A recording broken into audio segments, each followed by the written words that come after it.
Hello, and welcome back to some good old programming, game development stuff. Hope everyone's had a good day so far. Hope everyone's had a good one. I am sorry I am almost 10 minutes late. Morning has been interesting. There was actually a very real consideration to just not stream today.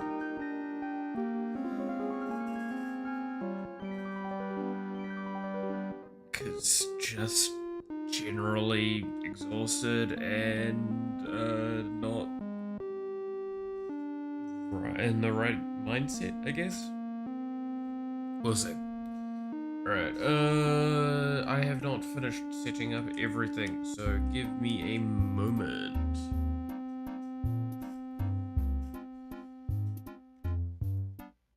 While I endeavor to get code off.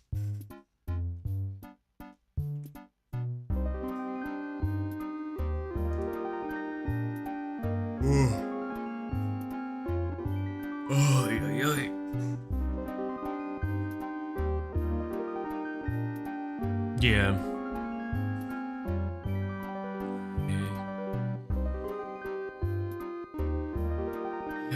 I don't know what to say, man. I don't know what to say. I am very heavily brain distracted. Oh no. I'd like to say that I've got a good reason for. I guess I did stay up kind of late last night reading. But like I desperately needed to do something like that. I had a very interesting walk as well once I got home from playing games. Decided to play a little bit of stuff. Why is that still here?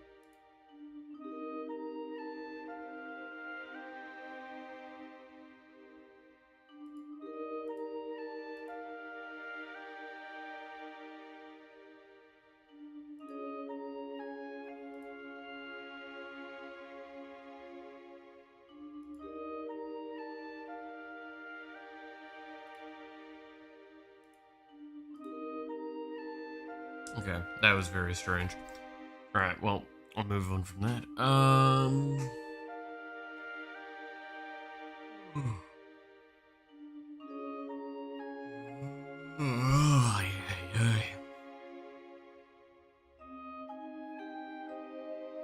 Yeah, today's gonna be one of those days where I'm going a little bit on the slower side, I think.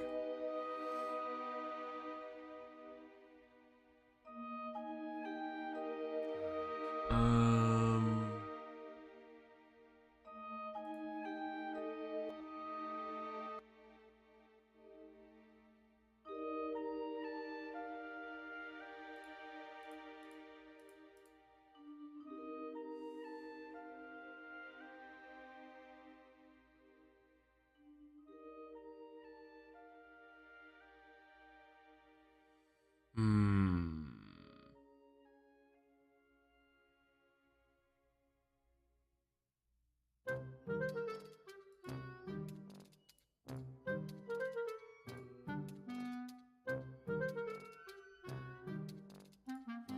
Okay, I'm gonna think about something for a second here. Um.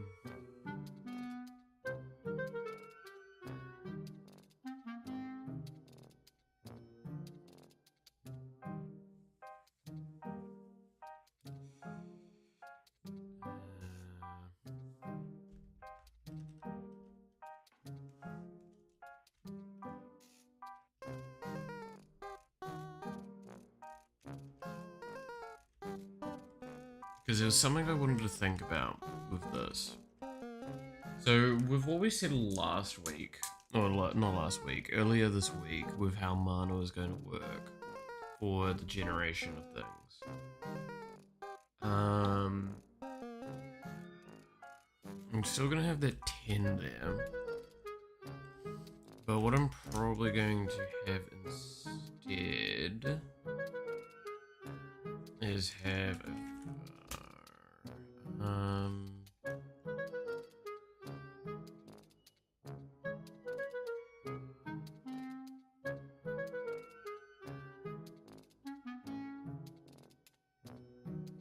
because I need to have current mana, maximum current mana, and max mana, and then mana trigger, turn triggers. Hey devil, how's it going?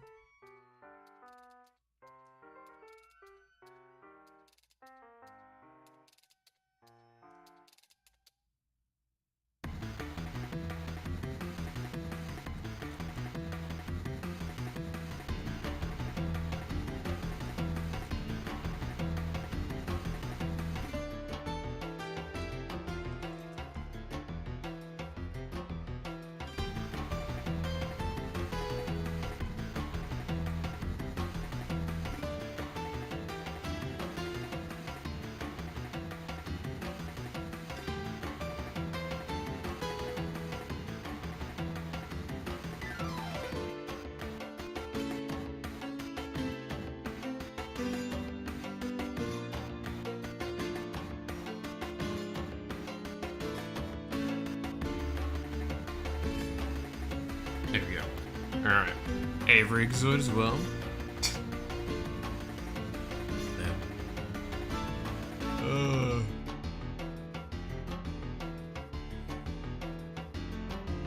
And then let's see. So max mana turn triggers, max mana current. This honestly, can I just point you?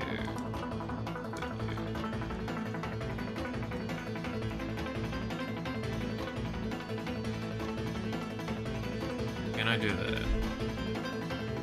Can? Cool. We doing the card game? Yeah. Now I'm regretting it because the next few days I'll be eating the same thing for every meal. That is a feeling I understand all too well. Yeah. Is a tad bit of an annoyance at the best of times.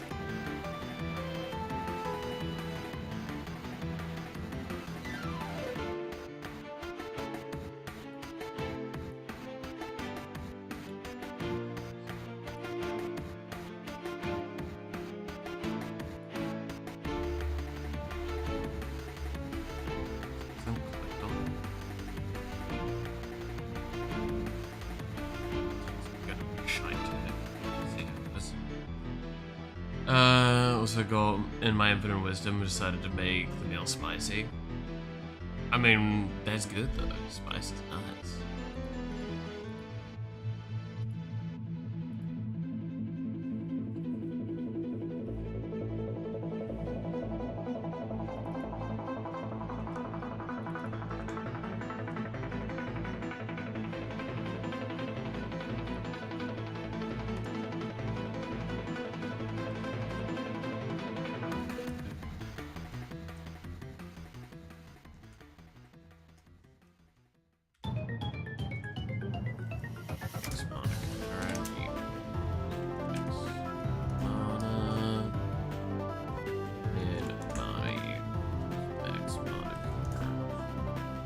Strange to do, but this will be a good way to do it. Is the game showable at all? I've never seen it before.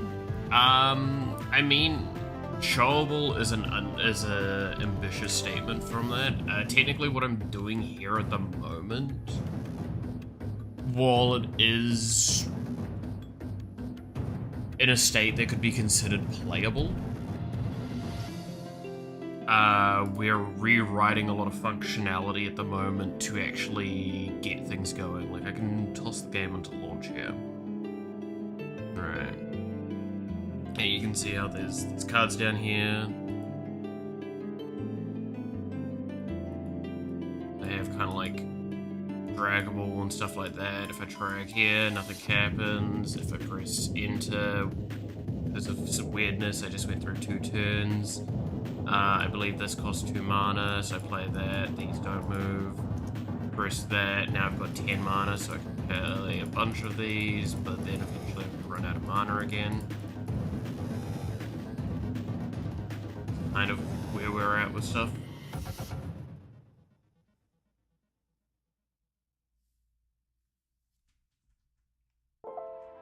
So the game itself is not in a state that actually is useful.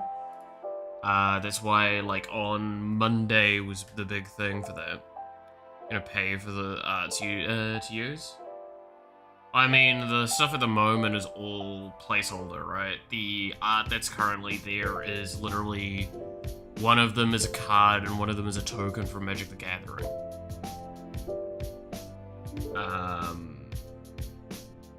So no, I'm not using those arts. Looks promising. I mean, if you want a better example of what this game actually has to offer, it would be better for me to bring up the document with the stuff in it. Which I have shown on stream and I've written into quite a few times on stream now. Give me a sec. There we go. It's Llanowar Elves? No, that's not Llanowar Elves, that's something else. It is an elf card, but it is not Llanowar Elf. Oh, it is Llanowar Elf. Oh, it's one of the old arts. Oh, my bad. Yeah, okay, there you go. It is Llanowar Elf. I'm used to the other Llanowar Elf art where it's the side-on shot. I forgot about that. It'd be cool to use those for real. Oh, fuck no. No, I'm not using that stuff. That's not the art style I want to go with anyway. Yeah, no, my bad. I thought it was the other 1 mana elf. Forgot that it was one of the alt arts. I literally like searched up a thing.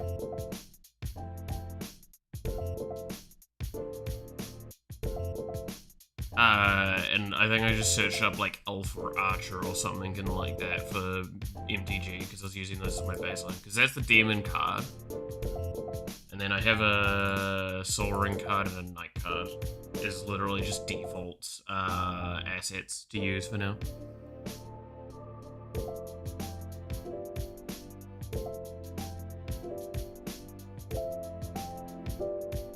No credit to them under a new alias. To switch artists, you'd have to pulling that exploit off. That's goddamn. But yeah, like, we're getting there with some of the stuff. At the moment, it's very, very early stages of a lot of things. And I've said as well very heavily, so if I go into here, I'm also gonna just I wish I could have certain settings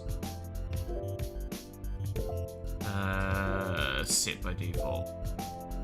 But yeah, like these are some of the cards, for example. The beta art mode for cards inside the Spire. I mean, that's going to be what happens. Because keep in mind, right, so the art that you're seeing currently is literally so I can just make cards function. Then I'm going to start making, like, really shitty doodles to signify the difference between all the cards. And then, once I signify the difference between all the cards and have a bunch of cards made, I will then go for a Kickstarter on this game. And we'll see how that goes, because the Kickstarter will be to fund me being able to keep working on it and me going and finding artists. Because I will go and hire artists for this. That was always the intention with it. And keep the doodles. Maybe. We'll see.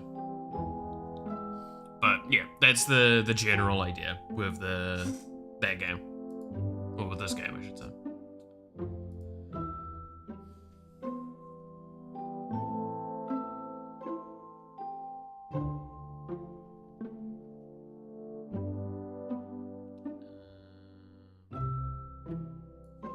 These need to be done separately.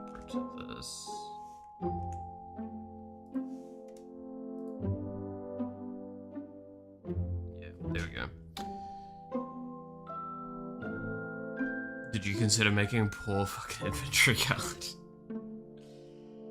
So, I will say there will be some dumb humor in this. I think at the moment we have a foot soldier that's a 1 mana 2/2, which I still don't know if that's actually the stat line I want to give it. A lot of the stat lines and stuff like that in this at the moment are not where I need them to be. But it's hard to test. Because while I can think some of these cards are probably around where they need to be, the problem is that there's no way to actually effectively confirm that, right? That's why I'm making mechanics at the moment and devising concepts like that. I mean, like, this is going to be one that I need to change.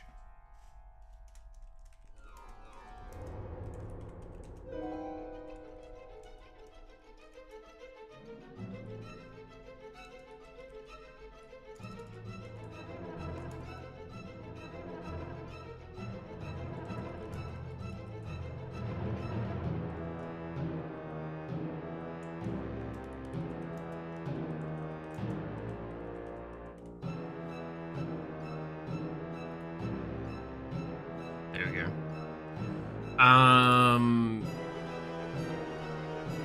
But like, that's kind of where I'm at, is like, there's a lot of mechanics to this and how it's going to be done, that are still like very tentative. At the moment, it's mostly programming that needs to be done. So, and before someone also asks, because I know people keep asking this, there is actually like a story to this game. There is a lore, I guess you could call it, and there is a theming. So how the run that you do, so each like time you boot up and go do a run through the dungeon or whatever you want to fucking call it, that's called a saga, because it's the idea that you've got legends and it's a story of the legends going through and doing their thing. Right? The legends will probably have names. Some of these are literally just the subclasses that we used to have without having actually changed the titling. So it's very loose concepting at the moment.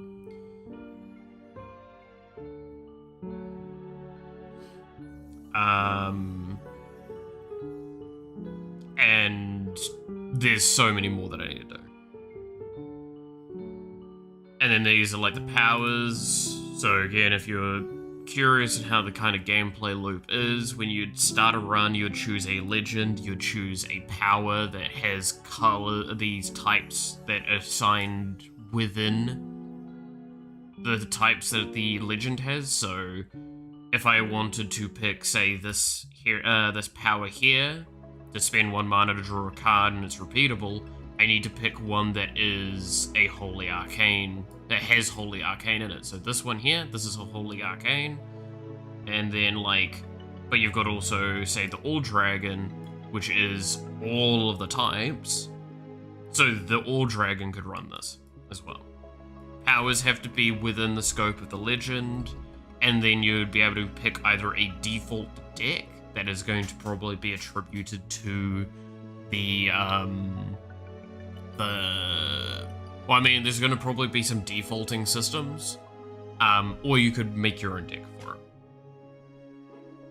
And you'll have to collect the cards for that, though. The default decks will give you the default cards, and you'll have those cards. But there is actually a sense of collecting cards in this, to make your runs potentially better long-term. So you could actually make more, like, weirder builds as well. Builds that I might not see coming. To try and make them more interesting. Again, the gameplay loop is very heavily inspired by the Hearthstone duels, if anyone remembers that. Kind of philosophy, except it's more orientated towards being a single-player game. So imagine doing a dungeon run, but with that stuff. And yes, you could make a statement, and I 100% understand this, that it's like, isn't that what the PvE content in Hearthstone is, yes and no. I think duels did a lot of the stuff correctly, because it keeps this interesting constant movement and inflation of the game in terms of power and stupidity. But I do think that that's an interesting way of doing it, is that like at the beginning of the game, it feels more standard, it feels more basic, which is kind of in line with the idea of it being a saga. It's like the story starts off and it's not all that interesting, but it gets more interesting by the end. And then the player is a teller, right? So the player is telling the story, telling the saga.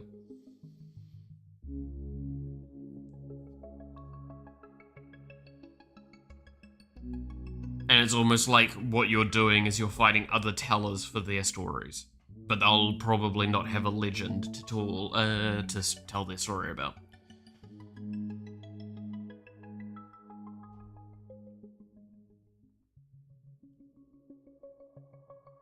It's my general kind of feeling on it. But it does lead to these more interesting sort of choices being made by a player.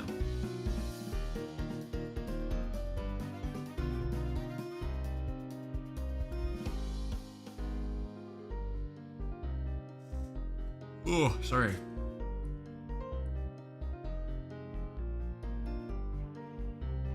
But that's why, like, I think the powers and the legends are going to be obviously where a lot of the core design has to go. Because the legend obviously has to kind of define your deck, and the power has to supplement that in some way. Which is why I have been keeping a bit of a close tracking on this, but like whenever I make a legend, I try and make a power in accordance with what they would want to do.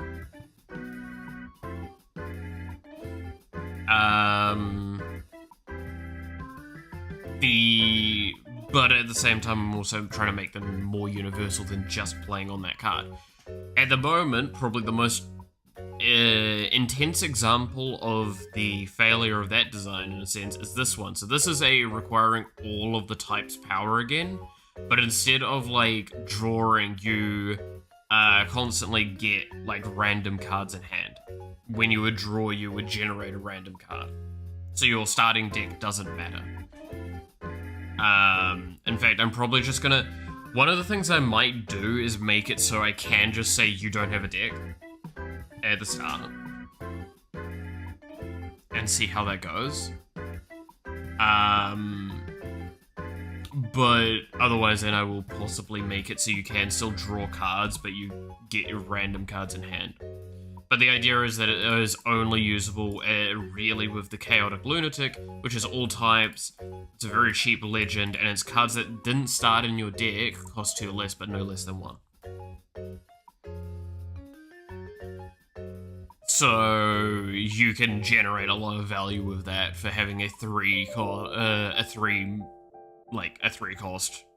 2/3, being able to basically just make your entire deck cost 2 less, potentially, or 1 to 2 less. Well, so 2 to 0, actually, because it could be a 1 mana.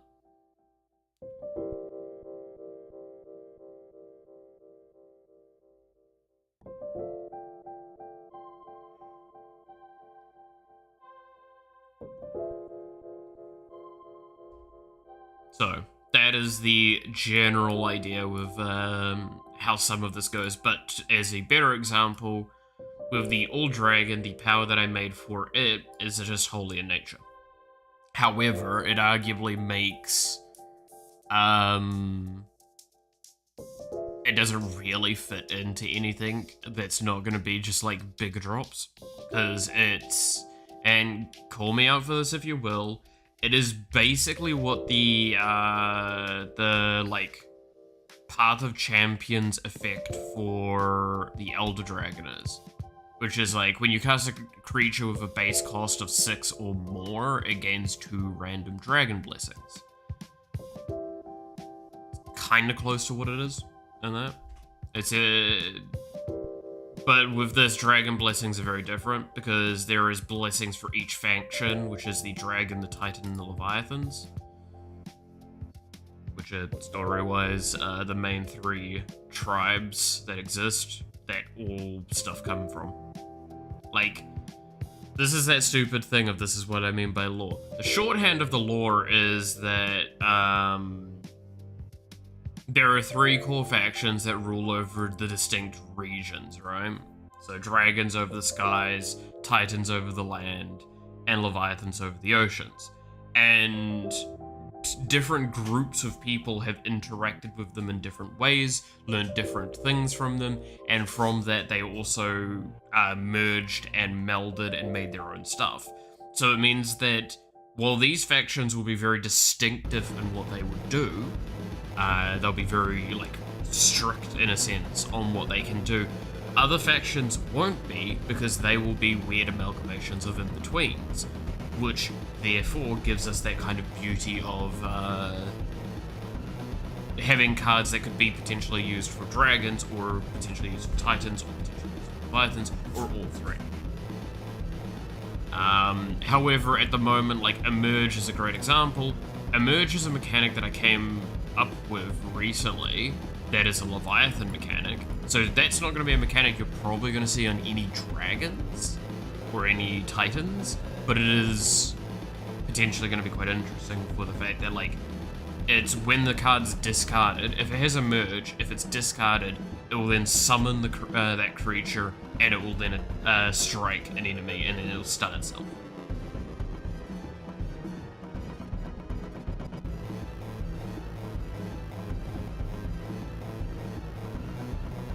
So, kind of like breaching out of the water and smashing something in the process. But it means that it kind of can't do anything while it's doing that. At the moment, I think the only card in the list here is the only one that officially has a merge. And the idea is that I'm going to probably make them like quite high costs a lot of the time, because obviously if you want to emerge, you want to kind of give this thing of, well, it's not going to be cast. You're not going to cast an emerge card if you have the choice.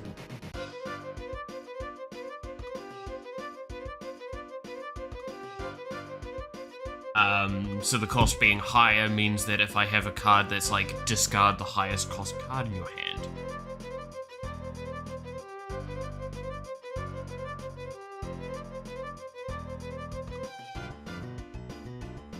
And then dragons are...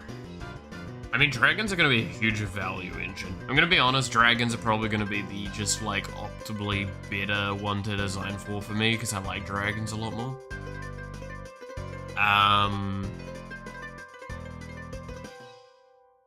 Like, this Dragon Lich honestly probably needs to change. A little bit. Because this fits more into what the Titans were doing, in a sense. But as long as it's because the difference is that, so Titans are supposed to be undying. Dragons are supposed to just be, like, magic.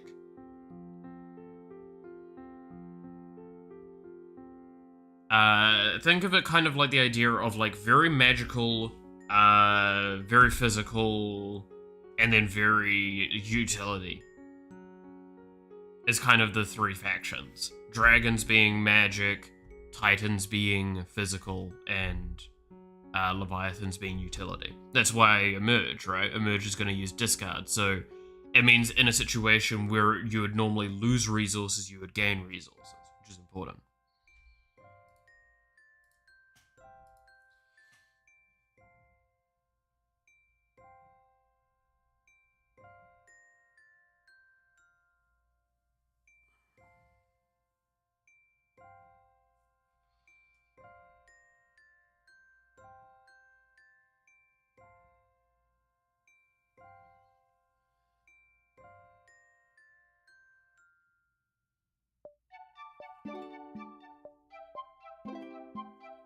Okay,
Can I?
Probably not yet. I'll have to talk to Roger about having to set that up. I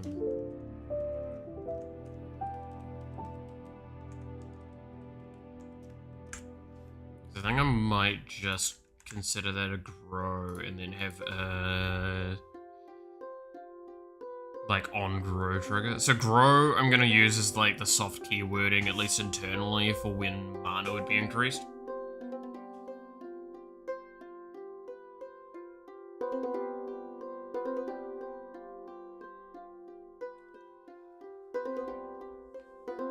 Hey, that will be a solid idea.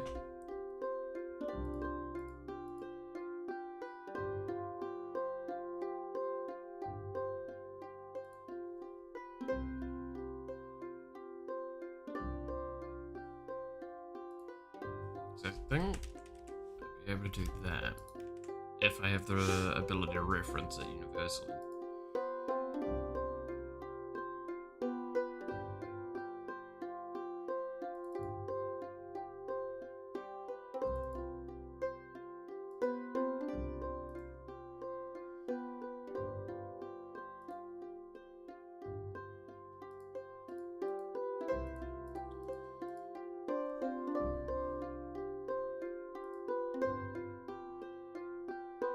Yeah, I don't need a deck reference. I need the player to probably generate the deck. So I need, because what's going to probably happen is there's going to be the run manager.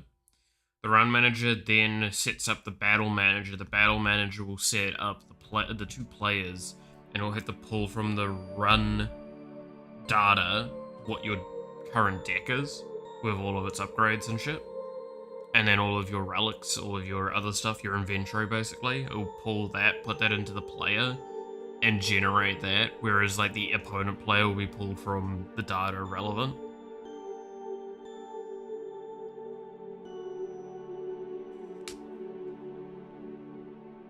Yeah. Ugh.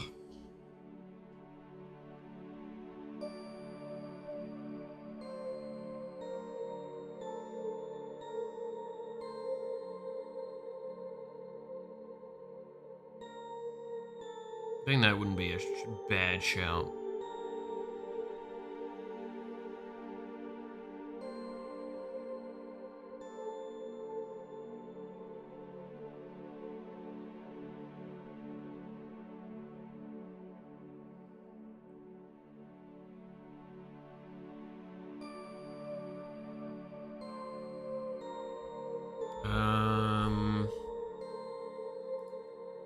But yeah, I think this is probably how I'm gonna have mana handled a lot of the time.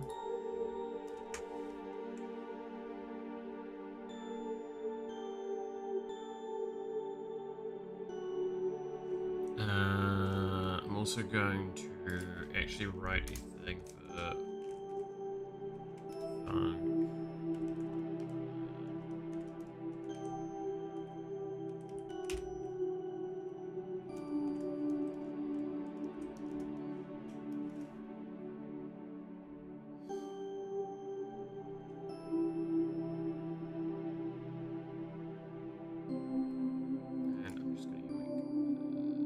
Out this here.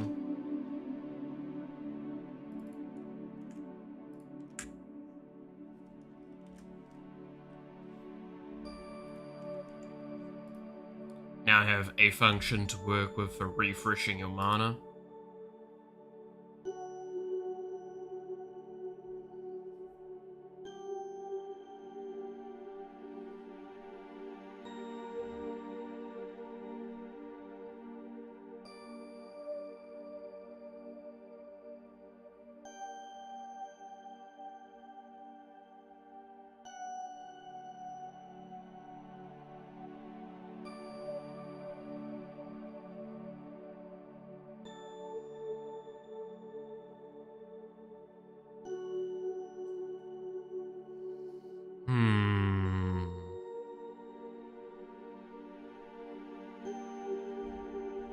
Because yeah, so we're primarily at the stage where we just need to get functionality running, with just like things being able to be played, things playing and doing the things that they're supposed to.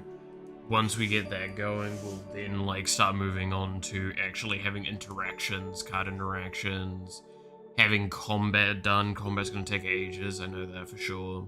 Then once those sorts of things are done, then I can start working on like an AI and more complex cards. And while I'm doing both of those, that's kind of getting into that stage where I'll probably do like a little bit of here and there artwork stuff for the game. And then once that's done, like I said, we'll move on to the thing. I have a very set kind of schedule for this overall, but the benefit is that that schedule is like super broad at the same time as well. Because I've just kind of been very cautious about where I'm going to have everything sitting by the end of it.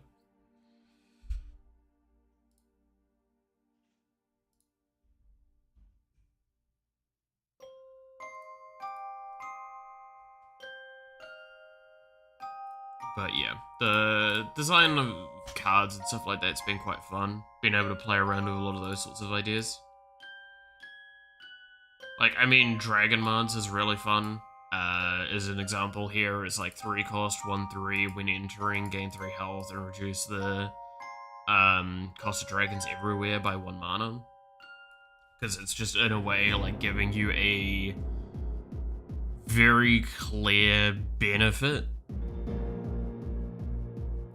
for a really low statted minion. So it gives you an immediate effect, and then it gives you an effect that could either be considered used immediately, or it means that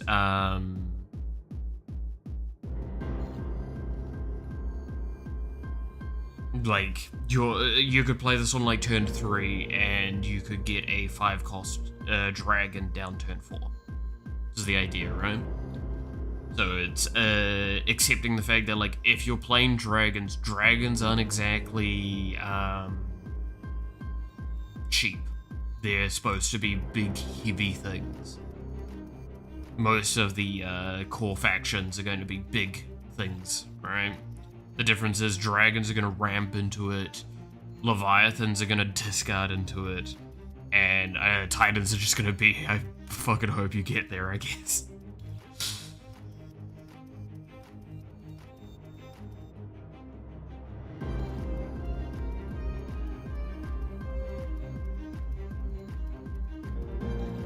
I'm probably gonna try and refrain from dragons giving mana, instead having mana reduction, because that makes more sense.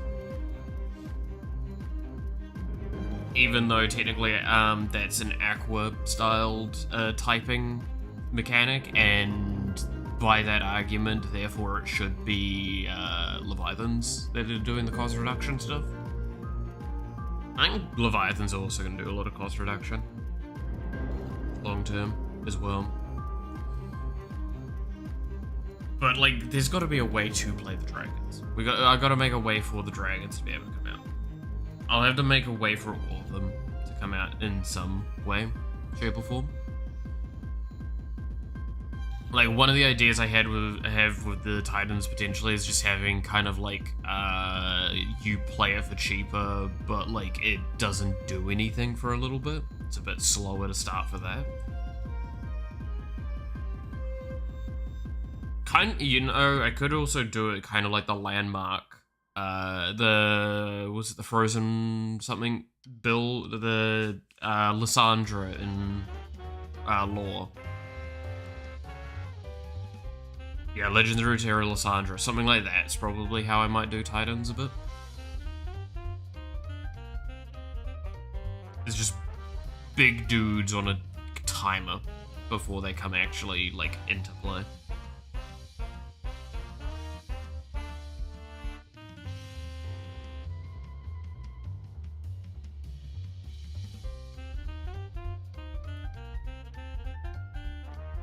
I like the fact that, yeah, I've got an Arcane Dragon here when entering Draw Dragon, because Arcane's mainly around draw. The irony as well is that, like, I've got a dragon-related thing that's Aqua, and then I've got a fucking Leviathan thing here that's Dark Fire. Honestly, it should probably just be Dark, no? Yeah, I think it could just be Dark. That would make more sense. Because what are the types again? It is Dark, Holy, Nature, Fire, Aqua, Arcane. These are not the only types I will ever do. That's the main thing.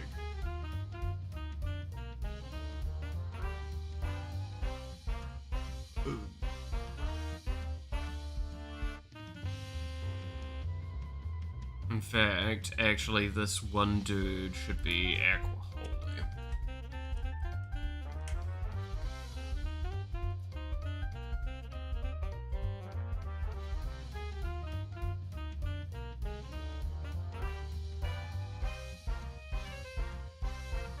Oh, now I remember where this would be Dark. It's because Fire Dark, because technically a merge kind of sits into the category of Fire.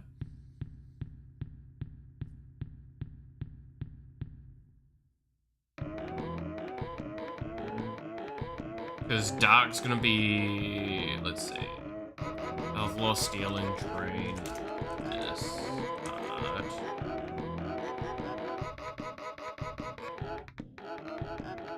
Actually, I should probably write this as,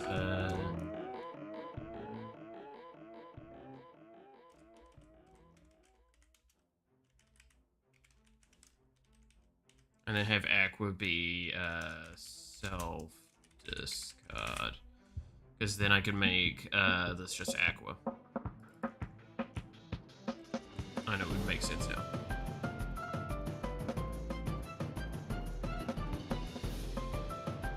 But yeah, like, this kind of gives an example, though, of, like, it's a Dragon Mountain, it's a human, it's a Holy Aqua, like an Aqua Holy, which isn't what's really supposed to be what dragons are doing a lot of the time, but, like, it makes sense, because maybe it learned from the Leviathans and then it kept held the dragons.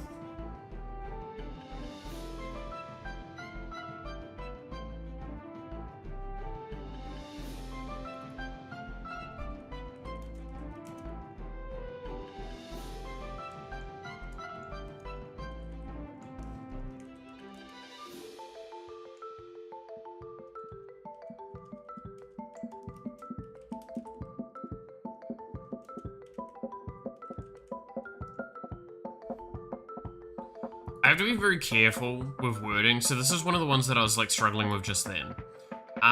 Reduce the cost of your dragons by 1 for this battle. I could say for the rest of the game, but, like, then that might lead to someone interpreting that as, well, but what if it's between matches, right? Like, in between the battles.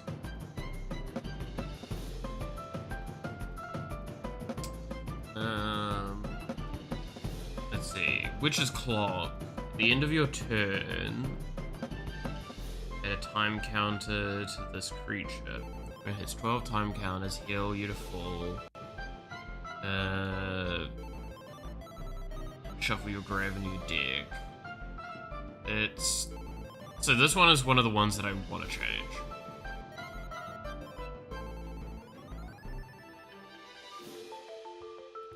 I'm gonna change this to 4. And heal you...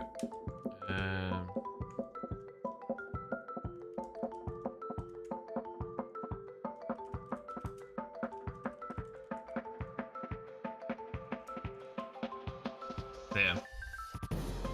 Witch's Clock.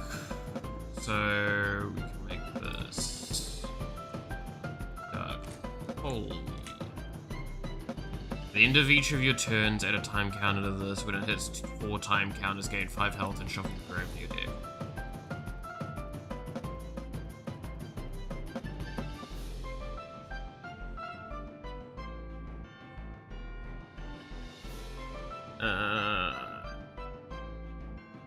Emerald Mancer, the leftmost card in your hand costs 2 less mana. Technically, that's an Aqua effect, so I need to change this.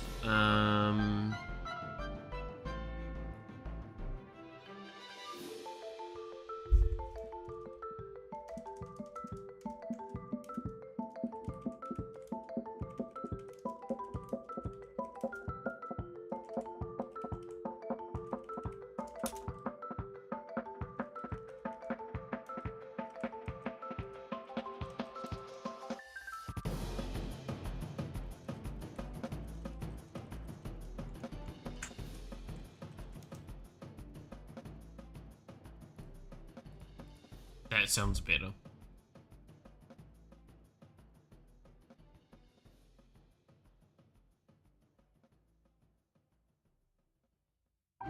That reminds me, which one's the legend that refreshes its cost? Yeah, Nature Aqua. When you cast this, refresh your empty mana.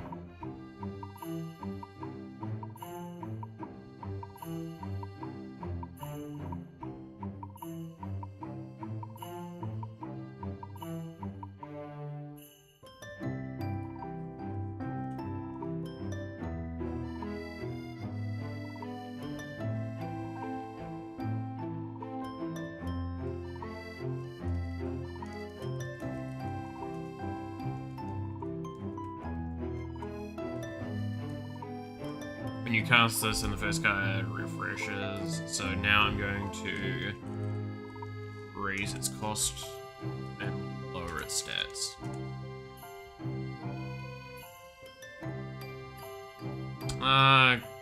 Could be, no, I'm going to keep it at 7 mana because it's a 7 mana 4/4 instead of a 4 mana 7/7.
Okay, there we go.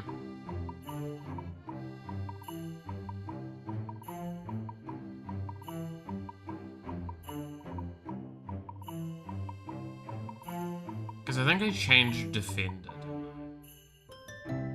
Yeah, these minions don't allow any form of overkill damage.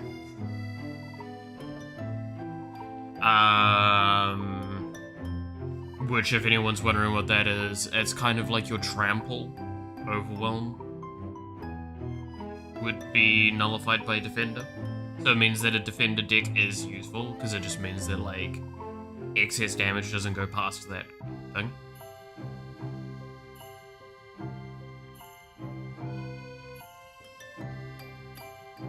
In fact, I should probably write that one up.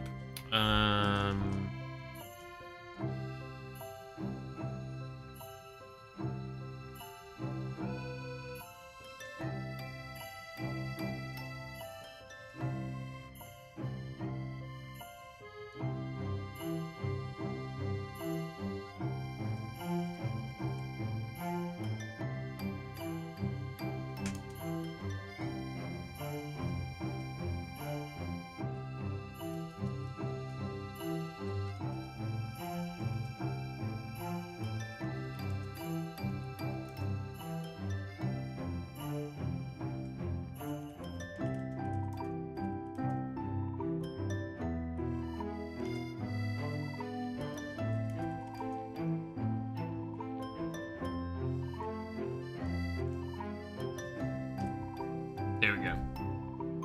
Excess damage this would do is dealt to the teller.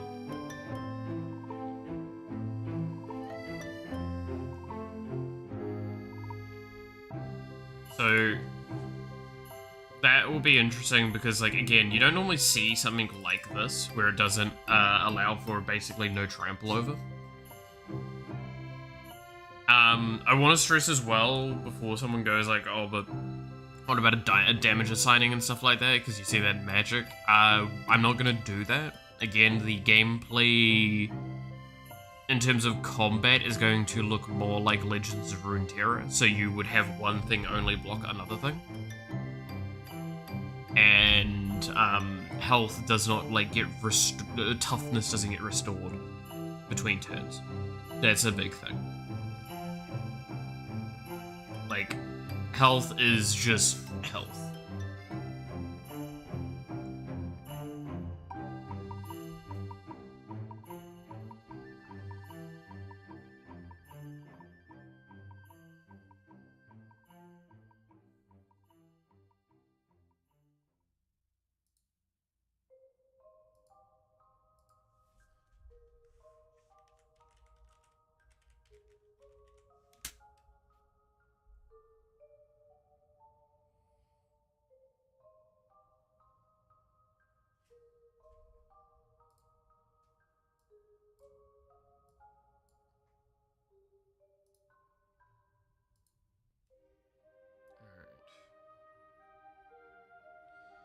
Yes, by the way, I am just sitting here doing design work because I'm very curious about some stuff. Because I'm looking at my old stuff.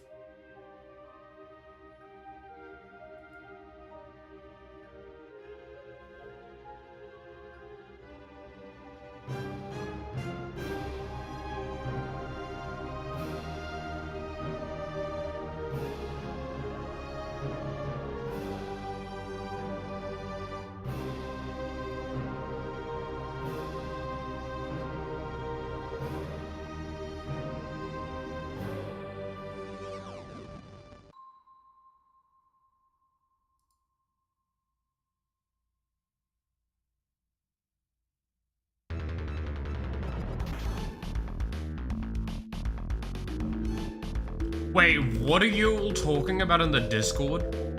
Oh my god, no, don't tell me that's how this fucking manga ends. No, I really liked this series.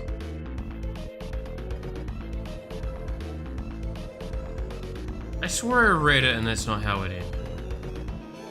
Maybe I actually just straight up blanked out the end of it. Because that's just, no. That's not how it ends, is it? No. Oh god, I'm gonna be living in denial, aren't I? I'm living in New Zealand, not denial. God help me.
To be fair, I don't think Russia works anymore.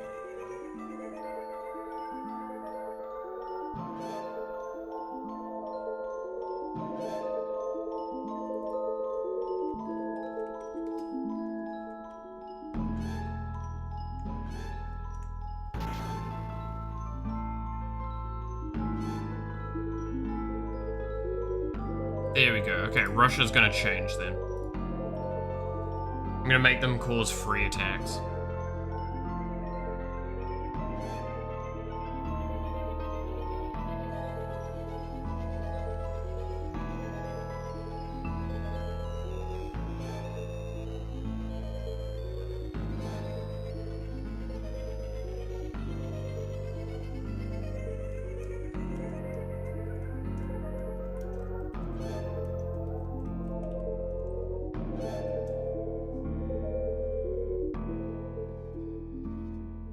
Which makes Russia's, like, super interesting.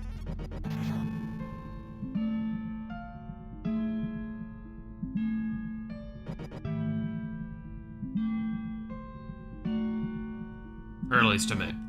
Because it means that, like, that's just 2 mana, potentially deal 3. Which... sorta, kinda in brand?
Have that there as a kind of way of making sure that's known. Alright, when you gain health, deal 1 damage to the opponent. Guys that didn't start in your deck have Echo.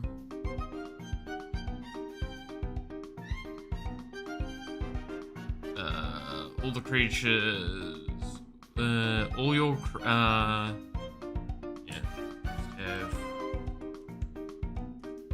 creatures with 1 attack, wait, no, it's your creatures with 1 attack cursed. When you would shuffle a trap into the opponent's deck, shuffle twice that amount.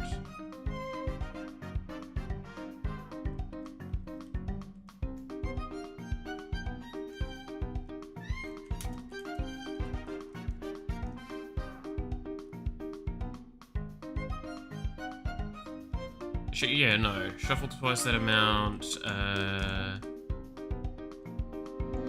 can gain points there.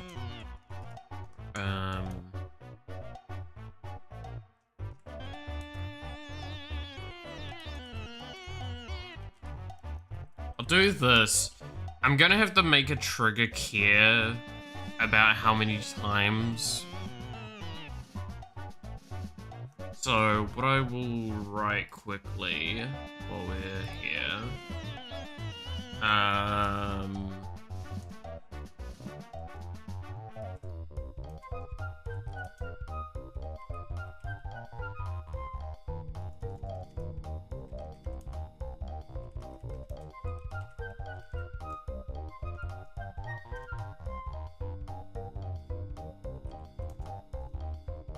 so it's for... God, I need to remember how to write the full loop. For I in range.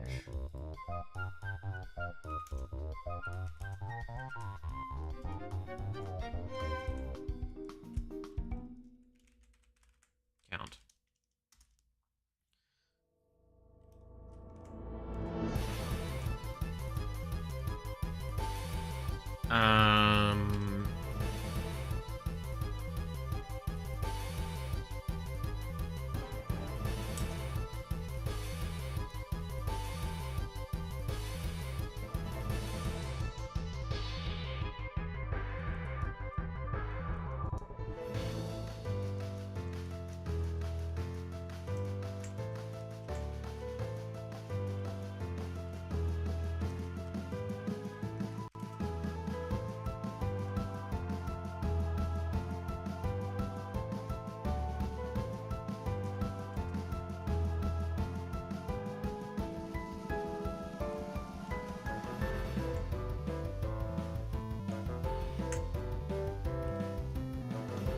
that for now.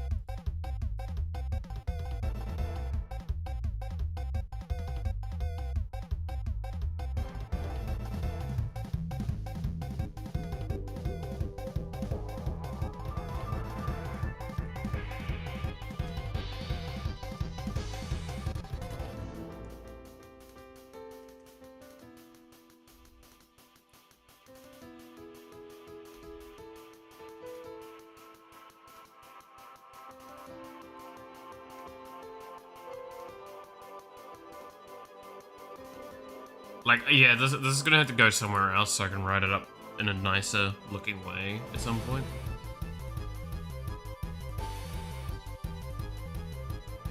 That'll be definitely something that's kind of important. But I do think like this is kind of just a general look at how, for example, the grow trigger is gonna go, right?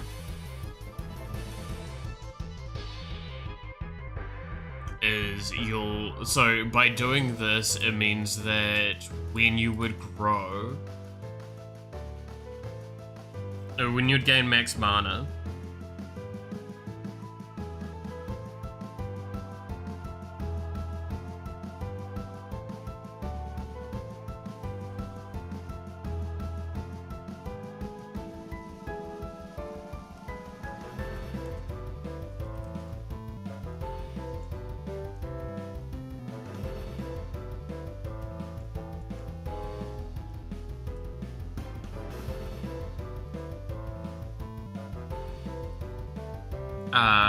so when you'd gain maximum mana, this would trigger first.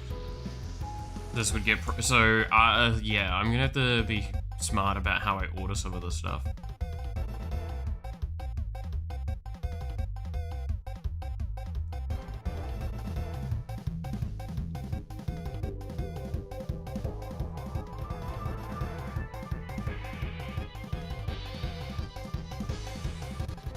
I mean, I could cheat a little bit.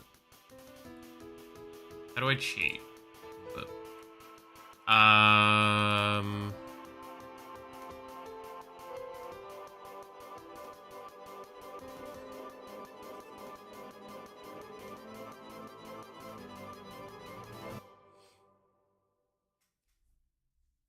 I'd probably have to make it so it's just, it is a unique effect where it checks for when a grow trigger would occur and then it would override the grow. So I would need to have overriding effects.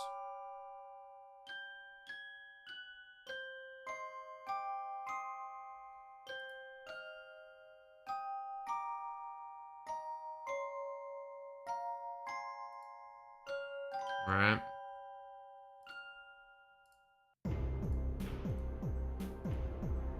Yeah, it's gonna be an interesting one.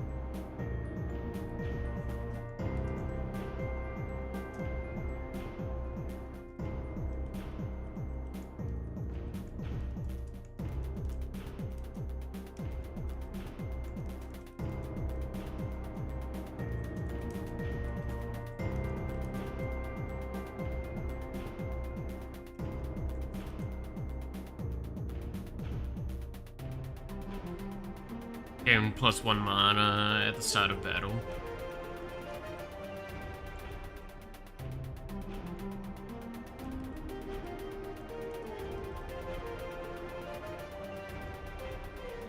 So that will be an effect that triggers before like the turn, so you get your max mana and then it will still get refreshed per turn.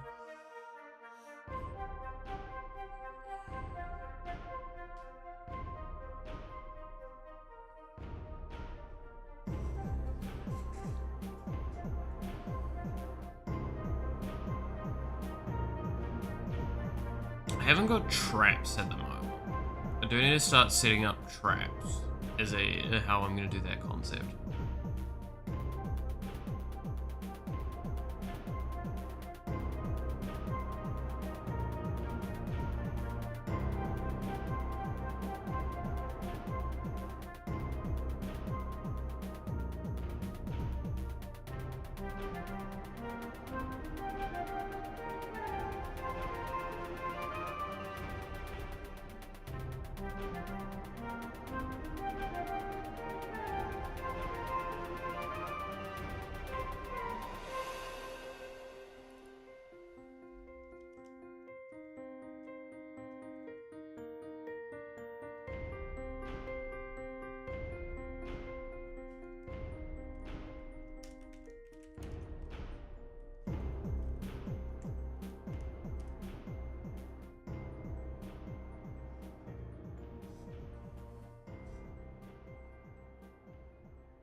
See, like, this is a great example here of a card that I think is very interesting and transformative. The Soiled Aura here. So, right above it, you've got Tidal Aura, which is the first spell you cast each turn cost you less. However, you've got Soiled Aura, which is cost 2 more mana. Your Dark creatures cost 2 less. Gain Russia. So now with the way Russia's gonna work, that's actually really scary. But their health is set to 1. That's gonna be such an interesting effect because it means that you could potentially do so much damage. However, it's also like really damning at that same time.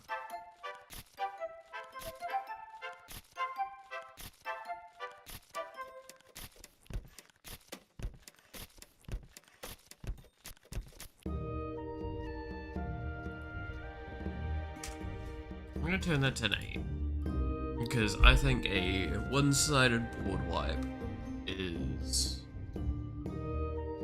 something that deserves a little bit more cost, especially in a color that, or in a type that's going to reduce the cost. Blazing Stone Artifact. Which one was that one again? Your creatures of Russia here. Fire Blast, Fiery Aura. Fiery Aura was whenever a creature attacks, deal 1 damage to all enemies. It's so good. Fire Blast was just deal 2 damage, right?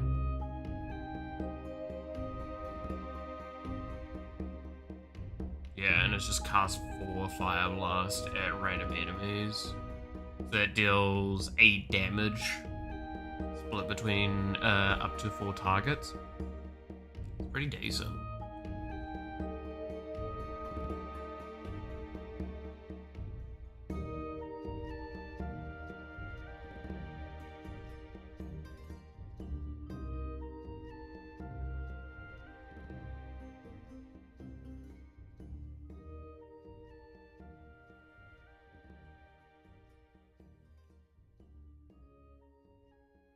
Like, the fun part I'm seeing as well, so I'm probably gonna make it that, like, when you, like, there's 2 ways I could approach something, right? Because I could make it so you could only add 1 of each card to your decks, at the beginning, so you can never, like, double or triple down on a really spookily good card. But then that creates an interesting thing where the rights, for example, become significantly better, because they add cards to your permanent deck, right? Well, some of them do.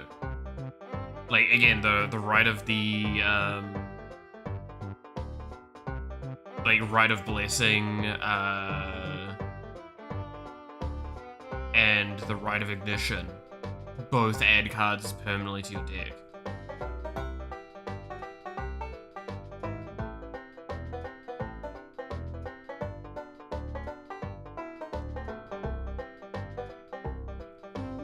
Right?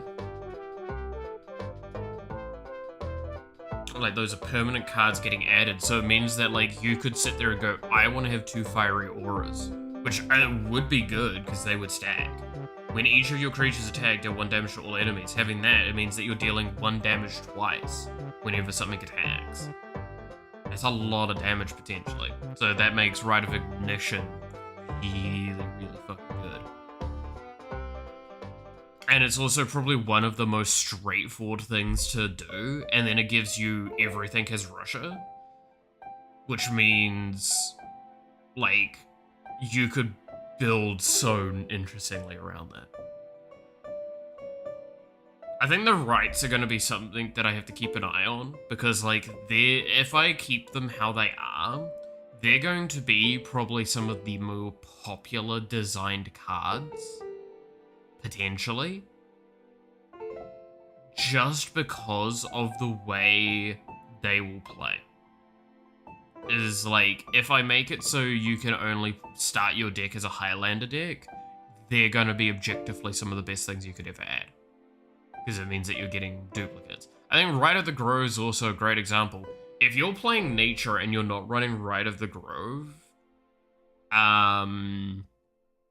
there's an argument to be made, like, that's probably not good, right? Because it is just straight up get +2 mana, sorry, no, at the start of the game, start with fucking 10 mana? No, it would be 6 mana. Yeah. Turn 1, 6 mana, if you've maxed it out. Reminder, turn 1's supposed to be 1 mana.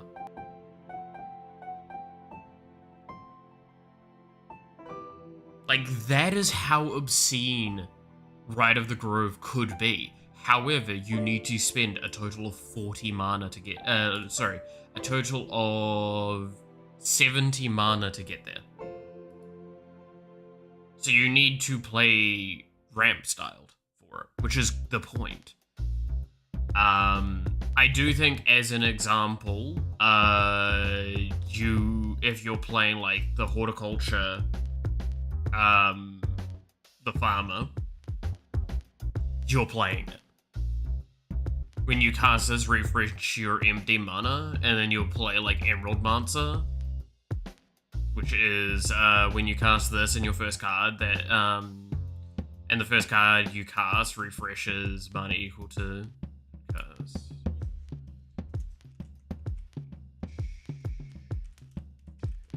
There we go. When you cast this, and the first card you cast each turn refreshes your mana equal to its cost.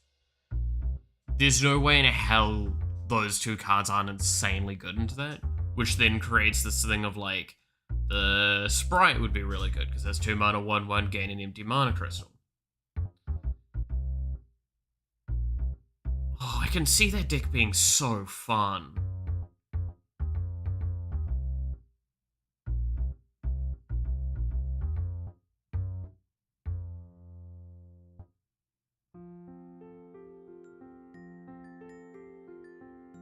Like, seriously.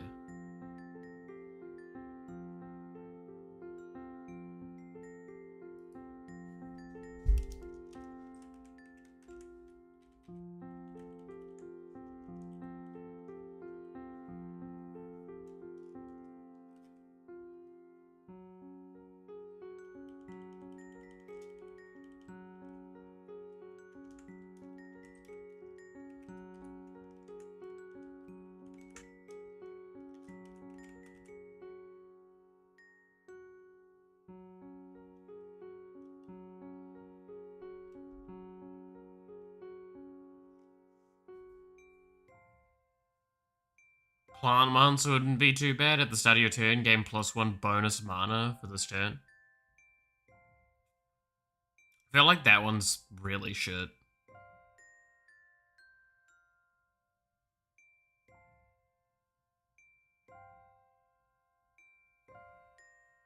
Again, that's the other thing I should mention, is that I'm not against, like, this is the thing with card games that you need to understand. You need to sometimes make some stinkers. Alright?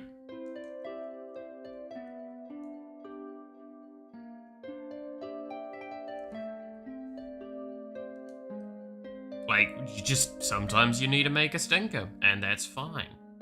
It's okay to make bad cards in a card game, as long as they're not, like, actively hurting the player.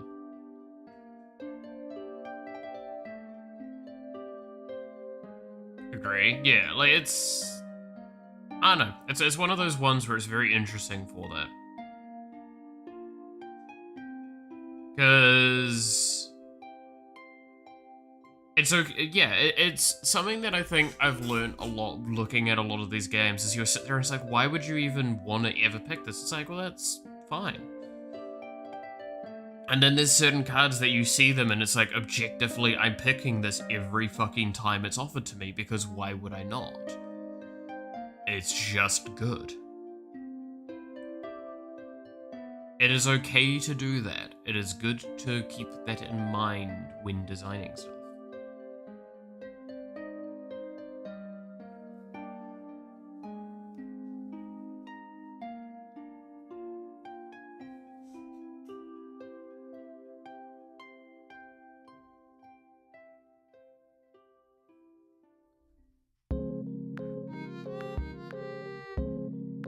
But yeah.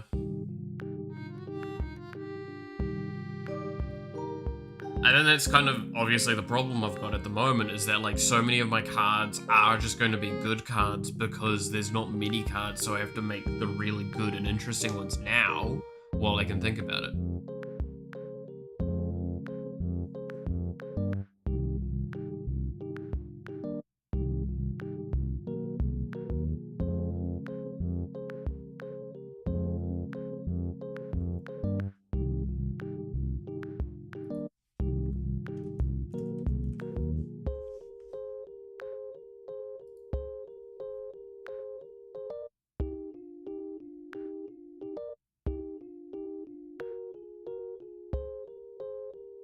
Darfrog is gonna feel so weird. Like, again, so the change that we've done to how Russia works now means that Darfrog's objectively, like, either going to be insanely broken or insanely bad. And that's kind of the point we're going with, right? And that's good. That's really good. I'm now creating a card that I'm interested to see if it's going to be good or not.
So we have on attack. I need to have like on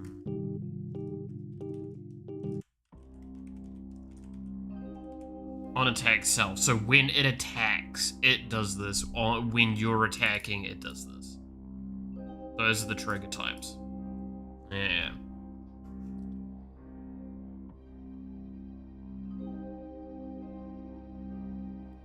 Make a card that is destroyed after 1 round and can be used after waiting 1 round, so it self-destructs before anyone's able to play it. It's interesting. Like, I'm trying to think how, like, what, discard it? Is that what you're suggesting?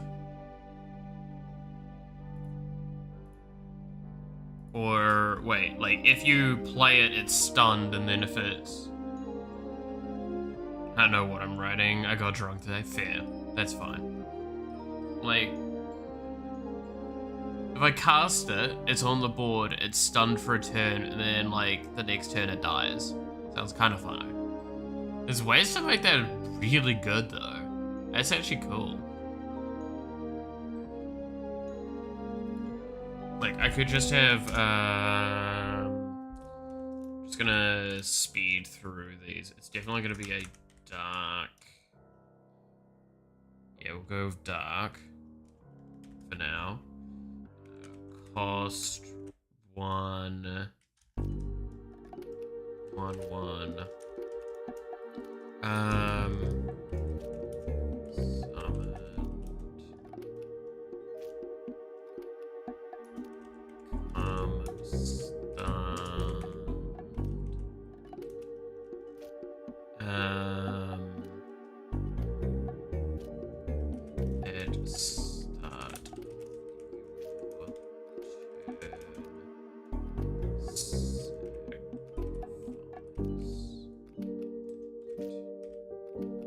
There we go. So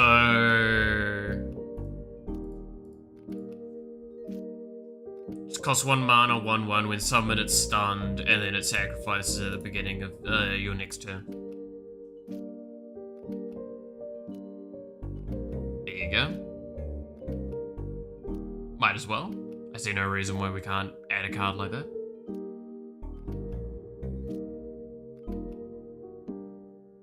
damn sure there's a way to make that work. Like, I'm damn sure there's a way to make that work.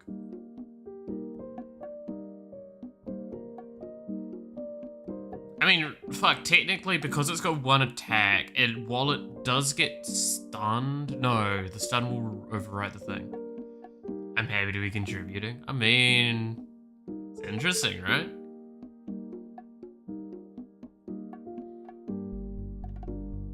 Like, there's elements to the stuff where it's just like, yeah, no, good.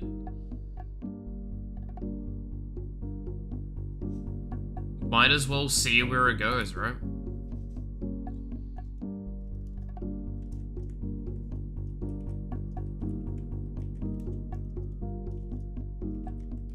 Call it a sacrificial goat. There you go.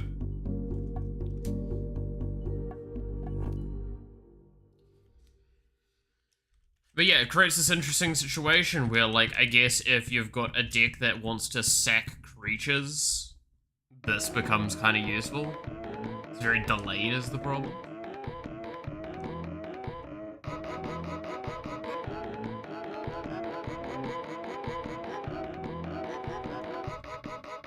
I mean, what I could do is I could have it that when this creature would go to the graveyard, it goes to hand. And that would make this like the permanent fucking stupid shit. That would be funny, but no, I'm not gonna do that. If there's gonna be effects like that anyway, I could probably make something for that now. Actually, there's gotta be a legend though, right? Necromancer.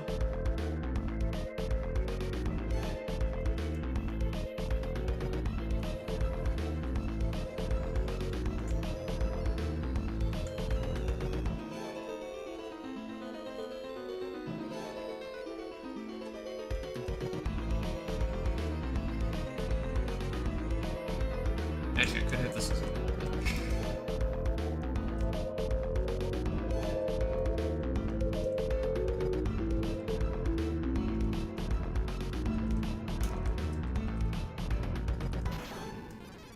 Yeah, this is one of my first mono legendaries.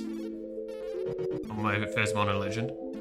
Creature that's stronger when something dies on board, plus creature that dies after return. Effect a revive a card, stupid funny win. Yeah, it's kind of what I was thinking.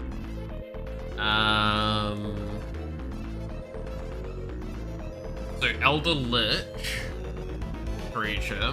So this is the Lich Queen. Cost at 5 for now. And I'm gonna make it a 3/5.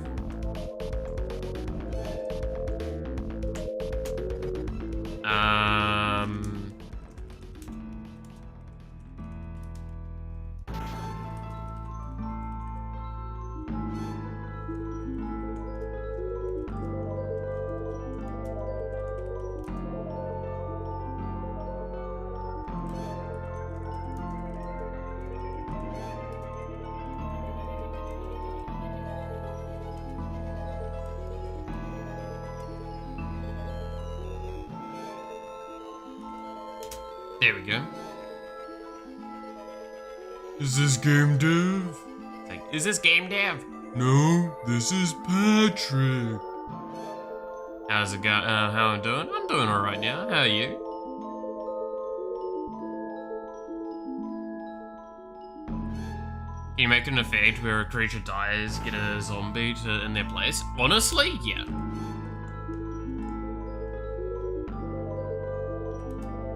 Like, I can say that with utmost certainty, we can definitely do, like, a lesser Lich effect where it's like that, or an aura, even.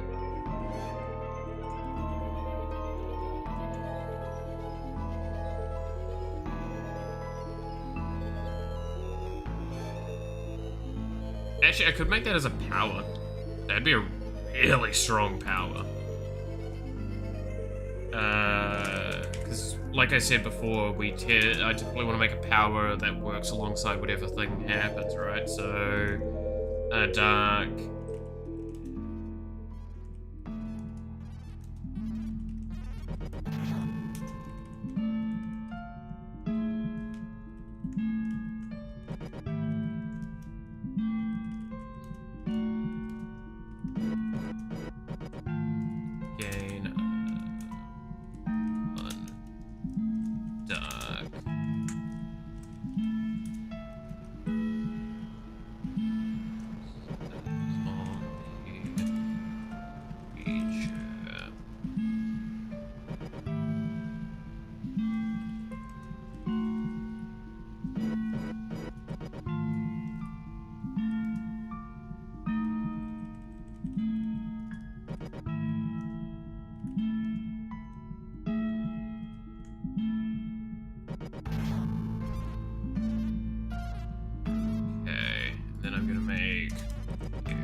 There we go.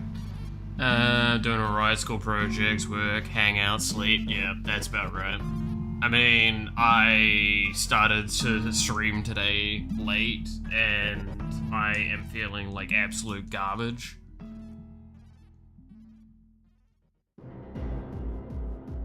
I woke up very, very late today. The worst part is, like, I went to bed early, and I'm like, you know what? I'm not feeling too tired right now, so I'm gonna read to sleep. And then I read something that was really interesting, and I got to bed late, or got to sleep late. And I just had really broken sleep last night as well.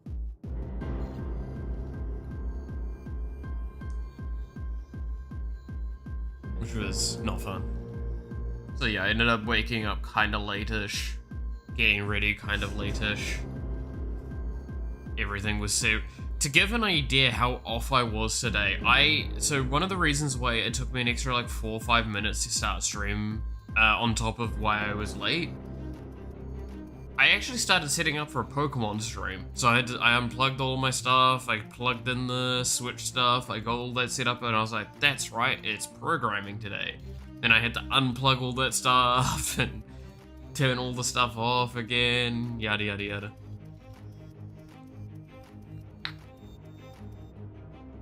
Lucky you. Dyslexia tends to be really tiring. I fall asleep fast. I don't know, I think I've still got forms of dyslexia in some regards. Like, I'm definitely on the spectrum in certain ways. But, like, I read very fast. In the space of, like, a couple of hours, I basically read an entire series. I'm at, like, chapter 40, 50, 60, somewhere in that range for a manhwa. Oh, well, no, a webtoon that I was reading. It was I Contracted Myself, is I think the name of it. It's kind of fun.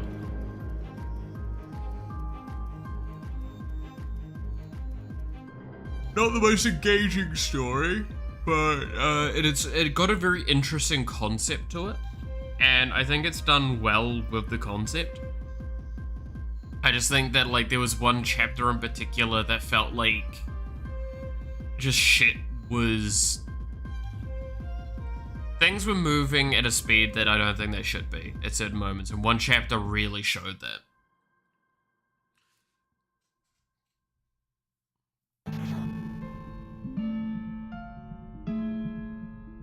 Come at the cost of energy. Yeah, that's fair.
Okay, there we go. A dyslexia 2, and I gave up, right, shit and wrong. Yeah, that's fair. That's fair. Technology's helped you a lot with it. I mean, there's also, like, the different language, like, the different text systems. Like, there's the one that's actually really good for dyslexia, even spacing one.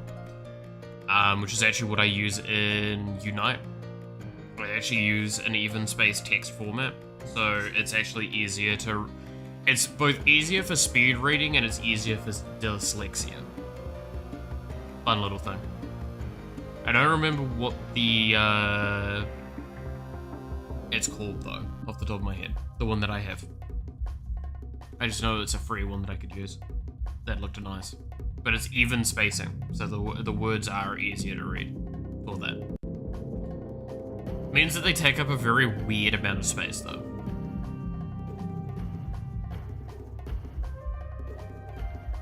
Because to explain what that does, in case you've never come across it, I'm sure most of you will have come across it in some capacity. I know Pirate Software Thor talked about it at one point as well, so that's probably where most people are going to know about it. But it's actually really easy to explain.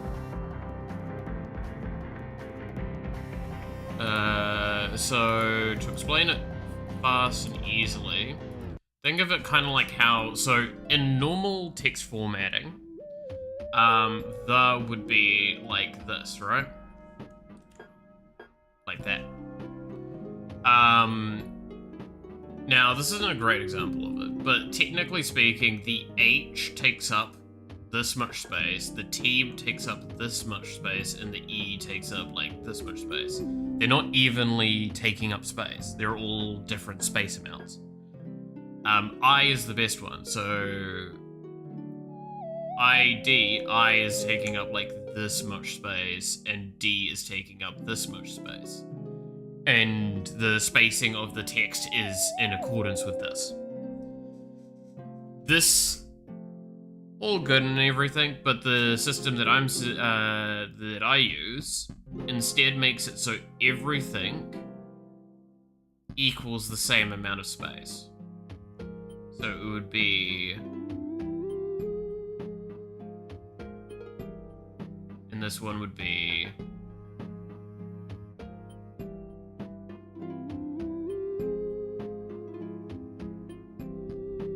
sort of thing.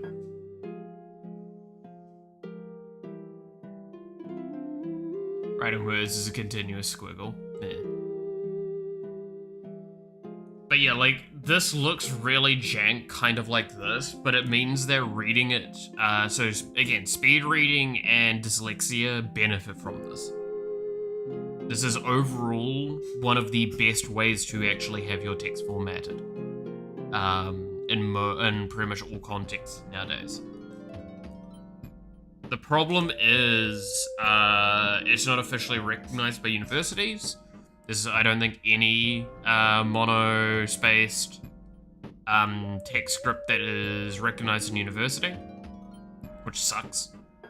I think that's one of the things that I would like to see change, because it would benefit students and lecturers and everyone drastically if that was adopted as a philosophy.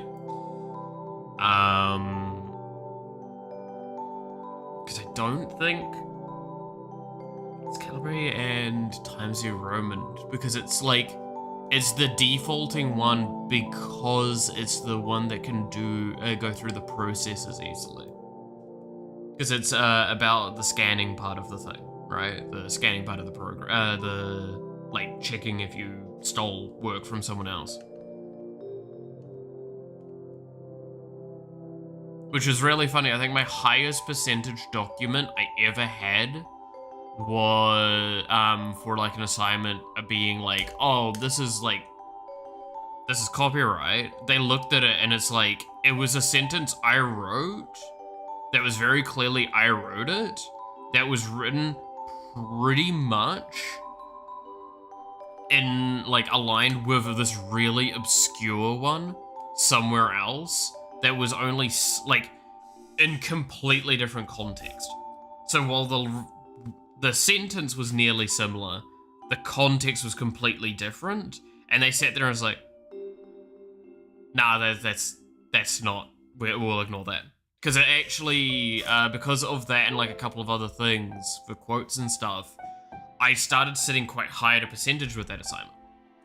And when your percentage is above like a specific marker, they actually have to query the document. You guys have writing fucked with your brain as a kid? Wait.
You mean my default handwriting? Nice handwriting. Melith is a woman confirmed. God damn it. I love how it starts off kind of like simple, and then I started remembering how to do certain things, and then you get this. You'll not milk me for money, you harlot. I'll milk you for other things then.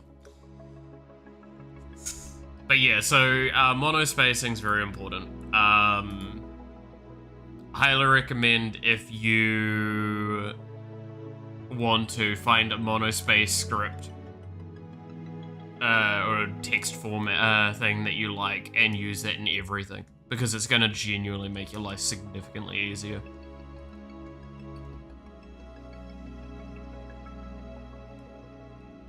If you don't already.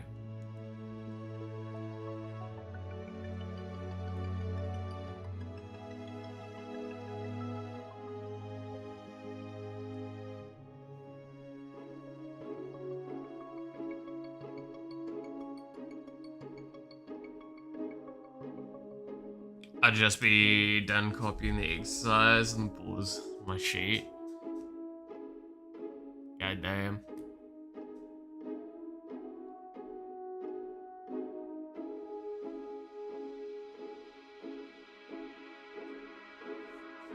Yeah, I mean, I talked about this before, but like when I started learning handwriting back in like primary school and all that, I kept like punching above my bracket. I kept trying to do italics and stuff like that because I looked at them and I'm like, that's cool, I like that. But I did the italicization the wrong direction. So like again, instead of kind of writing like this, just using that angle as a direction, right? You got italicization supposed to kind of be that way. I was doing it that way. And I was doing it manually, so I think it was kind of like this.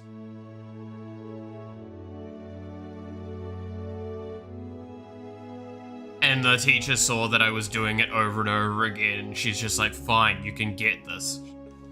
Just stop doing that so wrong. It's disgusting.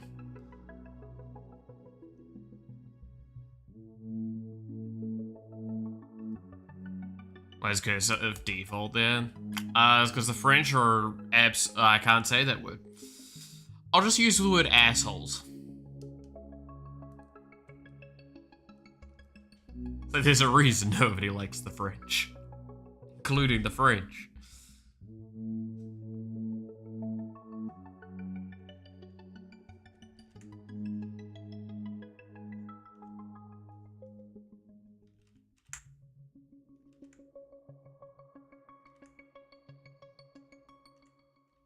No, how's it again? It's...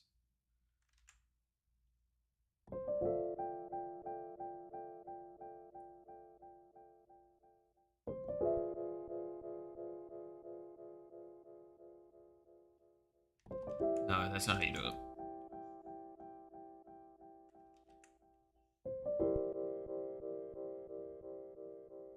Because that's the worst part, is when you're doing like baseline cursive, it's just awful.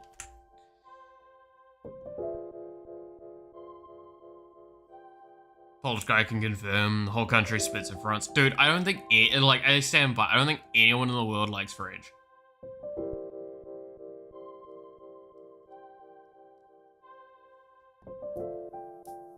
Think we're going in an alright direction. Oh no, he's getting fucking absorbed by the rest of the French. He's thinking French are good again. It's about time they have another civil war, I guess, or a revolution. Bringing back the guillotine.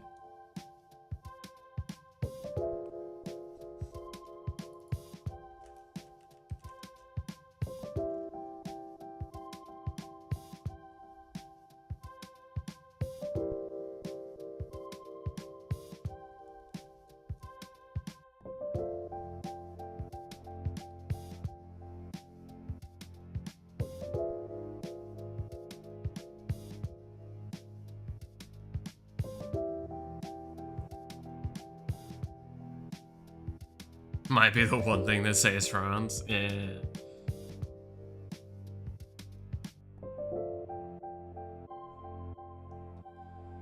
Okay. Alright, so I've just done a little bit of cleanup here, if anyone was wondering, around the, like, text with the Lich Queen and the necromancy stuff. So I've worded it so after the creature you can, after a creature you control enters the grave, return it to your hand. Then the power that goes along with this is when a creature you control enters the grave, gain a 1/1 dark zombie creature with perishing. And then perishing is when this creature would enter the grave, it is instead exiled. So I've got a little bit of description here, meaning death triggers occur, but not grave triggers. So these two are grave triggers. They're requesting information about the grave, so they don't care.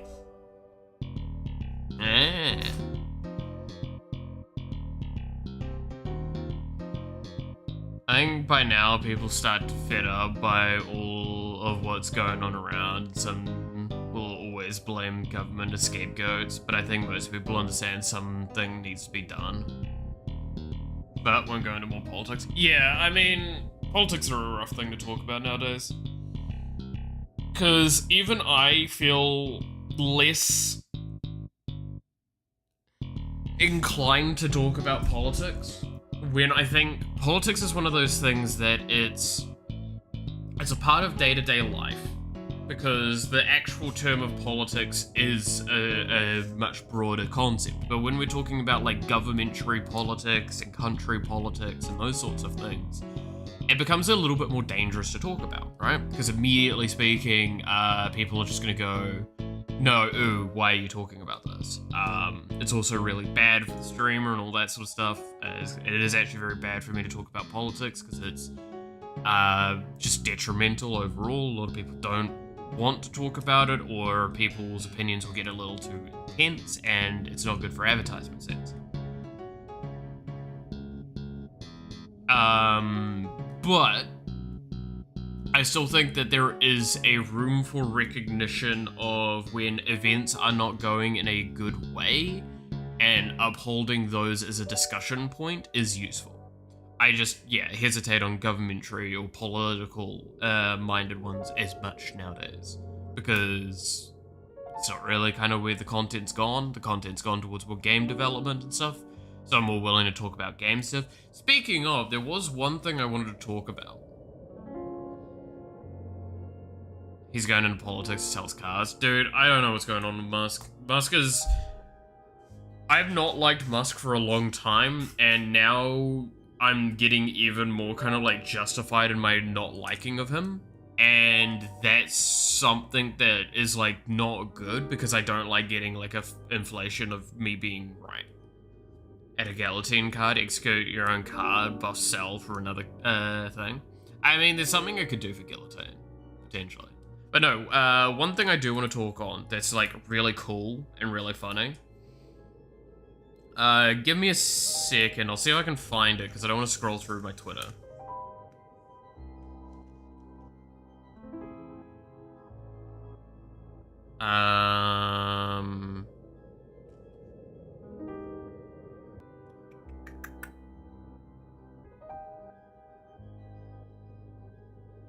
Come on.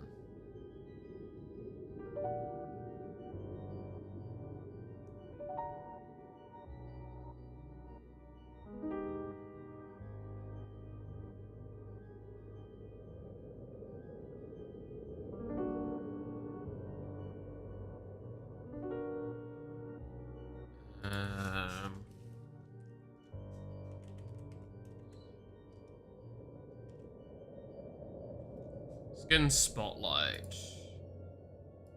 Here we go.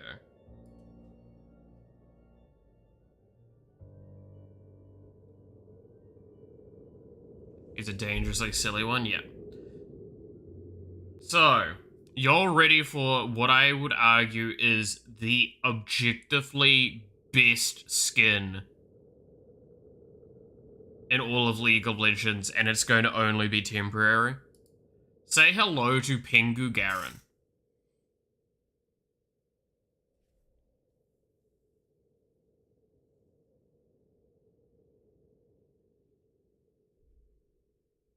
This is an actual skin.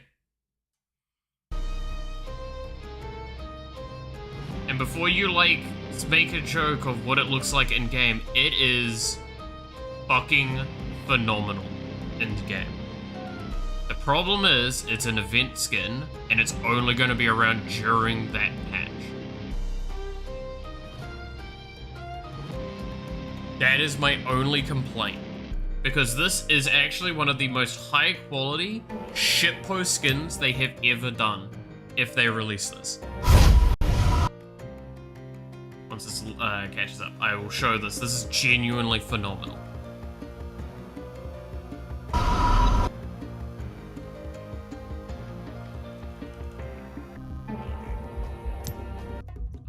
Stop lagging.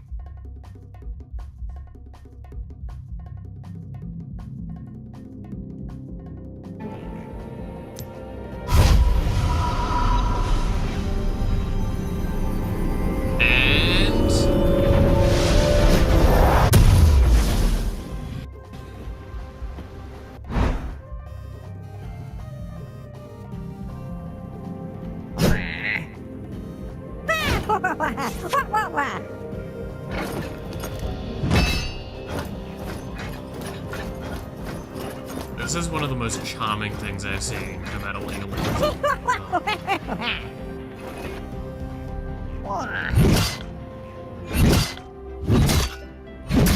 Give me a second here for chat. It's getting...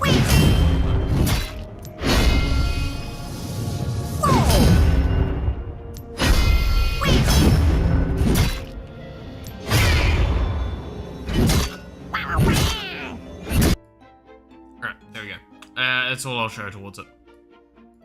Look it up on Skin Spotlights if you want to see the full thing. Like, his ult is a giant spatula. Like the giant golden spatula. Did he dab? He did dab. Yes. And that is, again, another reason why it is one of the best fucking skins I have ever seen. It is chock full of, like, charming shitpost energy.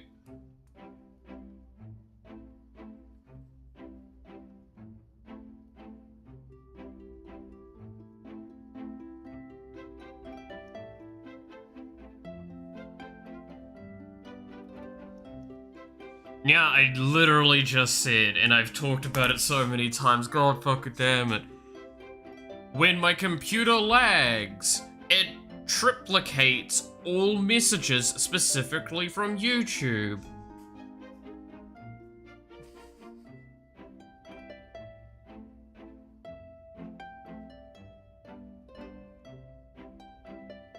I restarted the chat, should be better. It is not your chat, it is my chat. It is on my computer because it is when I lag.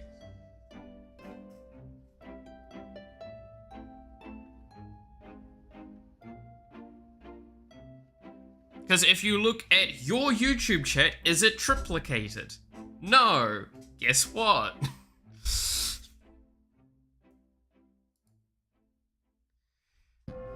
God damn it. This should be permanent. I 100% agree it should be permanent. So the rationale that they've given is that, so it's not going to be available in ranked modes.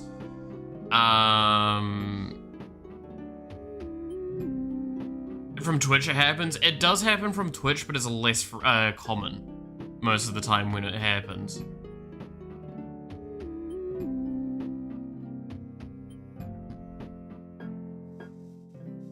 But no, it is because I'm running, can I show this yet? It's because I'm running this, streamer bot. And it's a local hosted thing.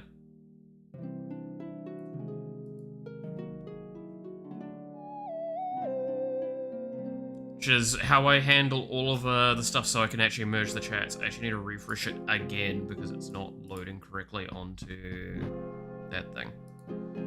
There we go.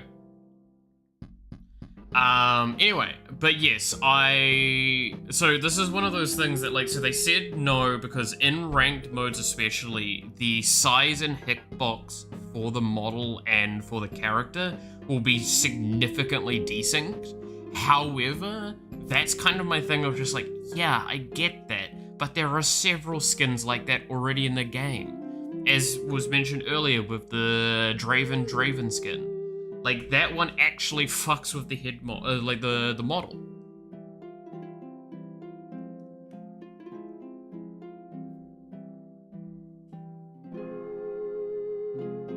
So, I genuinely don't see a reason not to do it.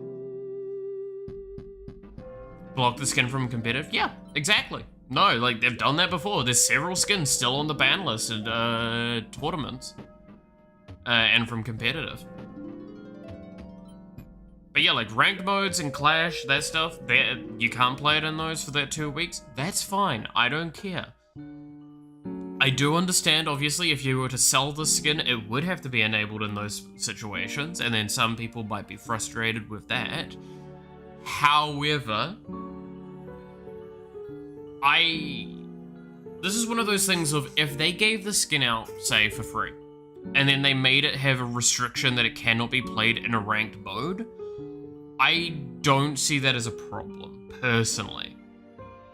Especially if it was an event-free skin, and it means that every time, like, April Fool's comes around, that skin gets, like, re-given to people that didn't have it before.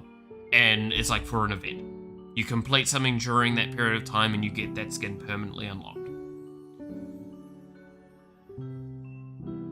I think there is a lot of options there for that stuff, because it does. Now, don't get me wrong, there is an argument there of that creates a bit of a disconnect and a divide, and a lot of people might not like that, yada yada yada, but I actually think that would be fine. If they are genuinely scared about competitive integrity with that skin, and they think it's going to affect rank in a significantly negative fashion, sure, do something about it. But I think that skin is actually one of the most charming skins that they've ever made.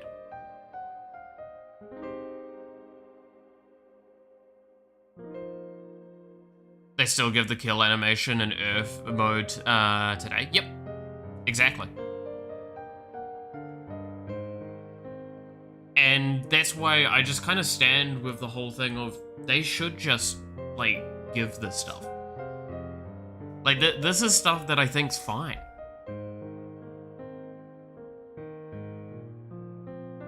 I think this is fine to give to players in a hilarious and silly way. And I think this is where I see a turning point of genuinely, like, cutesy, stupid shit like that sounds amazing to me. Like, I stand by, I don't like playing generic humans. In most of my games, I like creating abominations in design or really, really pretty non-humans. That's something I have come to realize about myself with the design styles that I like. So, pretty or cute, I should say. So that's really great example of exactly what I would like to see more of. Like, I absolutely love Rek'Sai still. I think Rek'Sai is one of the cooler designs. I think Kane's probably one of the only human characters I like, and that's because of the dichotomy between him and Rast, and the fact that I always pick Rast.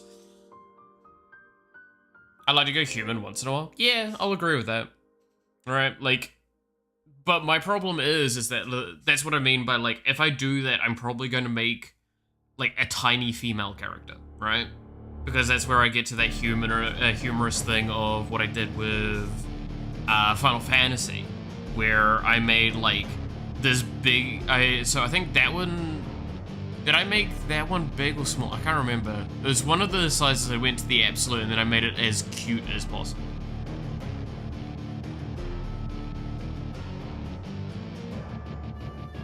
Right.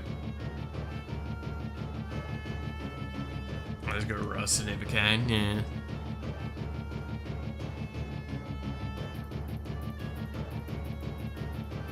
But like, I don't think I made a normal looking human once when I played Baldur's Gate. I either made a demonic bullshitty creature, or I made a demonic bullshitty creature. Were the only real times I played, and I made it look as horrendous as possible. One time, and then the other time when I was playing with a group of people, I was requested not to be so fucking disgusting. And I'm like, damn, okay, I'll make it look a little bit more respectable.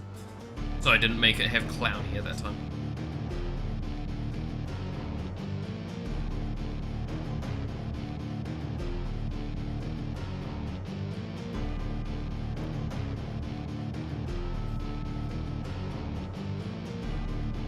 Hey now, you're the demonic bullshit creature, exactly.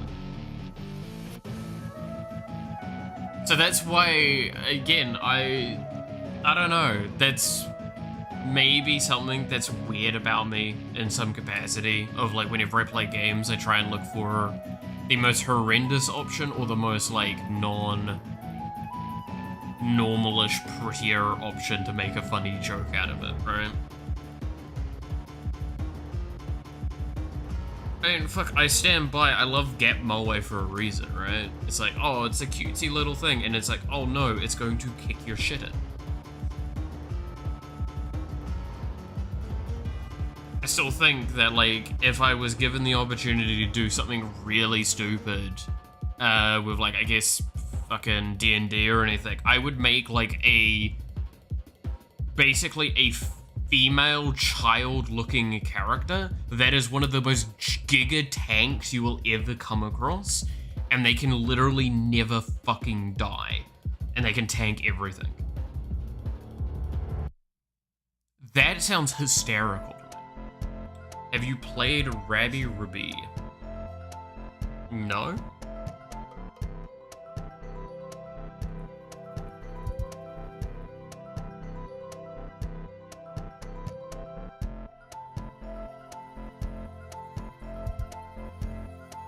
Cutest game ever, but I vomited blood? Alright, well I gotta look this up now.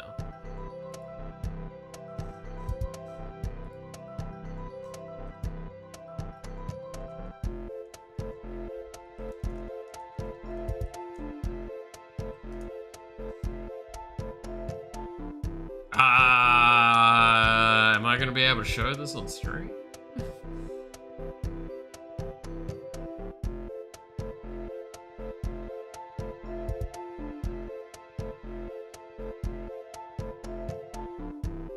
Oh, they did a decent job with only getting half the funding. That's kind of cool.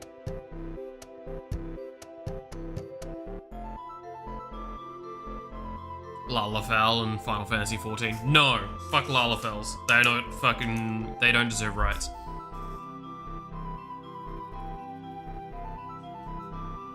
They're only good for jumping over the top of.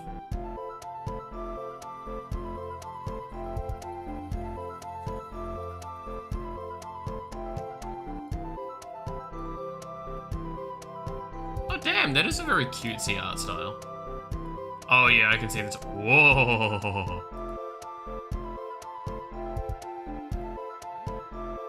It's a bit questionable. I can show some of that on stream. Ah, it does look cool though.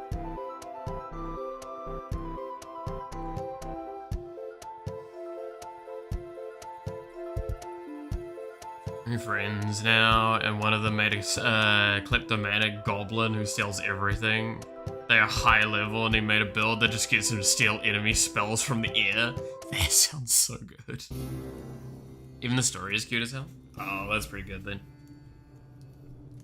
I mean, that's one of the things I'm gonna enjoy with this game a little bit. Cause, just as a, like, point of call, these two characters here are both idols. Like, I'm here to shitpost. These are two idols, these are farmers, these are, well, obviously a baker and a chef. These are bards. Stuff like that, right? I'm here to make shitposting. And yes, I'm not gonna lie, the reason I have idols here is because I also have the half hope that in the future I'll be able to do collaborative projects with certain things and make skins for certain characters.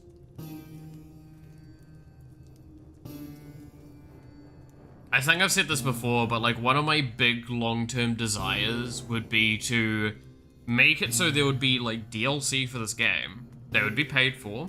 There would be skins for characters that makes them into like, I don't know, VTubers or whatever. But while they're being paid, I will make it said that like basically 40% of it goes to the original creator, 40% of it goes to a charity of their choice, and then 20% of it comes back to me. And obviously paying the artist, primarily. So I basically get fuck all out of it. Or like even more percentage potentially depends on how the things goes, right? Like how it will be up to the person that I'd be negotiating with. How much of it they want for them and how much of they wanted to go to charity. Because I would make sure it would be a charity thing.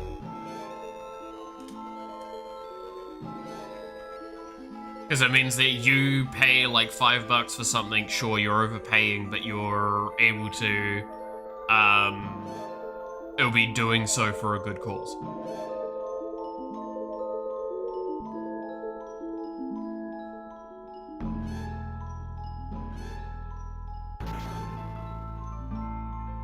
The MCU, the Mouth Connected Universe, yeah.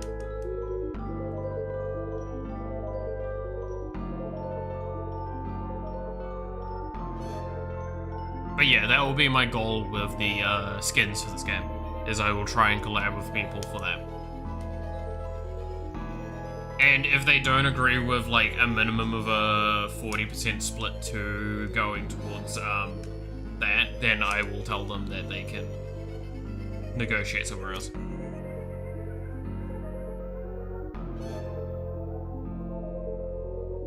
That is very, very strictly where I'd want to go with it all. Like, the majority of it should not go to me, because it is not me that is benefiting from it as much. It's getting people to play the game, but it should be other people that benefit from that. I don't know. That's how my brain works for that. It's weird.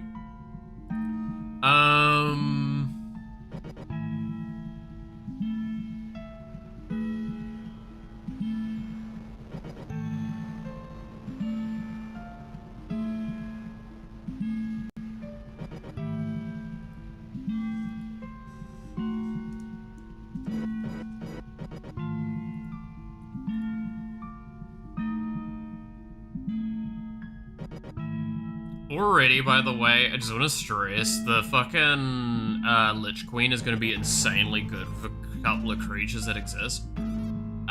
Specifically, which one is it?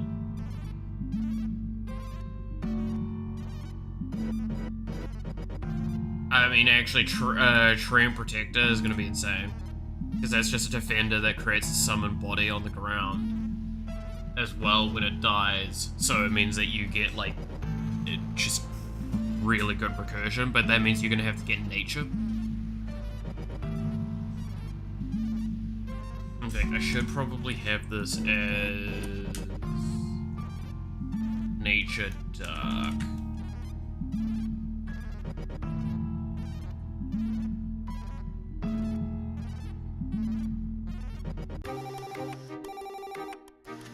And this should be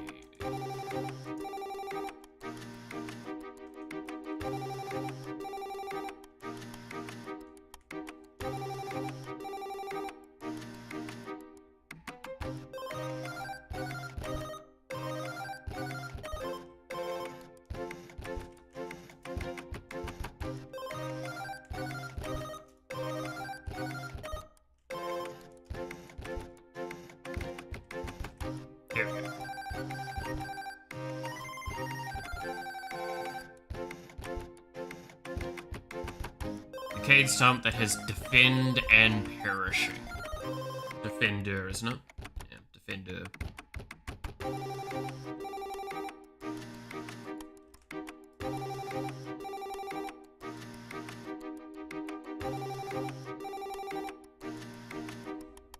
Just spent a lot of the time today just playing around with some of the designs and cleaning up kind of the general feel of a lot of the cards that I want to go for.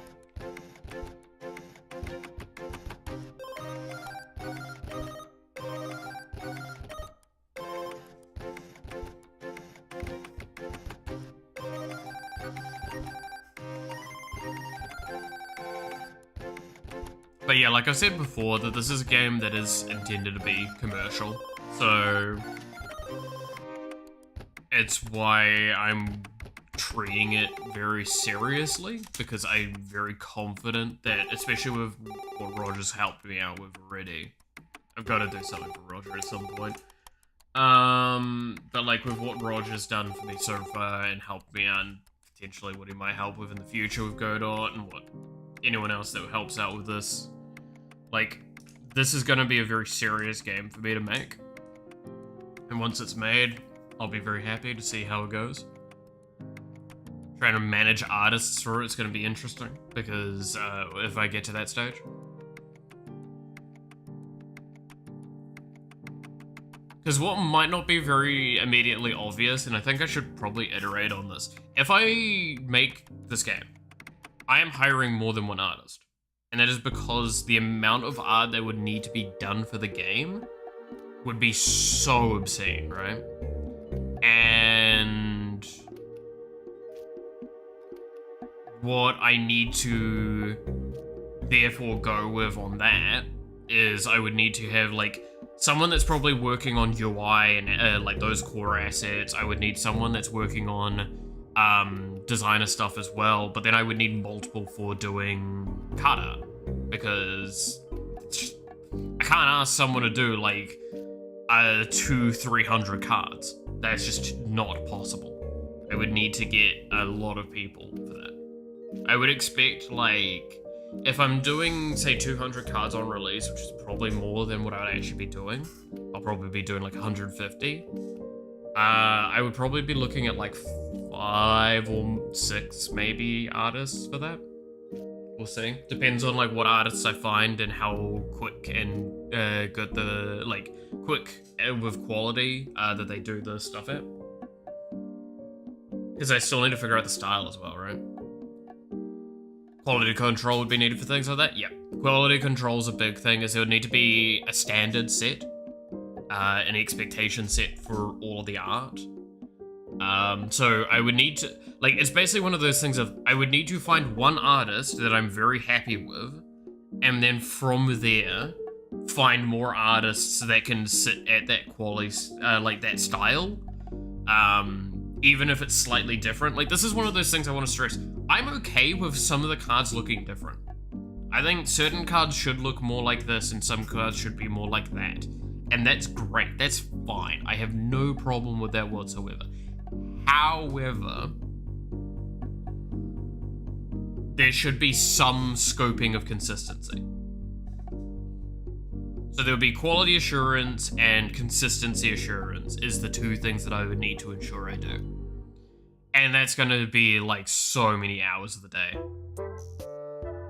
For both me and the artists. And that's why, like, I expect when I get to that stage, I'm not gonna sleep for like 3 weeks. Just go fucking whole hog on it. Oh, it's lagged again.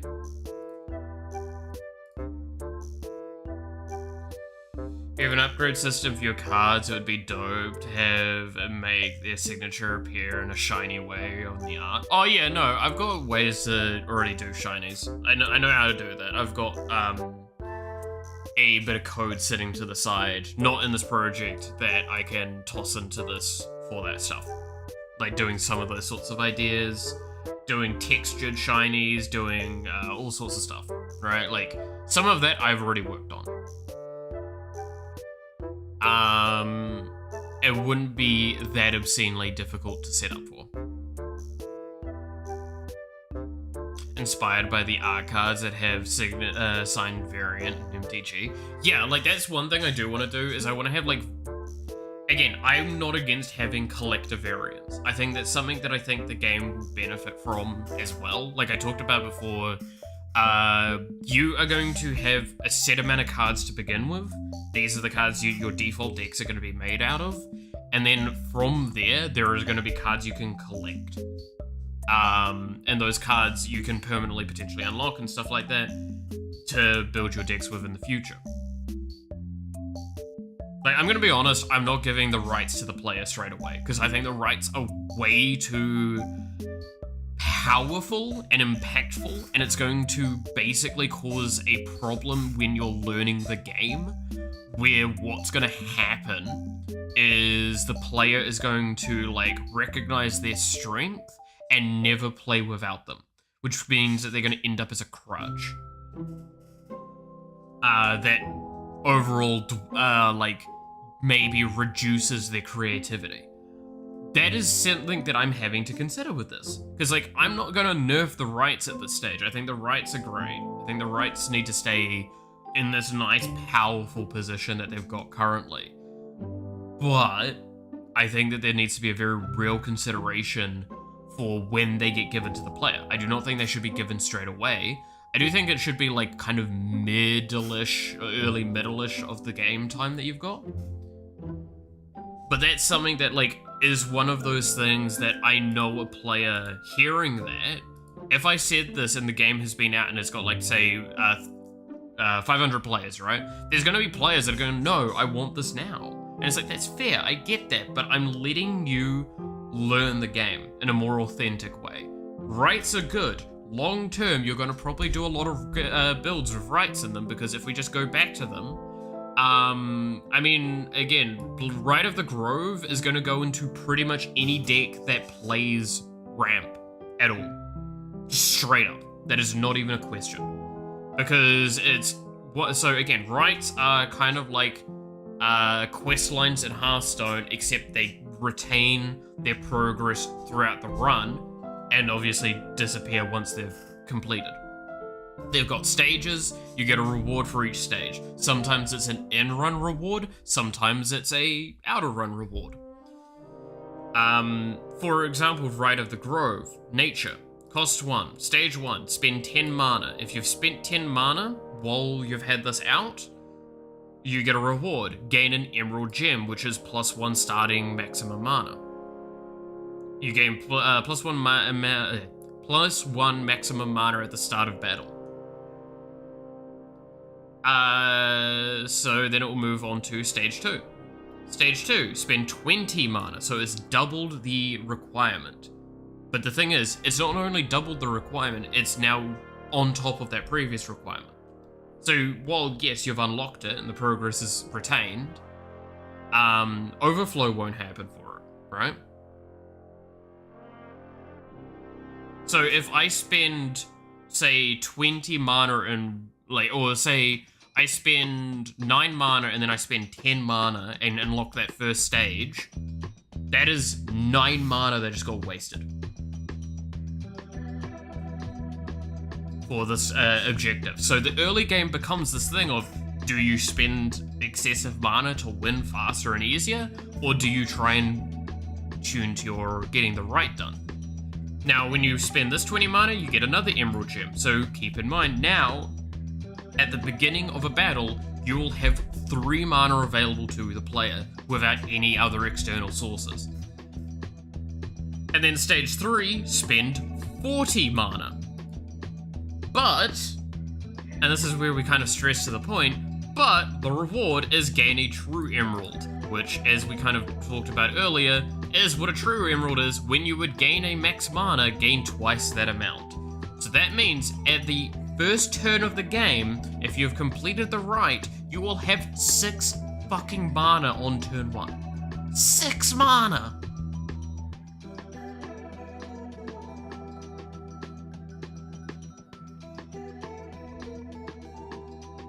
I think that is an adequately powerful effect. That has got a high requirement.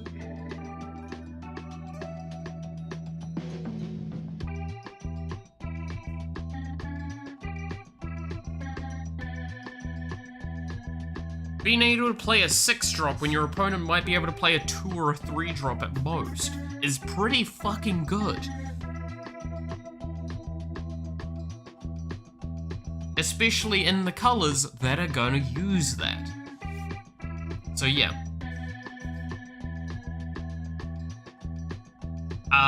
And I'm not going to say that's the strongest rite of all of them. I think there is an argument to be made either Blood Rite or Rite of Blessing could potentially be worse.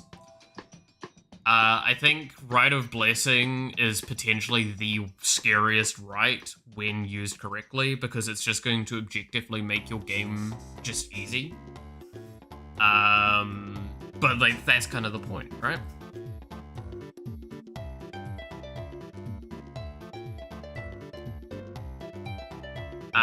Rite of Blessing's fun though. It's the holy one where it's like restore or gain 10 health of your cards. The reward initially is you draw 1 card. It's not that great, and it's only that one time you trigger it, so you do it on the end. It's not great. Calculating you, it's all good. Yeah. Stage 2 is you add an Archangel's Blessing to your permanent deck. So you permanently gain another one of these, which is 4 mana, target creature gains a life link, and a 1/1 counter. And then, if you restore another 40, you get a Blessed Gift, which is when you would gain health, deal 1 damage to the opponent. Which basically means if you have lots of instance healings going off, you just kill the opponent easily. You never have to interact with them, which is really stupid.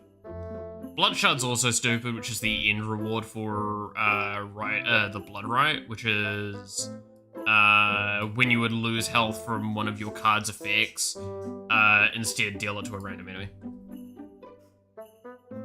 I just saw Skibbity Toilet Urgot. Please, no, you know what's the best part about Skibbity Urgot? So I sent a message to my friend about this. If you look at the splash art for it, so I'm gonna just show this here. If you look at the splash art for it, he's employed by Corporate Mundo, and he's actually got like the image up here. There's that one fucking scene from I think The Office or whatever, where it's like the guy getting his hand shook, and it's the meme that we all use for like all the things. Where I don't know how do you best. It's like the guy shaking the one guy's hand, and he's just like fucking deer in the headlights looking motherfucker. So yeah, that's cursed information you have now. A Skibbity Urgot is employed by Corporate Mundo.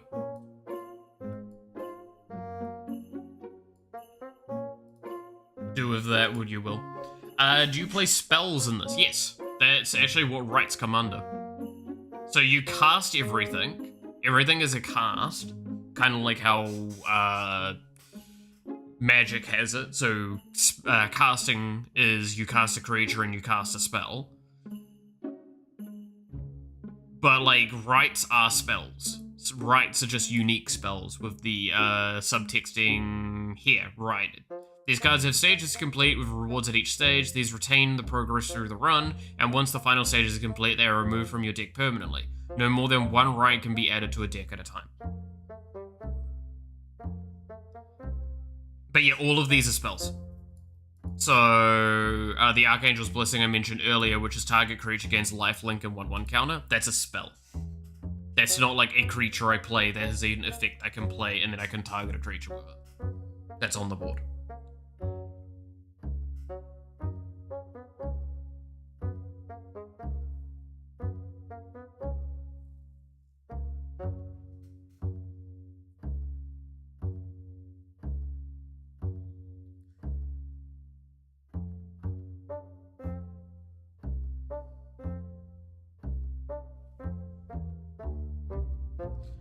Proposition, create Undead Golem. When there are 4 to 5 zombies on the board, combine them into 1 card called Zombie Golem. I mean, that sounds like kind of the Voltron-y sort of stuff, right?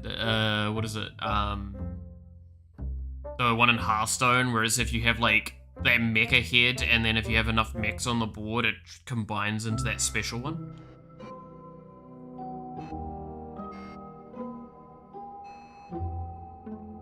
I could do,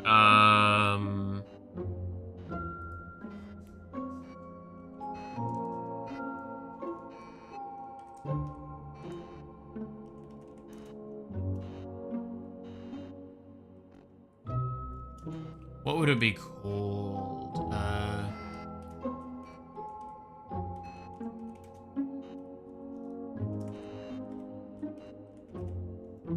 Necromantic Summary. Let's go with this. Then I'll do dark. Cost 10.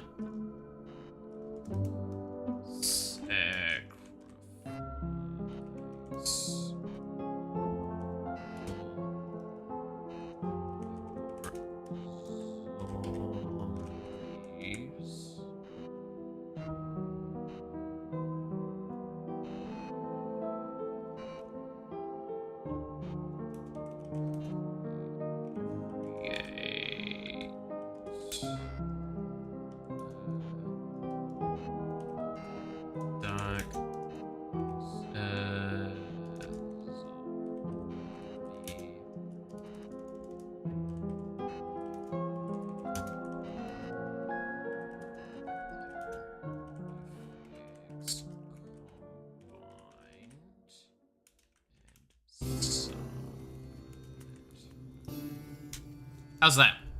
Necromantic Summoning. Cost 10. Sacrifice all your zombies, then create a dark zombie with all of their effects combined and summon it.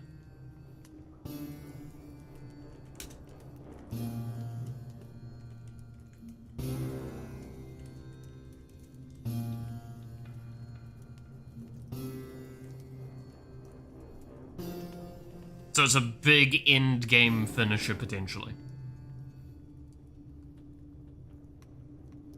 As a spell.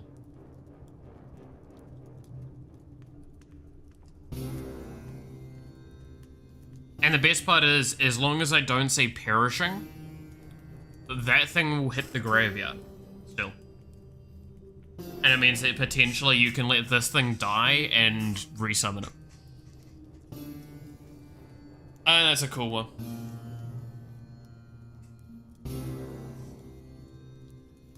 It's kind of like your Rise of the Dark Realms sort of idea, right?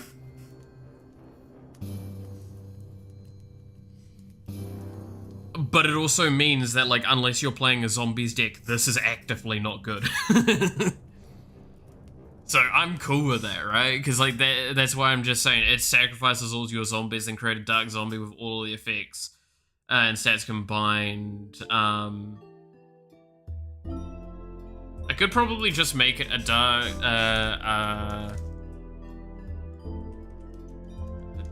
create a...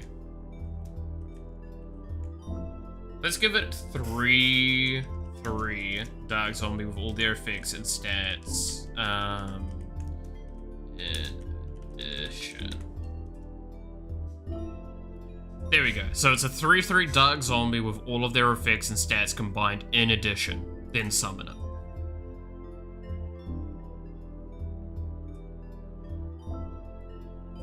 Actually, I should probably just have then summon like this. Wording's probably better that way. Then summon a 3/3 dark zombie with all of their effects and stats combined in addition.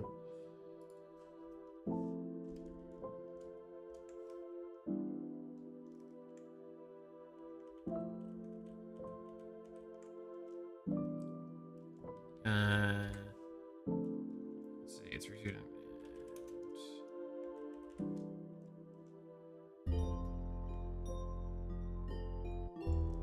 Add the effects and stats of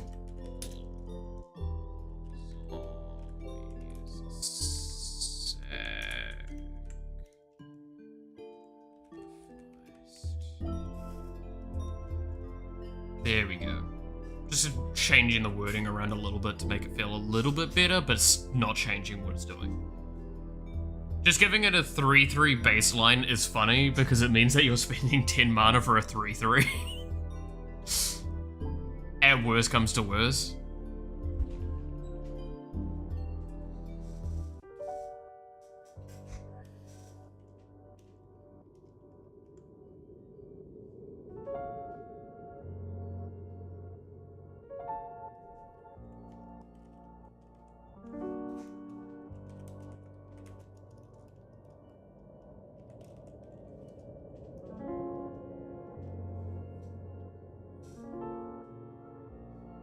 It's also really good because necromantic summoning in the Lich Queen deck means that, like, after a creature you control enters the grave, return it to hand, you just get all of those come back. Combines base 5/5, tremble before when necromantic. I mean, that's the other thing as well, is technically that means that this is objectively a bad thing. I could make it so it doesn't get, like, perishing is a counter. Because then it wouldn't get the perishing counter.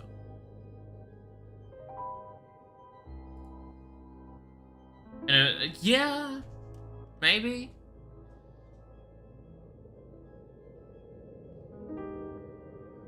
Do I develop video games as well?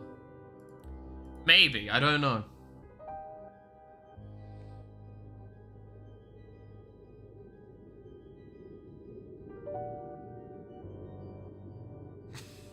It's almost like that's what I am doing at the moment. I'm just writing up some of the ideas for this game.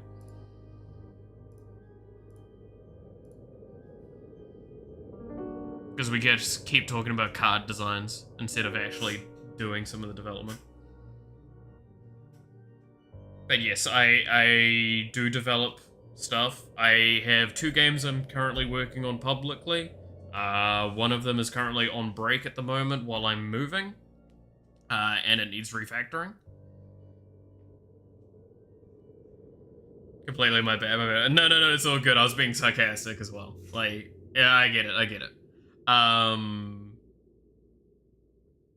But yeah, no, like, there's this game and the other game I'm working on. The other ones, though, are getting not streamed at the moment while it's getting its big changes done and while I'm moving. This one's easier to work on while I'm setting up to move.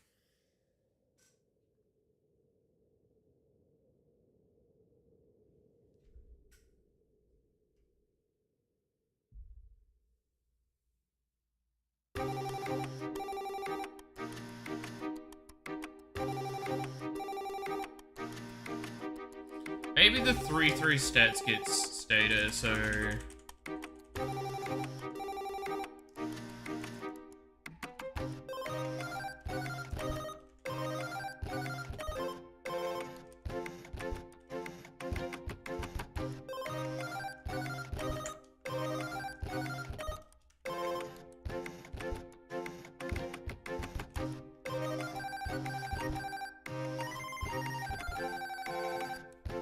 There we go.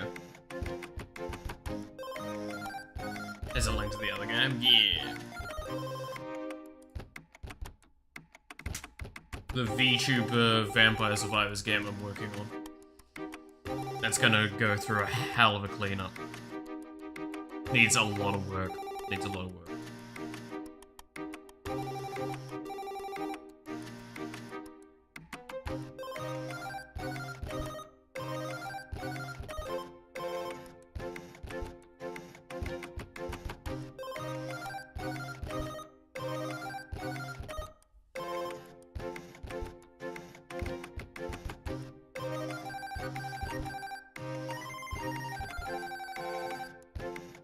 But yeah, hey, look, I stand by. I'm all for doing the necromantic stuff, though, Devil. Like, genuinely, I think this stuff's fun.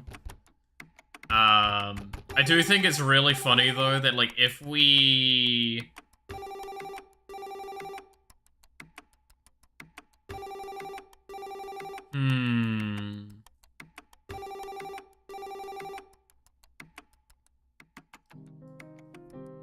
Do I make it so it has only positive effects instead, then?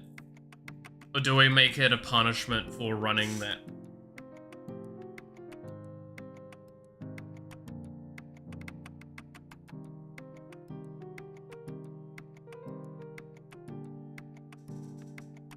I don't know. I don't think it's fair to punish the player for that. I think it's just positive effects of all zombies sacrificed by the spell. I think gaining the negatives is fun. I think it's one of those ones where, like, I'm tossing up because, like, as a player, it would feel kind of stinky, but it would also be really, really funny if I had, like, a shitload of the perishing zombies along with a bunch of other zombies, and I just made this big fucking ball, but it still gets sacked. Perishing might be overkill. The problem is, what do we do to counteract the perishing argument there? Because if I go, like...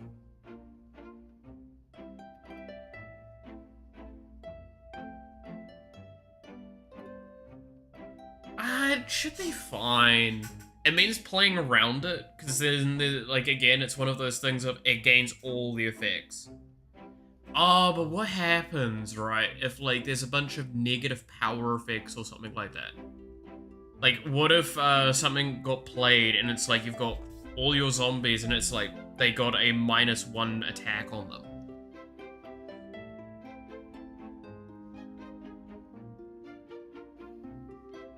So it means that you'd make this giant ball, but it has all of the -1s on it? No, I think it's fine because it's supposed to be a finisher, right? So I think if it's a finisher, giving it so it's only the positive.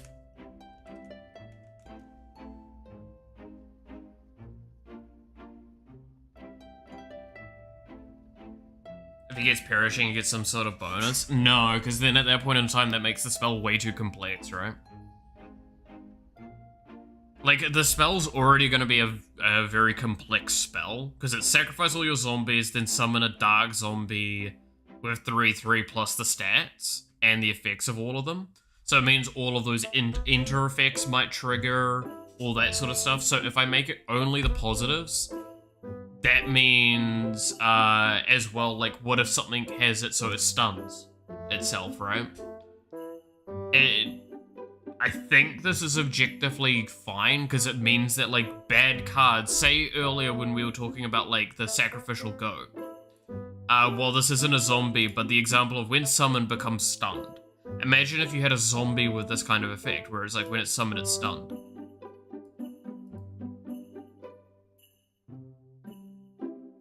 When you have to unroll the A4 format page. Yeah, that's why I'm thinking just making it a positive thing makes the card simpler and better, especially knowing that it's a 10 mana and dark. Dark is not a archetype that's going to ramp inherently. Dark doesn't gain mana, Dark just kills shit. Right, like the philosophy of Dark is health loss, stealing, drain, opponent's discard. And I also should probably put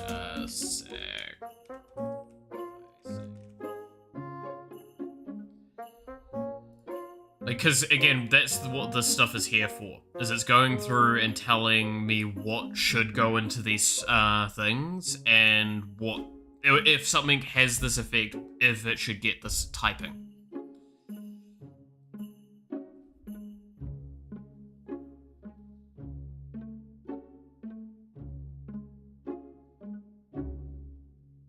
So, yeah, that I think is a little bit better.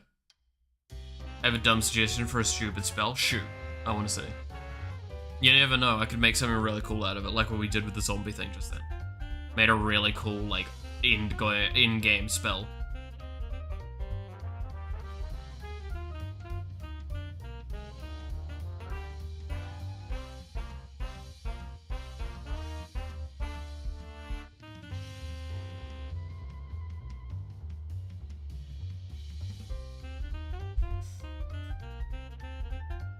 Because, like, I could have turned this into a creature summon, and that would have been fine, but I think this as a spell makes more sense.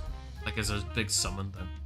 Decaying Horde. Kill all cards on the board, while giving them perishing, and replaces them with... Ooh, interesting. I mean, at that point in time, yeah. That's an interesting one, because actually you've brought up a really interesting point. Because I was about to say, well, that's kind of exile, right? Because you could have it as, like, exile all cards, but no, perishing matters differently. So, exiling a thing is, it doesn't trigger the effects that like, if the card was destroyed. It just removes them, right? Perishing means that, death triggers still occur. So yeah, that's actually an interesting spell. That's actually really, really interesting board wipe. I like that. I actually really, really like that idea. So,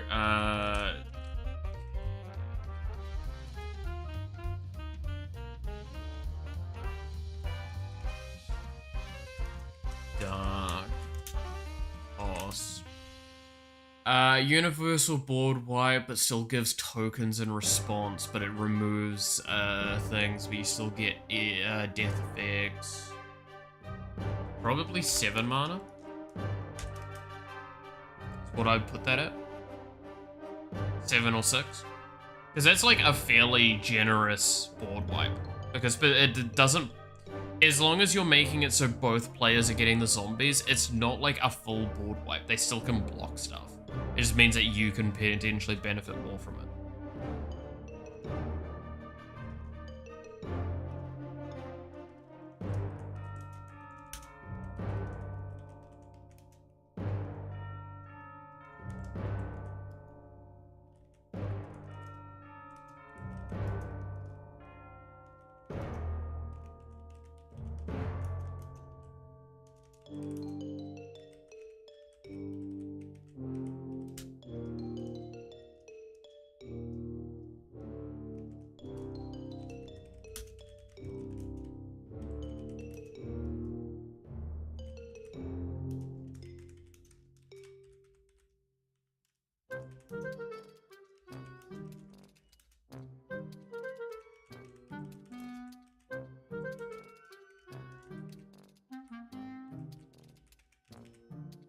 Something like that.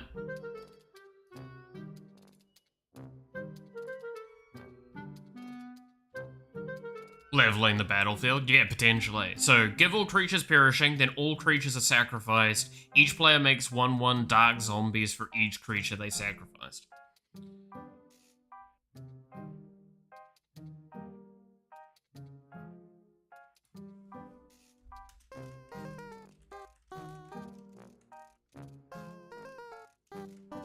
I'm gonna reword this.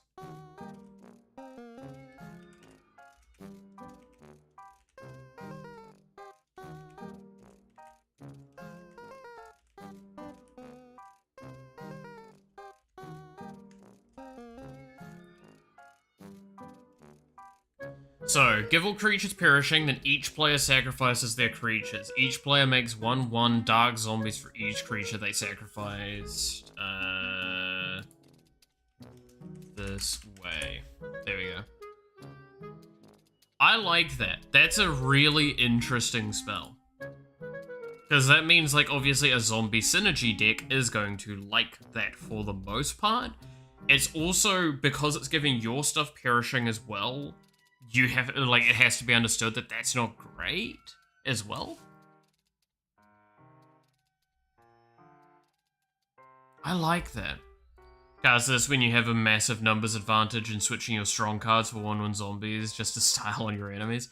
I mean, or, like, they have a really scary board of a bunch, like, a couple, they have only a handful of really good things and you've got a shitload of really shit stuff. Keep in mind that the game's designed with Legends of Runeterra's combat style in mind. So, one thing can only block one thing. So, if you've got a wide board, they can block, you can block their shit, but what if their shit has, like, what was it again? Trample. If they have trample, they don't care that you've got a bunch of small things. So you just wipe their board with that. And it means that theoretically you might not even get a huge disadvantage out of that. But they'll also lose their strong stuff.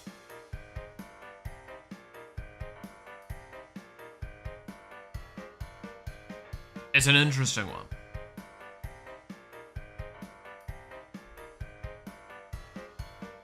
It's a really cool idea for a board wipe that I actually think adds like a very interesting play pattern, especially with the zombies synergies to it. But it also means that, like, if you have a board of stuff that isn't zombies, you're like, I don't care about this board. this is my utility board to get me to the stage. I sack my entire board, I play these zombies out, and then I have like an anthem or something to give them. Like I give them all like +1 attack or whatever. I mean, fuck, you could, there was probably going to be a card eventually that's like whenever a creature enters, deal damage. I wouldn't be surprised if I make an aura like that. What was the soiled aura again? Your dark creatures cost 2 less and gain Russia, but their health is set to 1. Yeah, I like that one. That one's again a great example of like just stupid fun shit. Right?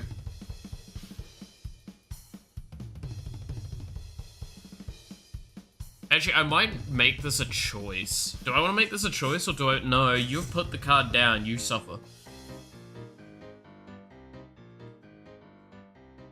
No, if you put it down and it's a permanent feat, you may cast Dark Creatures for 2 less. If you do, they gain Russia, but their health is set to 1. I like that.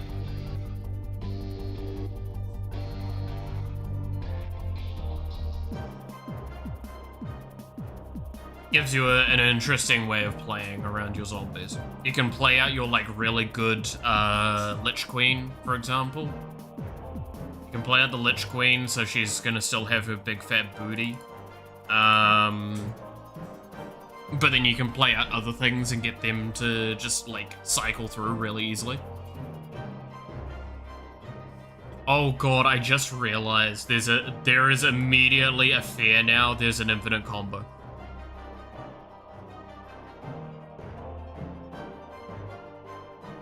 No, do you guys see the potential infinite combo? With Lich Queen and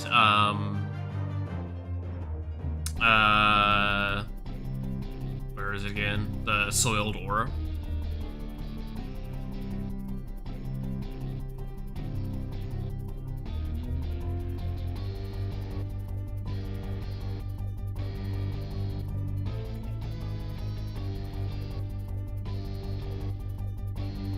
Alive, bring back a creature from the graveyard and receive damage equal to its mana cost. I'll probably do something like that, yeah.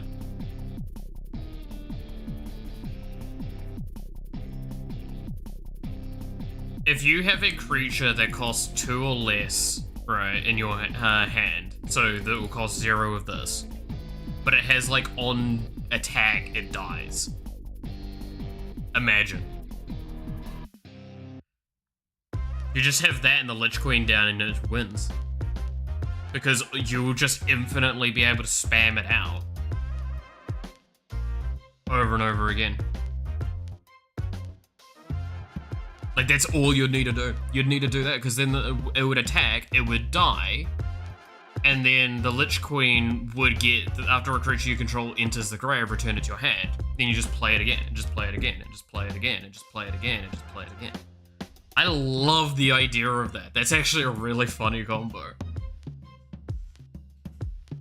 And see, that's an example right there of what I'm talking about with this stuff. Is that, like, I really like the idea of doing really dumb shit. Have an army, just an army of shit minions you throw at a wall. You can't hear me screaming in the screen, yeah. But no, it's a really funny idea. I like that. I'm gonna have to make a creature specifically for that combo. What do we want to make for that combo then? It's gonna be like, I don't care what the thing is. Dark. Cost 2. So it's on the absolute end of it. I give it,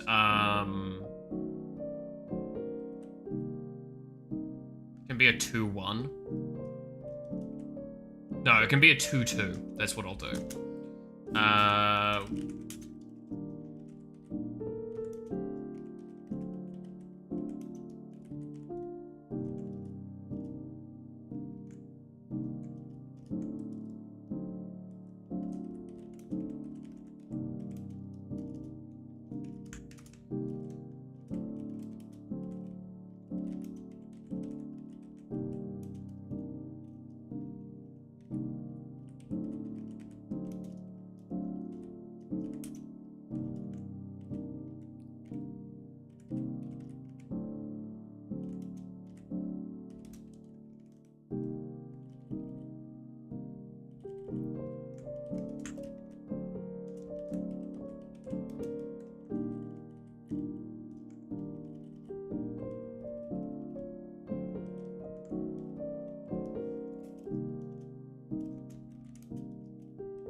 Let's see. Might be a good name. Well, no, that's the thing. Is like if you're doing that combo, that's great and all, but like you have to require the setup for the combo. Because the best part is if I make this arcane, right, dark and arcane, because I give it a draw effect.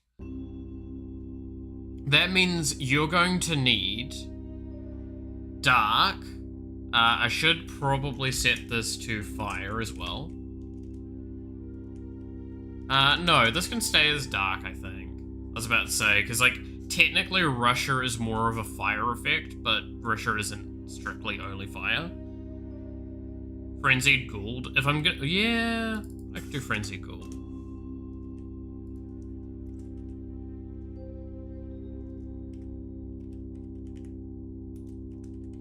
If I'm doing that, then I'm gonna remove the card draw, though.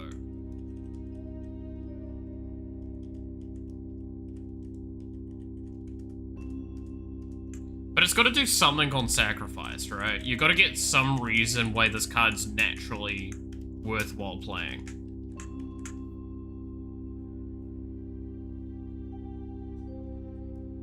Because the stat line is not good, right? The stat... I don't know. This is the difficult thing. I could give this one more power. But then it's just so good. Yeah, I'll leave it at this. If this becomes a problem, then this gets... To be fair, this is one of those things, if that's a 3-card combo only in Dark, you can play that. You can just play that as a straight up from the beginning.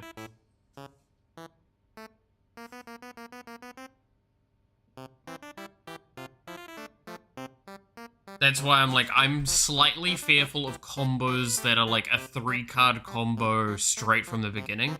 However, it's a combo that you need turn... Oh, I mean, it's only turn 5 you need it. But you have to draw the cards for it as well.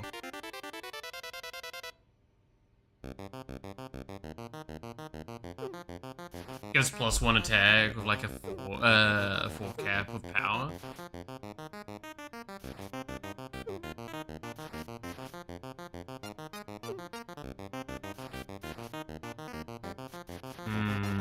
Because, okay, so this is one thing I will explain very quickly here.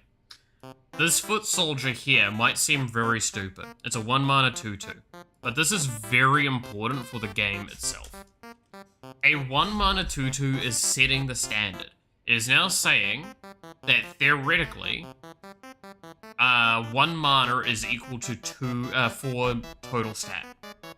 Right? So that means if we go from there, technically speaking, 0 mana should be a 1/1. So that means every mana is 2 value worth of stat. So therefore, from there, we have to determine what effects count for. Rusher is a free attack. This is technically, this is a 1 mana addition to these stats. So you're paying 1 additional mana for the Rusher effect here. Right? So what we've got here is we've got a one where it has got a theoretically, this is a downside under most contexts. But sacrifice effects are gonna like this, as well as this one combo we've set. So this creates an interesting situation. Do we consider this worth one thing? This is why I'm saying potentially I just give it 1 attack. Or what I could be even more mean with is I give this 1 booty. So I give this a 2/3, because then that means that 2 of the stat is wasted if you try and use it with Soiled Aura. Right? Does that make sense? I don't know how a lot of this is gonna make sense. Could make him weaker and gain strength with each death. But why? There's ways I could do that, right? But like, why would I make a card that doesn't recurse itself and it's just a basic dude? Have that effect.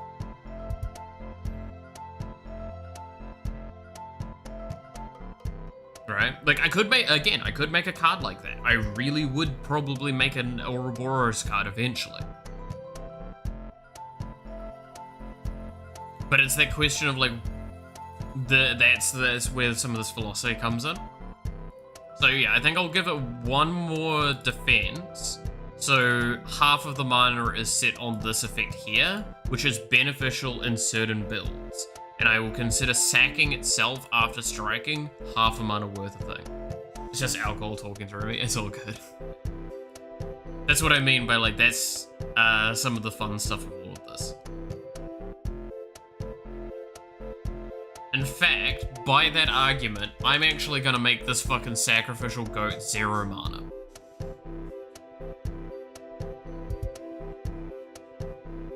Because it stunning itself compensates for the fact that it's sacking itself.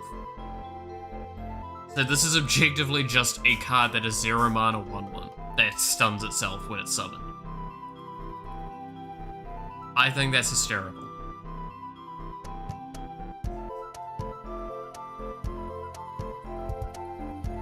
But yeah, so welcome to, like, how a lot of these sorts of game design stuff, things are decided. This is actually something you see with Hearthstone a lot, and this is why a lot of people hate on Hearthstone recently. Because, like, for example, card draw. Card draw in Hearthstone is valued at 1.5 mana. So drawing one card is equal to 1.5 mana worth. The reason why we can make this calculation is because most of the card draw around in the game is balanced around being 2 cards for 3 mana. Problem is that, like, for example, with the mini set that came out, the StarCraft one, they introduced 3 mana draw spells that drew 2 cards, did an effect, and the thing is, the cards they draw were tutored cards. They are specifically those cards from that faction. So that means if you're playing the Terran one, you're drawing 2 Terran cards specifically from the Terran draw. So you get a bonus and draw what you want.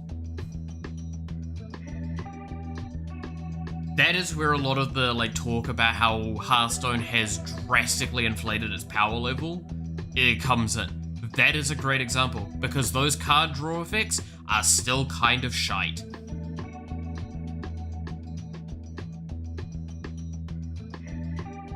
I got fixated on the idea of getting stronger with death and just kept thinking how add and not why add. Yes, that is always a fun one with card design.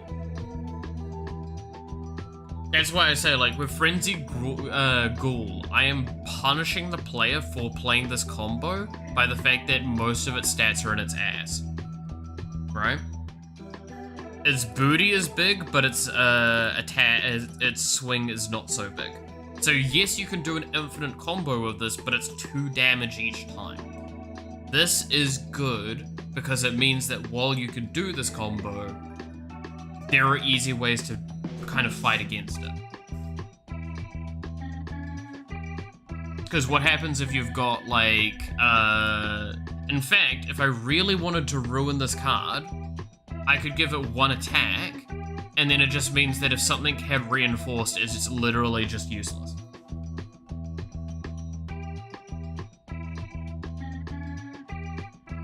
Just straight up useless.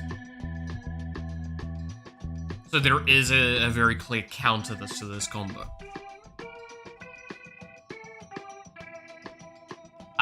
There's also an argument that could be made that this Lich Queen could go up in cost, because that's where the combo comes in. I could also make this a once per turn effect, which really ruins this combo. But I want this is where it comes into this point of, I'm fine with this combo existing, I'm not fine with it being easy to pull off. So I think I'm going to increase the Lich Queen's cost to 7.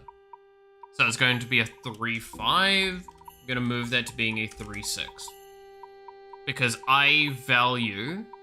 So this is where we get to the point. Okay, what are the stats on the Lich Queen versus what it should be? So it should be an 8/8. We are missing 7 stats. Right? No. Yes. We're missing 7 stats. I value creating a creature you control entering the grave return in your hand for free at 7 stats. We'll see if that's enough. This makes it hard to remove as well because it's 6 health, and we're going to probably be balancing around the thresholds of 2 and 3.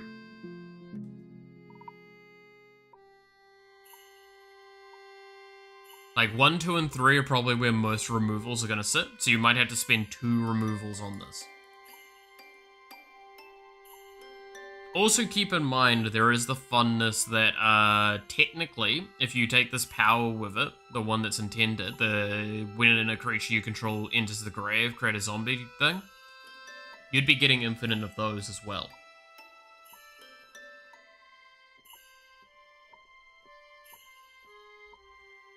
Not that that really matters.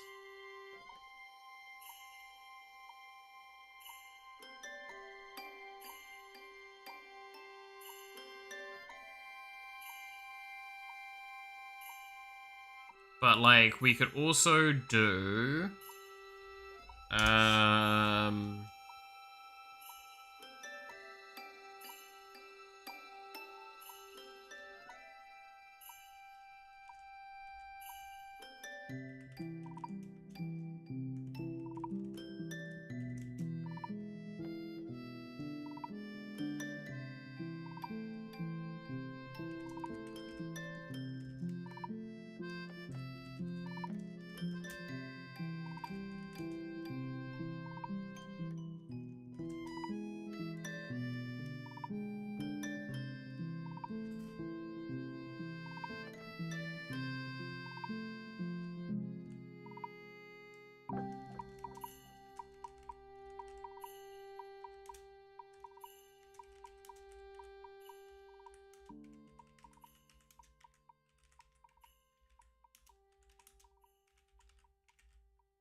There we go. Immediately a counter.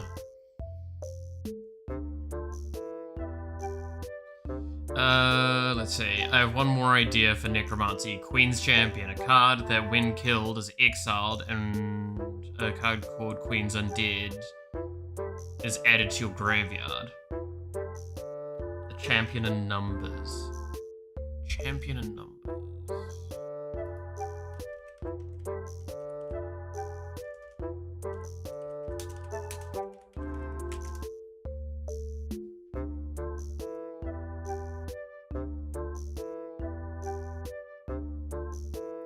Showing me league stuff.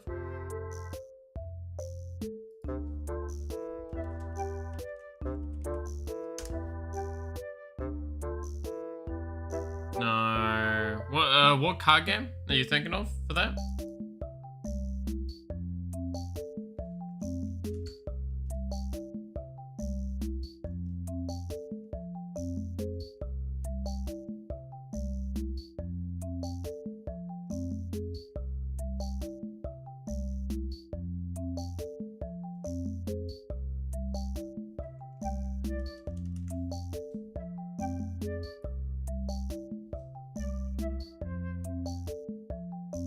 Oh, you mean like the champion stats? Oh, no, I thought you were meaning... Yeah. Okay. No, I get in there. Yeah. Queen's Champion dies, creates Queen's Undead in your graveyard. I have an idea for that. No, I'm getting there. Yeah. So, what I can do is... Queen's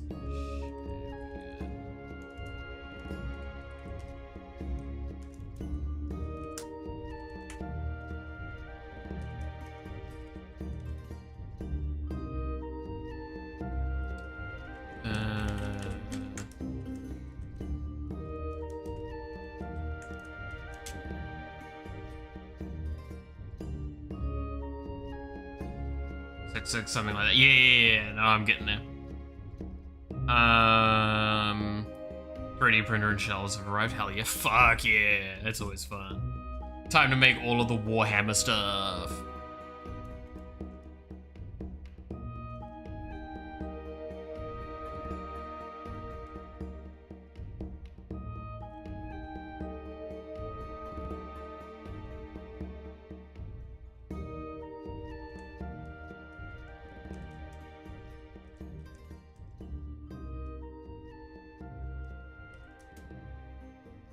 We pose and hell yeah.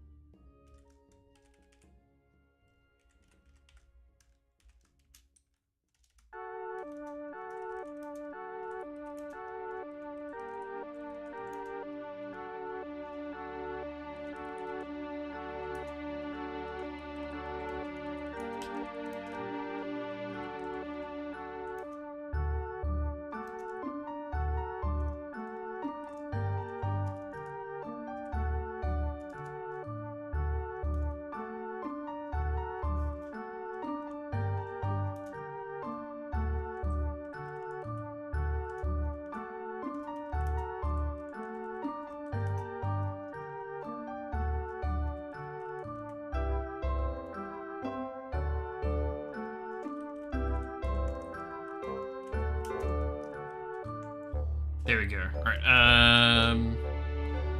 but yeah, Roger, we've not actually done much programming today. We've been pretty bad for just making design stuff because it's fun. I did do a little bit of, like, prep work for a couple of other things, though, around growth, that I might need some examples for something about that, but I'll nudge you about that at another point.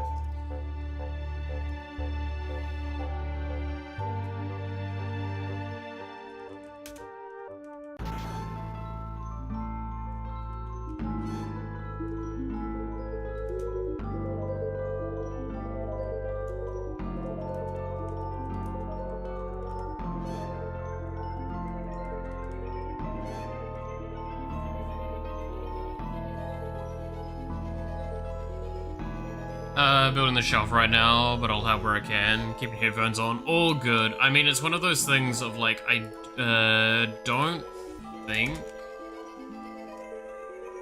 there's much at the moment.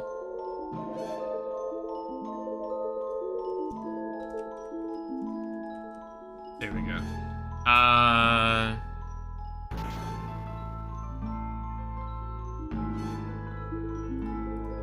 Because what I was playing around with was... where is it? Because I'm gonna have to, like, I realized now I'm gonna probably need a bit of growth in a way so I can use it for, like, just mana gain universally. So what I got here at the moment, I've, like, written it down quickly, is what I'll have for growth, and then I'm gonna change it so growth targets whatever players as well, so I'm gonna have to do that. I'm just like, it's thinking through the card functions and effects and those kind of finer details. So, yeah. I might actually also have 4 high range.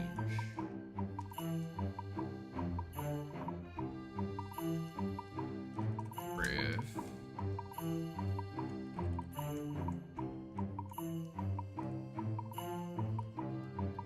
Trigger for that.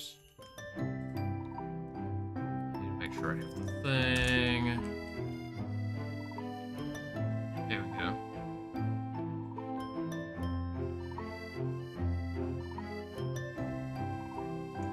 That makes a bit of sense. In case you would give the opponent mana, you never know.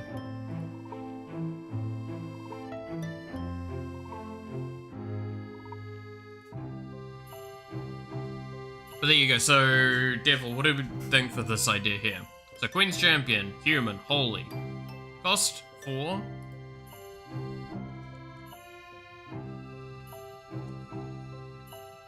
So it costs 4 mana. It's a 4/4 with lifelink.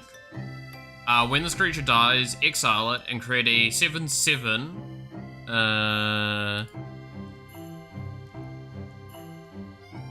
So I'll put a 4 cost there. 4 cost 7/7 Dark Queen's Eternal Guard zombie with Defender in your grave.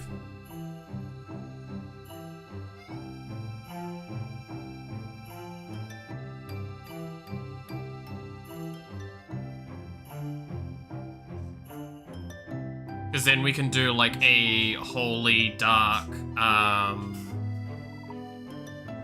kind of like commander or a legend as well. So it's less about the zombies and more about like a questionably ruling queen, which could be still this Lich Queen. You never know.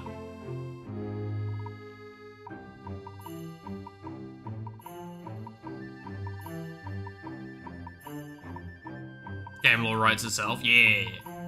That's the fun with designing some of these cards this early on, is that like this is actually how I write the lore and all that. It's always good to like fuck around with that stuff. Hey, look, how's it going?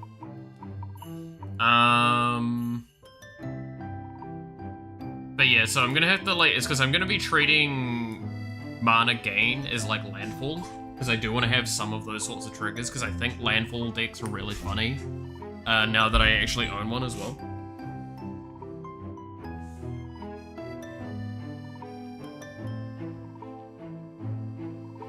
I'm going to try and make it moddable just so you can add custom cards. You do realize that's the intent, right? That reminds me, I didn't make the fucking Git yet. I'll have time today. I'm going to write myself a note, quickly. I'm going to make a Git for this before the day is out.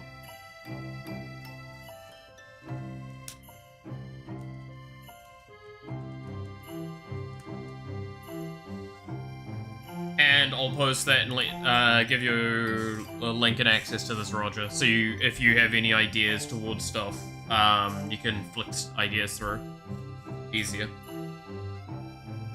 And call me out on my stupid writing of code.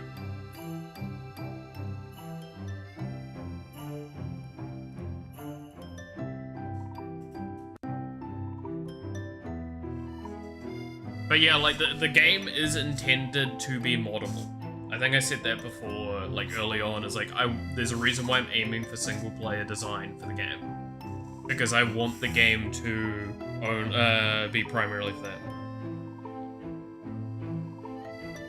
There will be some kind of weeb archetype, and you can... Roger? Do you know what these two legends up here are? They're fucking idols. The Brilliant Star and Off Mic. Both of those two are idols. And before you go, are they? Literally one of the class type is idol. Do you think there's not going to be already a weeb comp in here?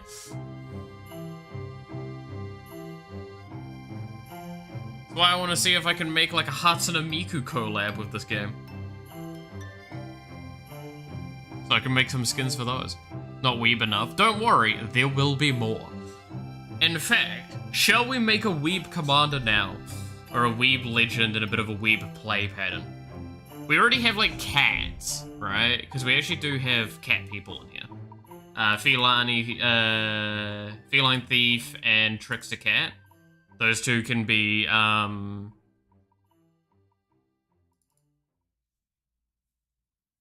So cats seem to be around pillage effects. What was there was one of these that has pillage. What was the one that has pillage? Club Queen. So she can probably be just a, cat woman. Like a cat girl. Akasuba. What's one of the weeby things we could add? We could do like Dragon Maid. Oh my god, we could do Dragon Maid. Do we want to do like Dragon Maid style characters? I think that'd be funny.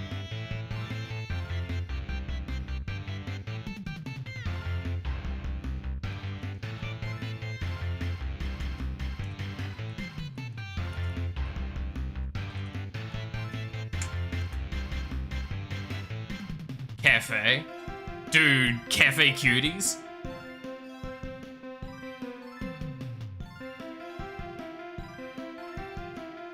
One is a different concept cafe style. Oh my god. Wait. We could do all of the factions as, like, maids. So I'll just call this the,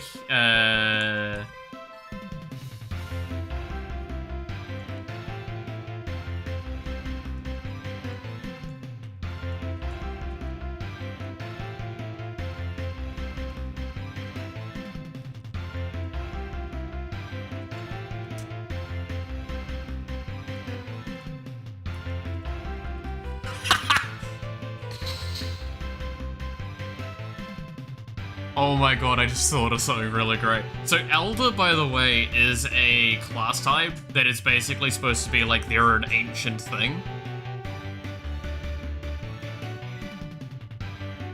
Right? So it's an Elder Maid. What race do we want to have the Elder Maid be? Like, what origin do we want to have as the Elder Maid? Do we want to have it as a god? I want to have this as a god. Fuck it. Elder Maid God.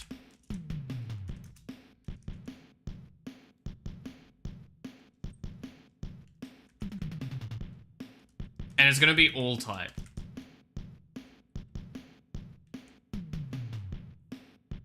So we can have all cards go into it if we want.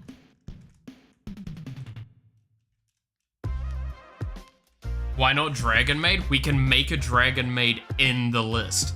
That's the point we're making. We're gonna make a cafe build.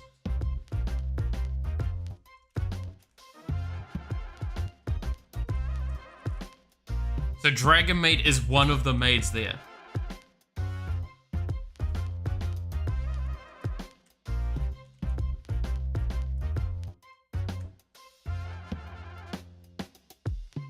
Concaf, god damn it.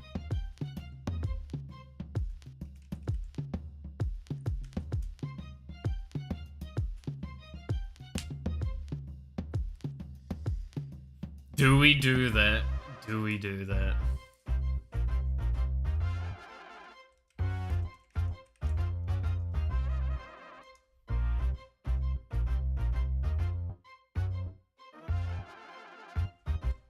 I don't know if we want to actually say concave. Is the problem, right?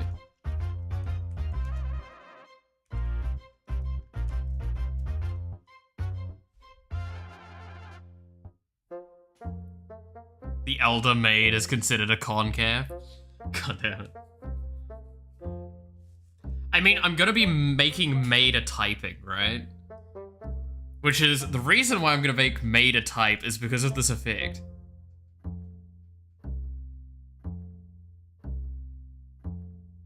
Are you ready for this effect that I'm gonna write out for this thing?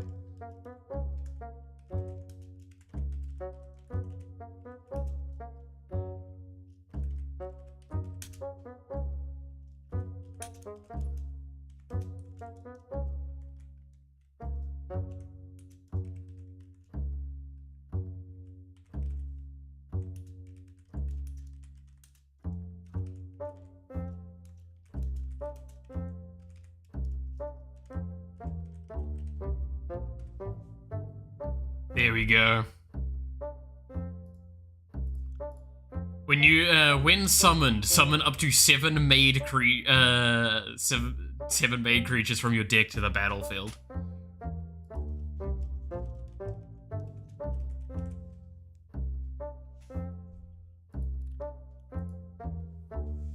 It's just summon this, bring in the cast.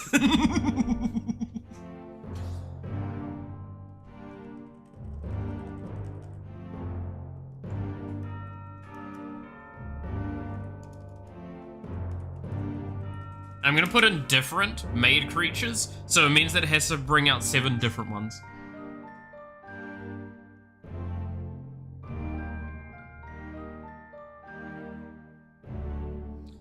Word referring to person who made the idea concept. I forget it now. We could see, we could see.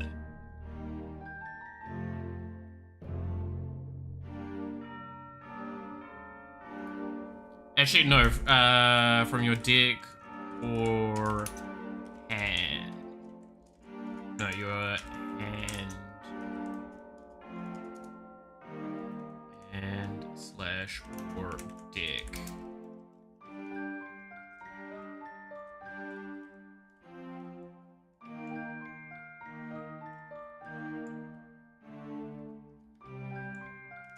I'm gonna word this slightly differently. 7 different made creatures from your hand to the battlefield.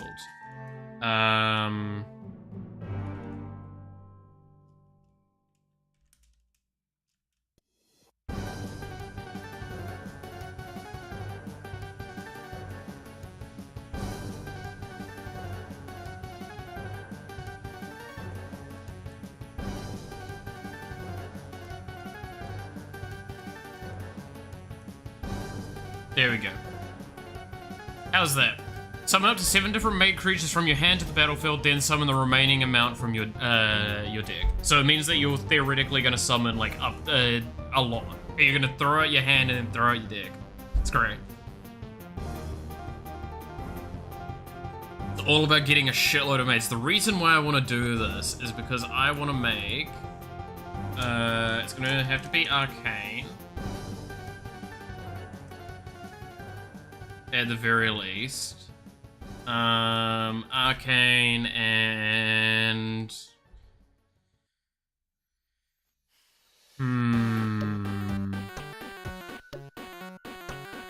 Aqua.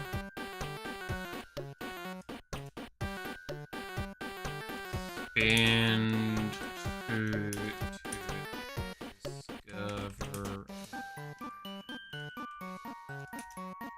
made.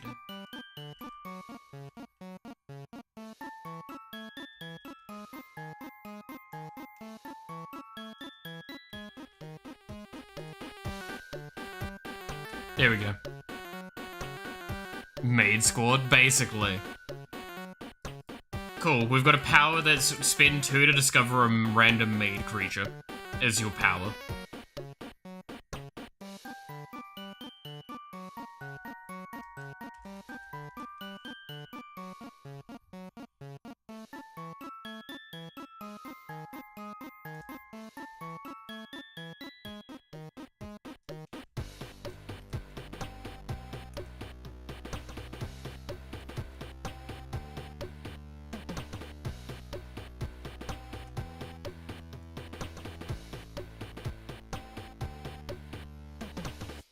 Incredible typings there. An elf maid, which is a maid and an elf. Amazing. Who would have guessed?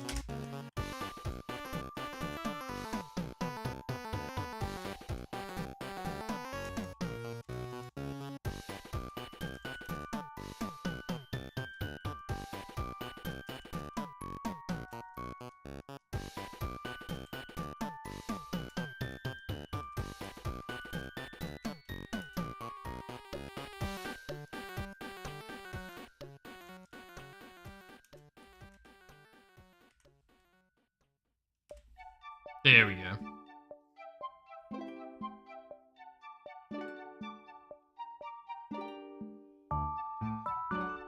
So this is what I can do. Elf Maid. Is nature, cost 3, 2/2, win some, gain 1 mana. I activate this room as a mess. Making Yandere Maid? Do we want to... Oh my god, there's so many ideas we can do with this.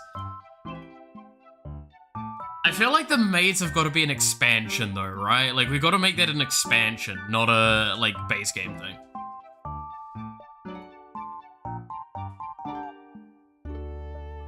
Because that feels so good for an expansion. Imagine, like, a whole maid cafe expansion done.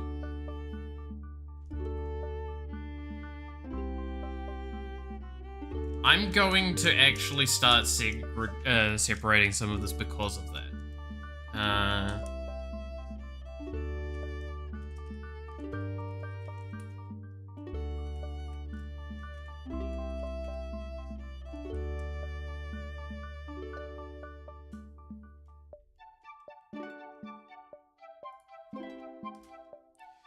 Let's see, Yandere Maid. Temporary bonus for each maid in play. Remove one from play each turn / something. Give a permanent slightly larger bonus.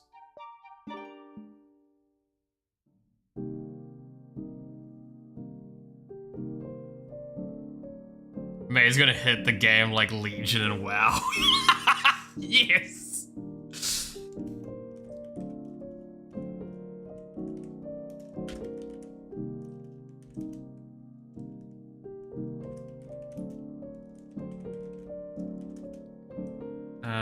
I'm gonna make this dark, and I'm going to have this cost 4. I'm gonna make it a 4/4. And when attacking, sacrifice the maid to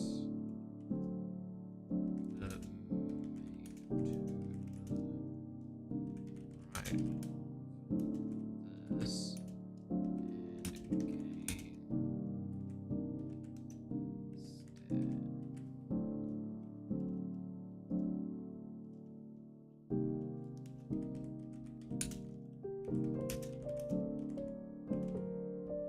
There you go. Is it balanced? Why the fuck should it be? I'm not saying I'm definitely gonna balance all of this. Okay, what about this? So when attacking, sacrifice the maid to the right of this, and then gain its stats until the end of turn. Do we think that's a good one? Or do we want to also stats and positive effects? There we go. And I might change this from sacrifice the maid to sacrifice the creature. There we go.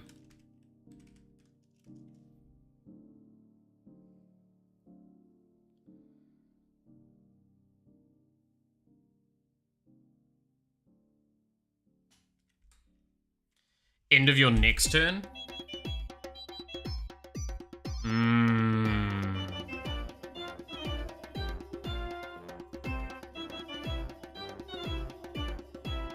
As a way to encourage keeping it past your own turn.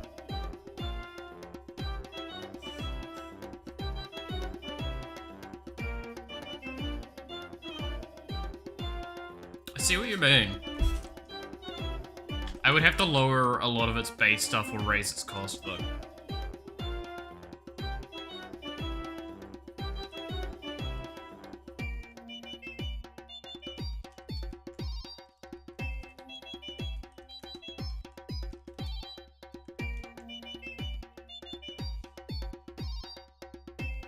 Because it would be like the base values of the problems with that, right?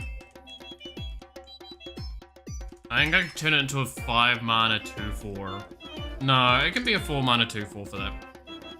Because, like, theoretically, right, as an example point, you play Elf Maid, and you then play, like, Yandere Maid behind that, sack it, you get +2/+2 for it.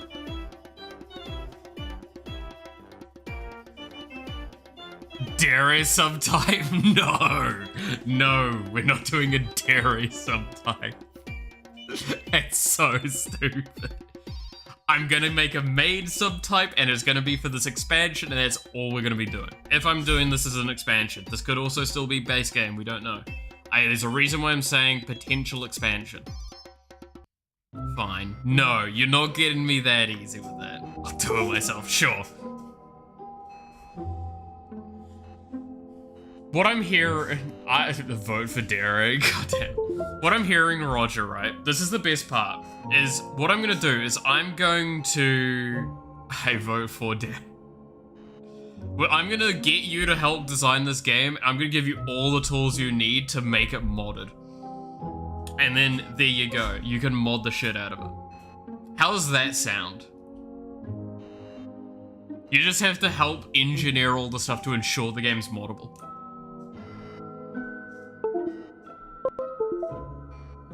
God damn it. There we go. Alright. People have spoken. You cannot convince me.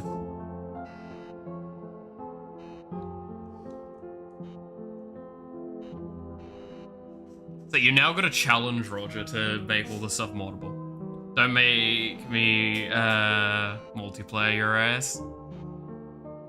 I stand by, this game's not gonna have inherent multiplayer, but I do love the idea of it getting modded in.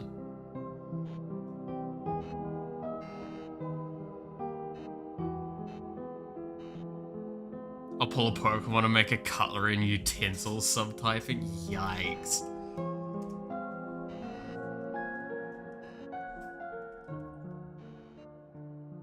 I'm not gonna lie though, I love the idea of this, like, actually being an expansion. Because imagine, like, a whole fucking maid expansion, and, like, expansions like that, where it's just full-blown shitposts.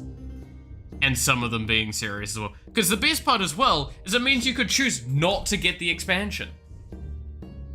They've approved official mods? Yeah, no, I mean, fucking Slay the Spire, its main expansion that we know about was literally a fucking mod-made DLC.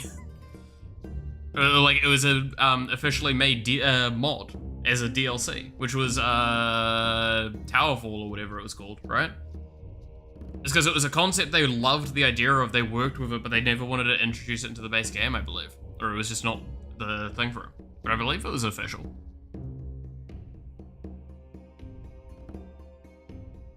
I love how, like, in the row, we've got an Elder Dragon, an Elder Lich, an Elder Maid God.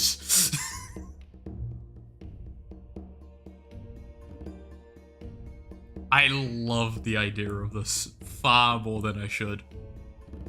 So now we've got to have the Dragon Maid.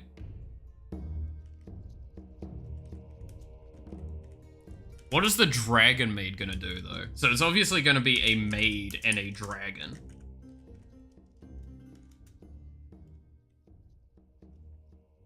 Kami-sama? Yeah.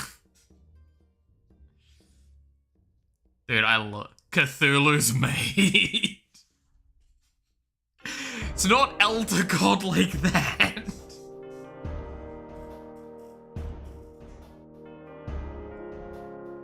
Dragon Maid hoards maids. Do we want to... Okay, by that argument, do I want to make it an arcane... I'll make it arcane at least for now.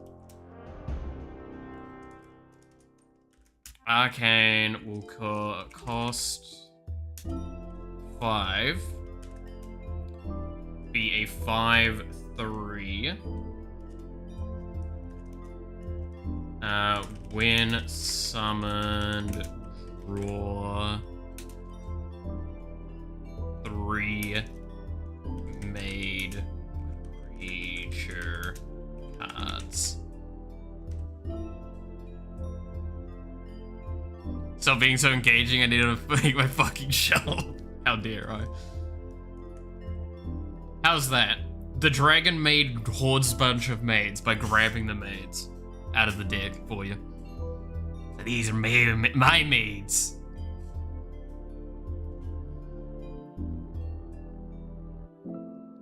So also at the same time, this is actually a really good card because this is your, like, maid refill.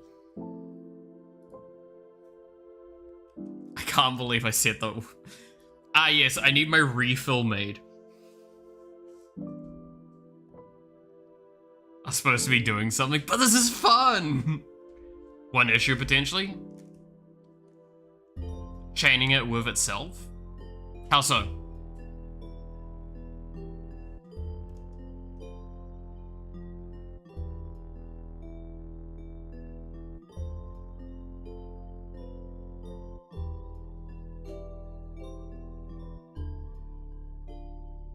It draws 3 maid creatures, it's 5 mana. You're probably playing only 2 of those per turn. A way to recard the play a second time? Using a maid card? Do you want to have a flicker maid of some kind?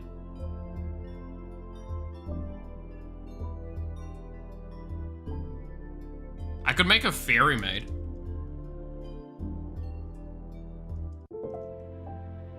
Using another maid card that's in play. I'm down for that.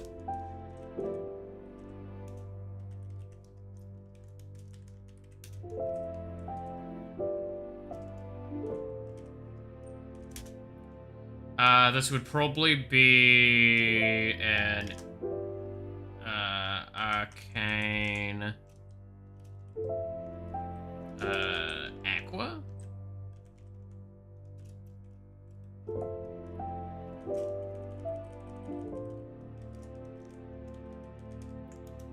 Cost 3. It can be a 2/1. When summoned.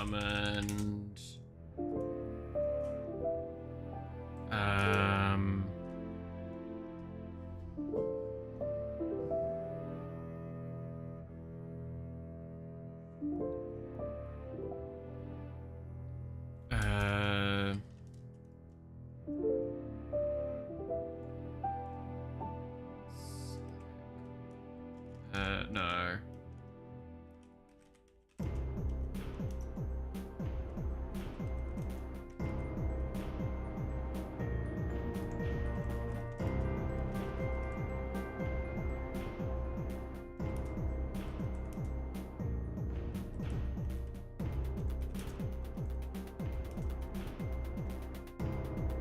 There you go. There's no way there can be 3 mana, by the way. Fairy Maid. Maid Fairy. Arcane Aqua. When summoned, exile all your other maids, then resummon them all.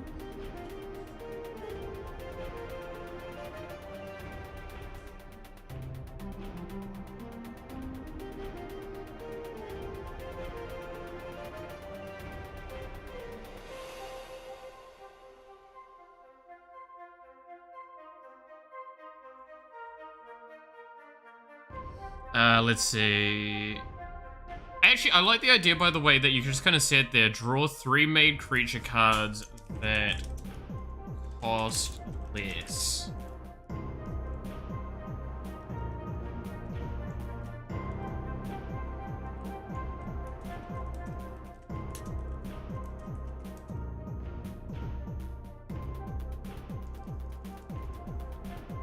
As the joke, the dragon thing can't pull out stronger things, so it being a 5 cost is actually, like, a little restrictive, because it can only pull out 4 or lower. So it would never actually pull the Fairy Maid, so you can only do that so much. But it's also, like, you're getting more cards out of deck, cool, but not really anything else other than that. Trial Maid. I like the idea of the Trial Maid. Trial Maid. Maid. Human. Let's give that,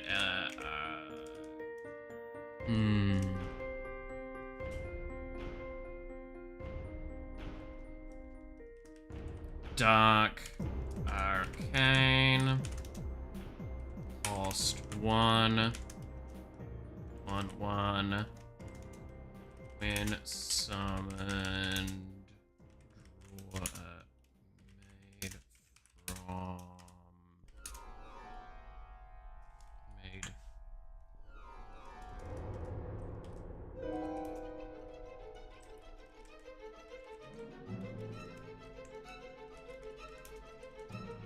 Dick.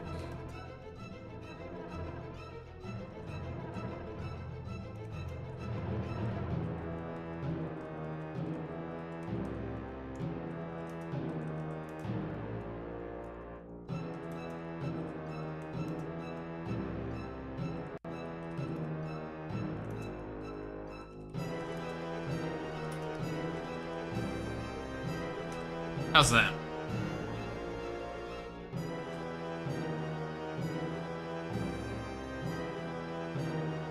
You can make it so combined cost can't exceed X amount, so it doesn't it does summon Fairy Maid. Oh no, keep in mind, so Dragon Maid isn't summoning. It's when it's summoned, you draw 3 creature made creatures that cost less. Fairy Maid can never be hit by that thing. So the Fairy Maid is 5 costs as well, so it equalizes these two. I could probably bring its stats up to like being a 2/3 then. Yeah, so it's when it's summoned, it draws them, so you can't flicker insanely.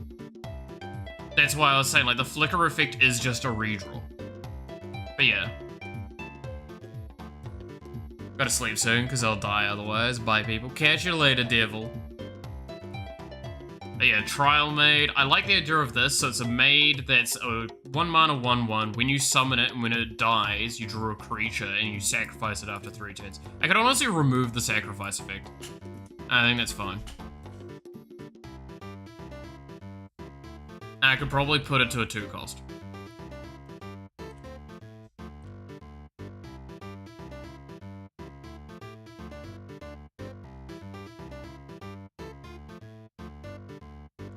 Should be a second card if it's on the sacrifice. Yeah, that's what I was kind of thinking. I'll remove the sacrifice effect from it.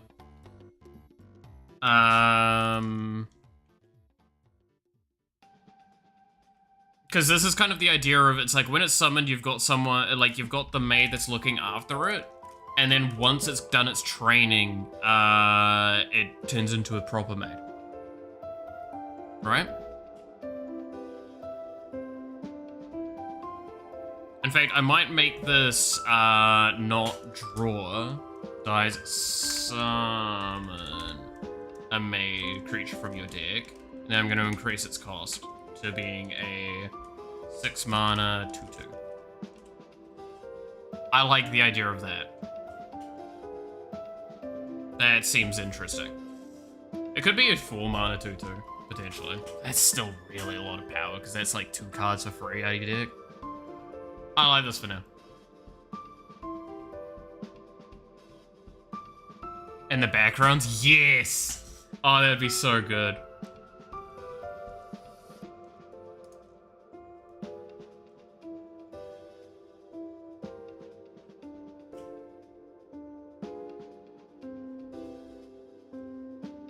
So let's have a zombie maid.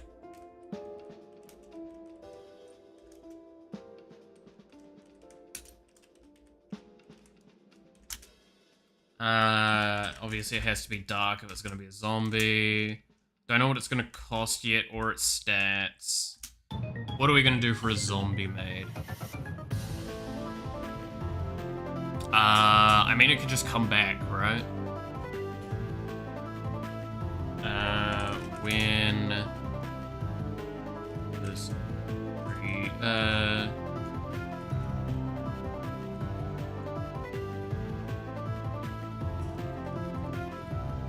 why do I keep doing that? Creature dies.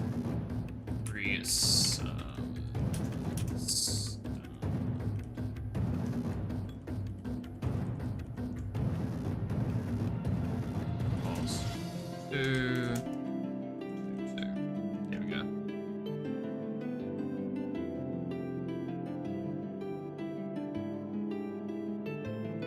Idea. Someone stops Trial Maid from being played if you have a zombie maid play it.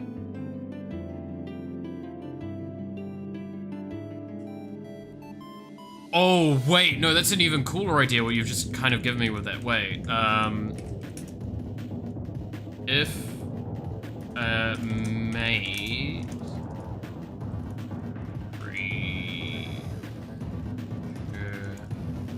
would die, summon this from hand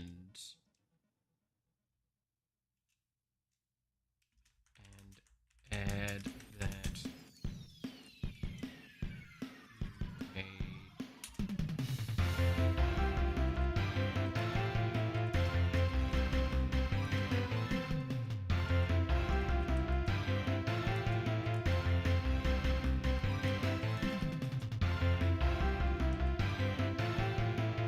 Holy shit. Wait, this is an interesting effect. If a maid creature would die, summon this from your hand and add that maid creature to your hand instead of it going to the grave. If this creature would go to the grave and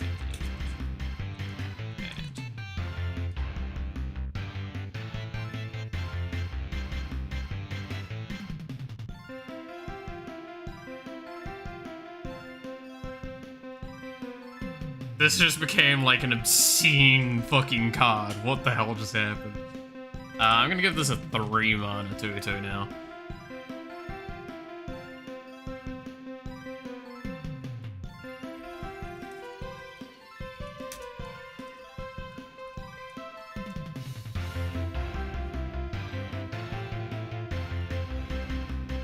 So this basically means all your maids, as long as you have enough of them, kind of go into an infinite cycle. If a maid creature that isn't a zombie would die, summon this from hand and add that maid creature to your hand instead of it going to the grave. If this creature would go to the grave, add it to hand instead.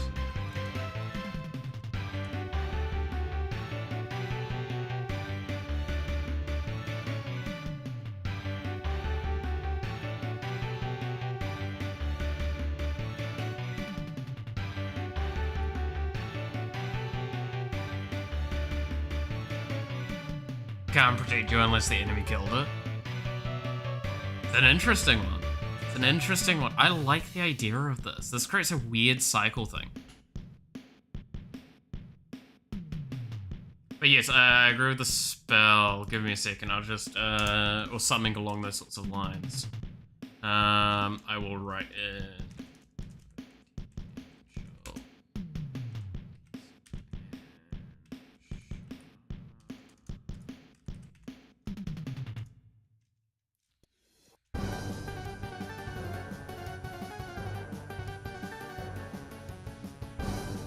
Alright,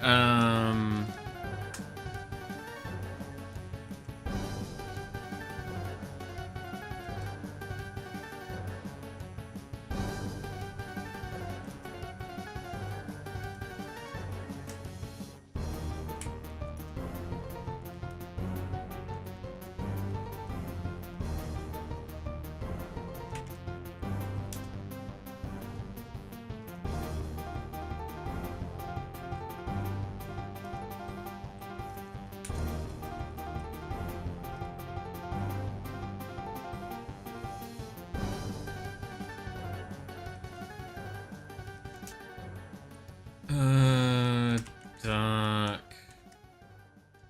Yeah, just have it as dark only.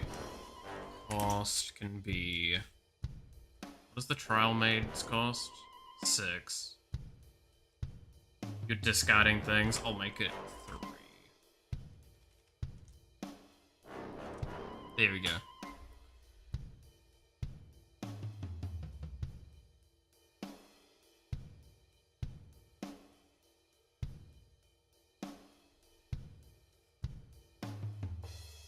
It could be 3, so you always go down by 1 in return for the choice of 2.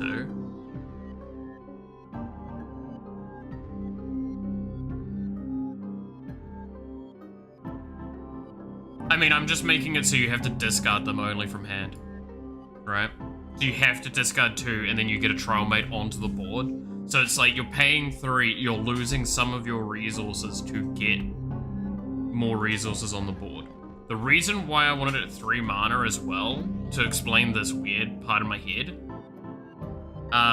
is because of the power that I've got here. The Arcane Aqua. Spend 2, so I'll just spend 2 mana, in case it's not obvious for that. Spend 2 mana to discover a random maid creature. So this means, if I leave it at 4 mana, turn 2 you play this, turn 3 you play this, and turn 4 you're guaranteed to always play that spell.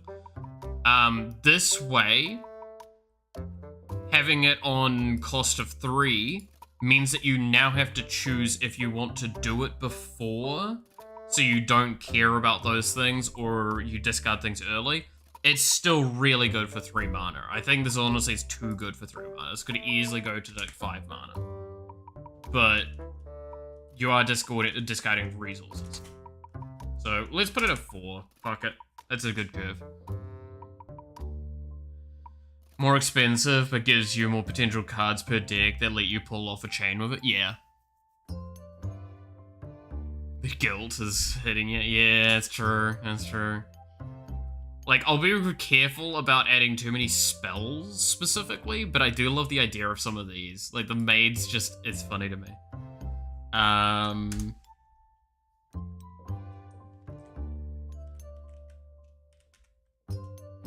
Titan maid.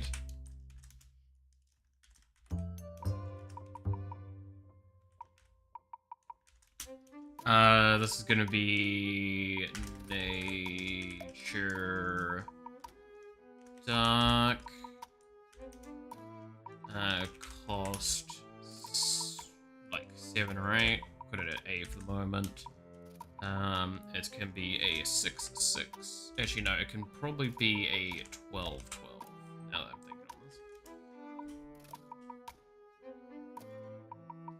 Can't stop me, I'm a zombie. Yeah, I love the idea of the, like, weird, shitty recursion shit that's going on. Titan maid can attack in the place of another maid. I like the idea of that, but not for the Titan maid. No, the Titan maid is gonna be,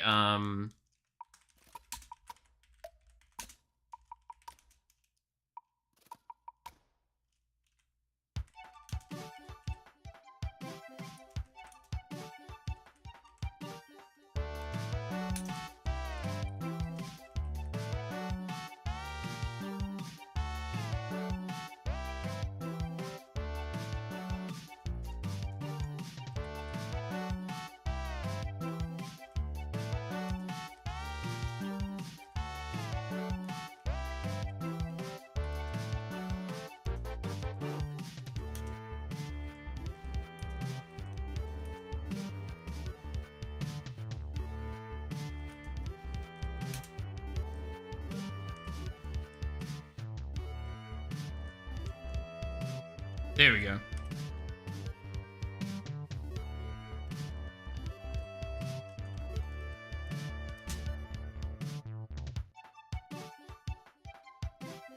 So, Titan Maid. Nature Dark, might change this in a second. When summoned, certain self and other maid creatures start a free attack and gain +3/+3. And cannot take damage. So this is going to instead be nature holy now. There we go.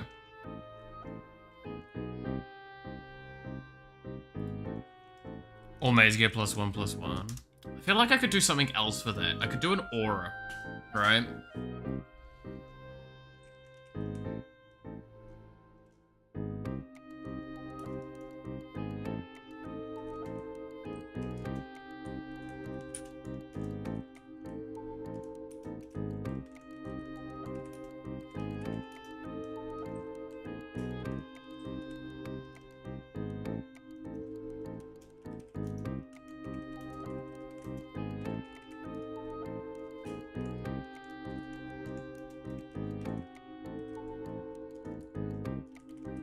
How's that? Cafe Aura. All maid creatures gain +1/+1 for each other maid creature. Keep in mind that maids are, like, the auras are effects that stay on the board.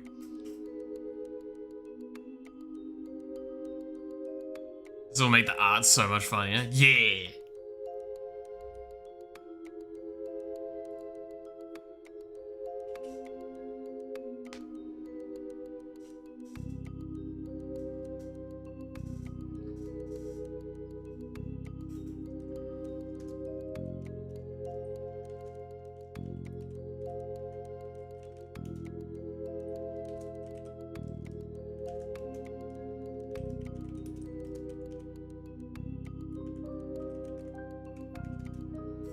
The fucking Leviathan maid. I can't believe I'm about to do this one as well. Aqua. Dark.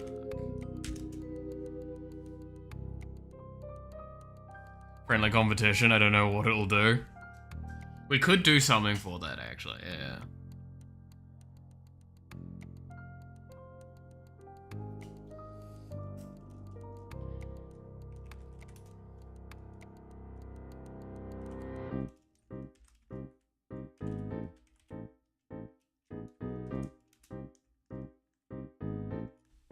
What's the term again? It's a merge, right?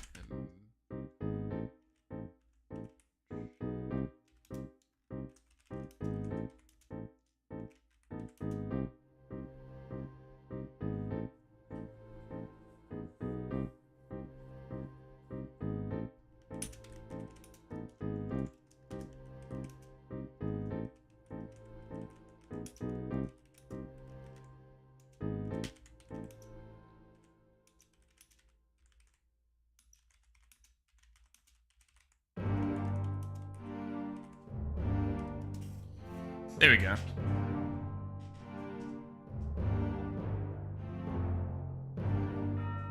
Leviathan Maid. Emerge. When you cast a maid creature of mana value 5 or more, you may discard this.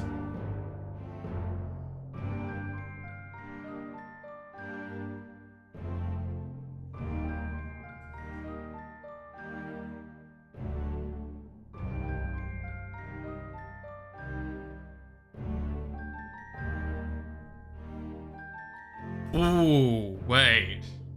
I see an idea with that. Wait, I'm thinking about this.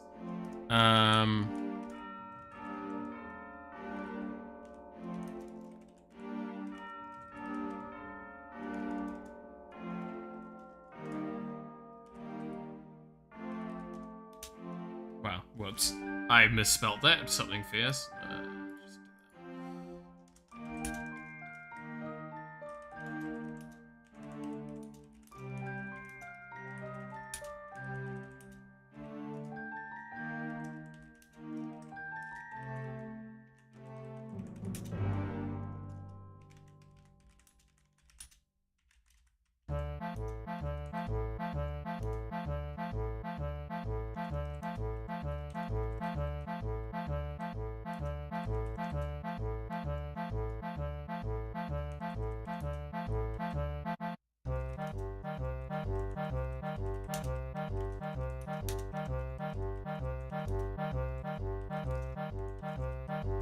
How's that?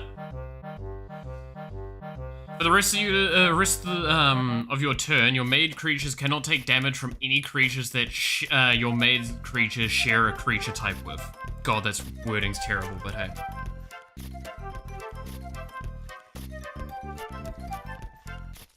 But that is accurate.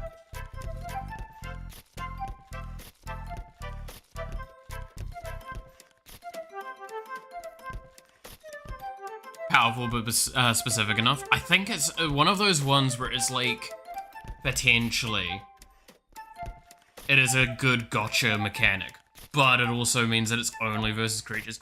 I'm gonna be honest, it's probably the worst card we've made so far. But again, I've said this earlier, it is okay to make bad cards. Never think you cannot make bad cards. Bad cards, bad weapons, bad whatever you've got in your game is okay to make. Because you never know a situation where it might become completely busted and broken. And 2, it's okay to have stinkers.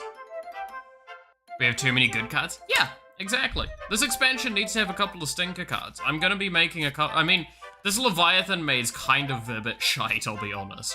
I can probably lower its stats to make it, like, more in line with what it probably should be. Because it's basically, whenever you cast a 5 or more thing, you get this for free for its emerge effect. Quick dump mud in the pond. Exactly.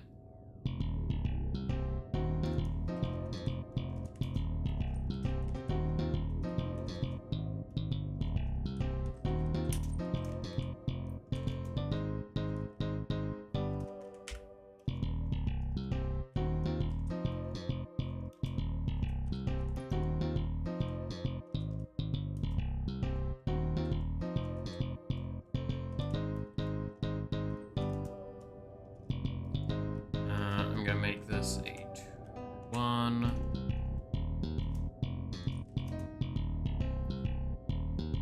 Did something require the word nya? No, I'm probably gonna make it another pillage mechanic, but I'm just gonna make it kind of shy. Because pillage wouldn't be good into this deck. No, then it feels too bad if I do that, right?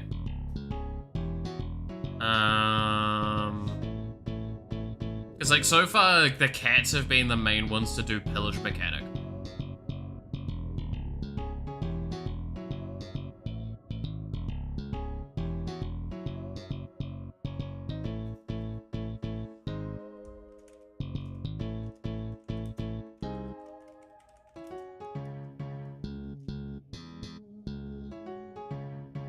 Just need Jung to discard with special effects. Fair.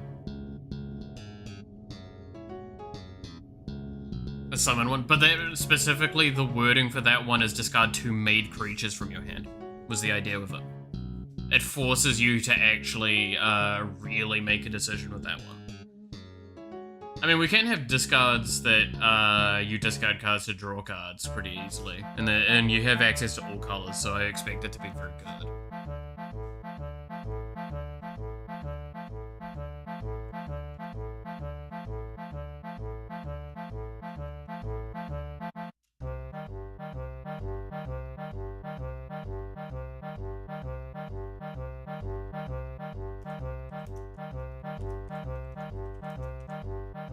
Just gonna have that. Sometimes you have cards you won't miss. I mean, it's gonna be the thing of, like, in a sense, this card is way too, like, this statting's terrible, because this one is a 1 mana 1/2 when attacking pillage. This one cannot be 2 mana 1. Yeah, this needs to either... We'll do that.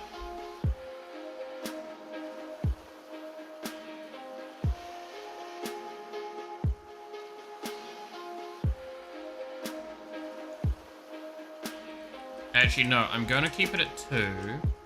I'm going to make it so when this deals damage to Ella,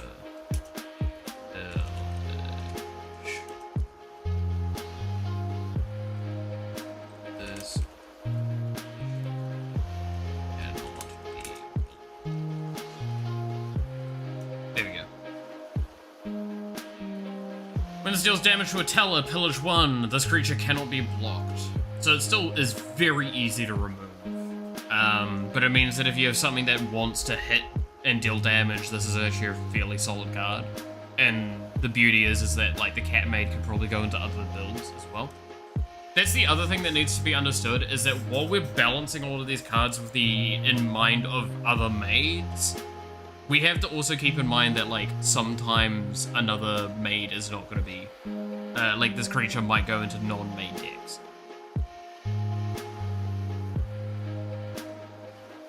So the Cat Maid's probably the best example of this, is that this card's not going to go into a non... Like, this can go into non-maid decks, but it might not go into maid decks, which is the irony.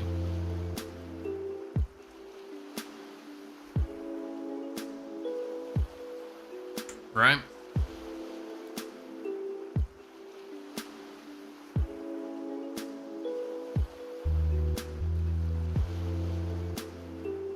God, there's so many cards I could do for this, though.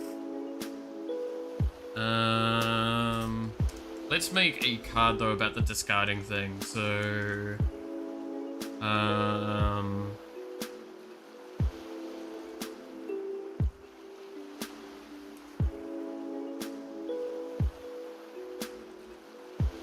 Desperate Times. Arcane. Dark. Lost.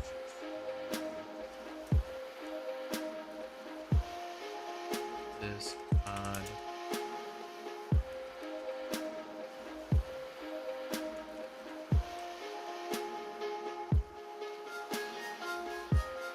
Draw two. There we go. Desperate times call for desperate nyages. Shut up. Shut up. God damn it.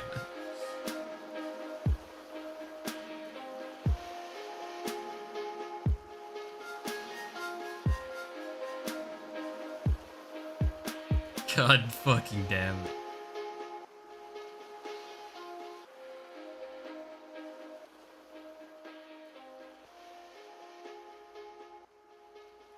Actually, I'm gonna change the Dragon Maid just a little bit. One way.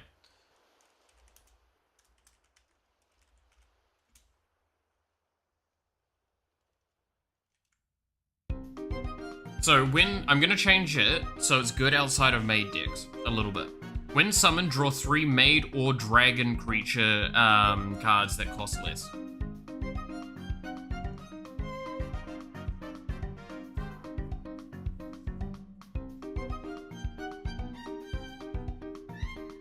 I like the idea of just a soft add to that because it means that the Dragon Maid can go into Dragon decks potentially and fetch like some of your cheaper things. 21 watches? Yeah, what the fuck happened? I keep talking about fucking stupid maid cards and we get a bunch of viewers. It's a good time.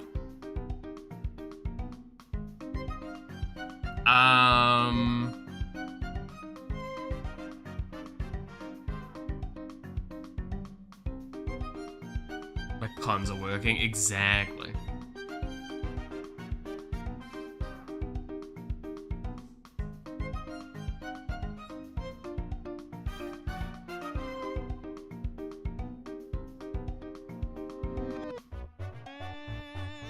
So this is making a really interesting deck archetype though, the Maid's concept. I love the idea of like the Titan Maid and the Leviathan Maid and all that sort of stuff. Keep in mind, by the way, we have one scary effect. Are you ready for one of the scariest combos we have in the Maids, by the way, that I just kind of clicked to? So do you know what a merge does? I've talked about it earlier today as well, but a merge is a very simple mechanic. A merge is when this card would be discarded, summon it onto the board, it strikes an enemy creature, and then it stuns itself. So you can't attack with it that turn, but it does something immediately. It's a kind of cool effect. Thing is, the key wording there was discard. What was one of the Maid cards we wrote together? Oh, that's right, discard 2 Maid cards.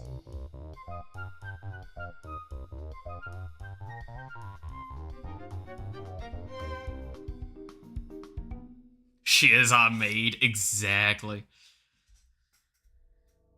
So, this means for 4 mana, I could potentially get 2 7/7s if I play it correctly.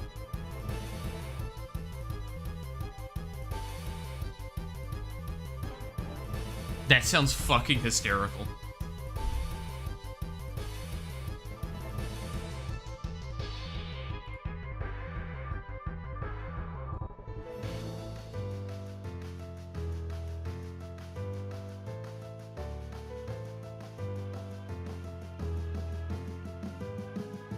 Oh yeah, I should also probably word this with,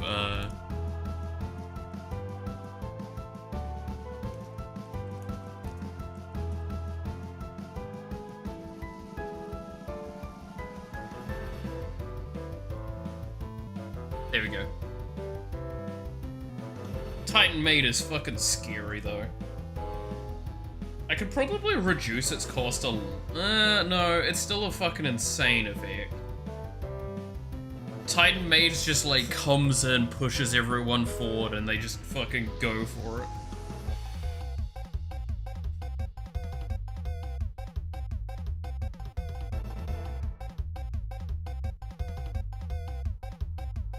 I love the idea of the Titan Maid, sorry. The Titan Maid is so fucking stupid of an idea. I love how this all started from one shitpost comment of like, we should make a maid. And I decided to make an entire fucking, like, bullshit meme about it all.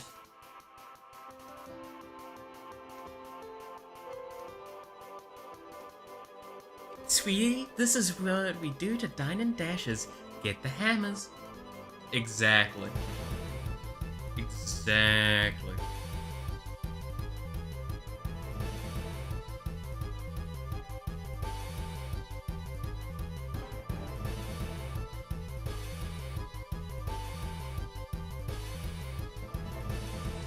Dude, I'm so fucking excited for how stupid this is gonna be. So yeah, I'll get that get ready and have you latched in there, Roger, so you can fuck around with it and set things up as you will. Because I'm pretty confident you want to fuck around with the game now, like massively.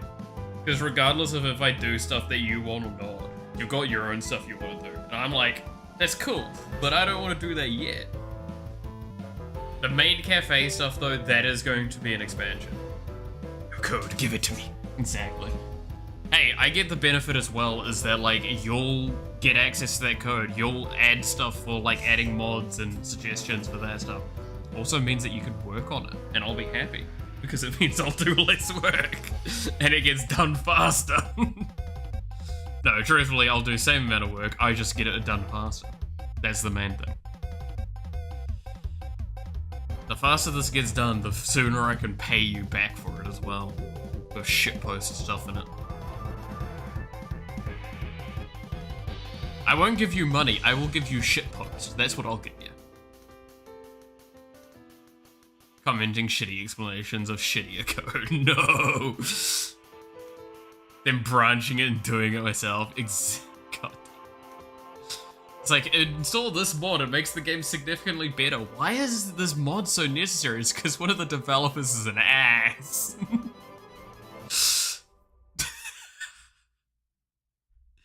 Good branch cut shit there.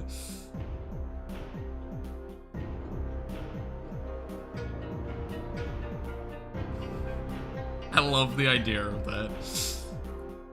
But yeah, this here is the charm of doing a game like this, I'm gonna be honest. Making a card game, some of the best parts of it is being able to just go like, cool, we're making an expansion that's all about everything being stupid.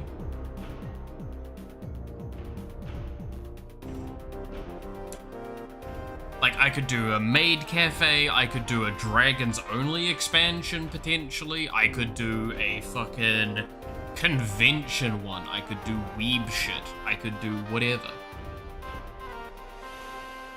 I mean, fuck, one of the cool things as well that I would like to, like, stress is that while I said that I'd like to do skins and stuff like that for characters, well, like, for some of the cards, there's also the argument I could make where it's like, instead of doing a skin, I could straight up do, like, a card of a VTuber if I collab with them.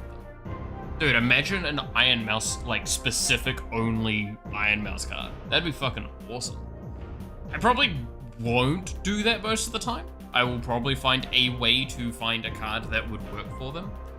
If not, like, I would literally design a card that's all about them and then make a in-lore version of them. So you could, it gets released and then the DLC gets a skin. Cuba God of Potato? Hell yeah. I mean, we've got farmers.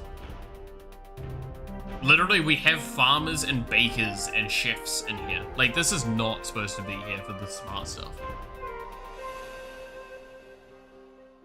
I've never advertised this game being the idea of anything like that.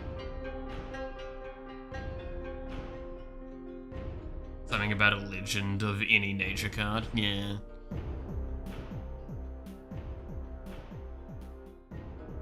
But like, there will be stupid shits. That's the beauty of the legends as well, is the legends are just legendary individuals or characters or creatures. They're not supposed to be, like, the best person ever. They're just legendary. They're something you could tell a tale of. Let me tell you the tale of the maid cafe owner. The elder maid god.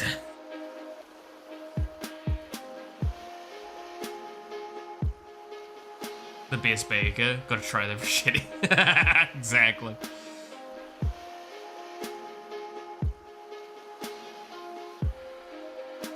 I mean, the Baker is an interesting one, because that was designed with, so it gains, temporary cards gain Echo, and then I think that one's designed with, so it's Holy Fire, it's, yeah, spend 1 mana to discover a temporary copy of a card from your deck, because it's, the baked goods don't last forever, right? So it's all about, like, getting through your deck, like, getting cards into your deck that you want to play, but not play properly. So you get echoes of them, and it's cool.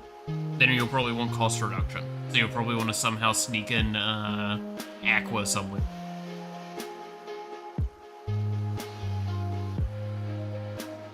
Gotta try that. I'll start a war for that Bruschetti. How some people have. Yeah. And it's the fun part of like, yeah, I've got a warmonger. Of course that's gonna be a thing. But then, like, we've literally, and we've got a fucking Elder Dragon, which is basically the, this dragon here is the progenitor of dragons. This is all but their god. Like, this is kind of dragon energy, where it's like, this is the dragon that, like, all dragons originate from.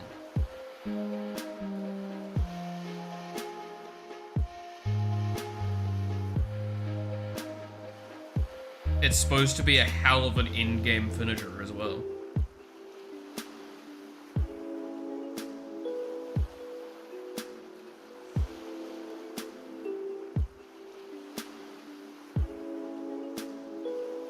Can't wait to try and do that for the fucking Leviathans and the Titans, because I need to really define what is going on with those lines.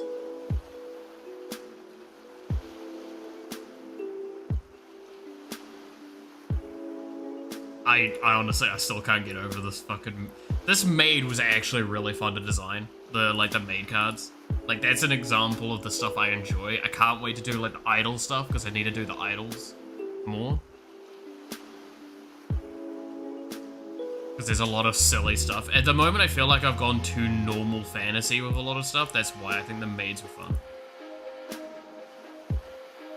Because, like, the charm of this game's original design was to shit on everything about, like, fantasy and tell tales about creatures and characters that aren't actually important. They're just legendary individuals.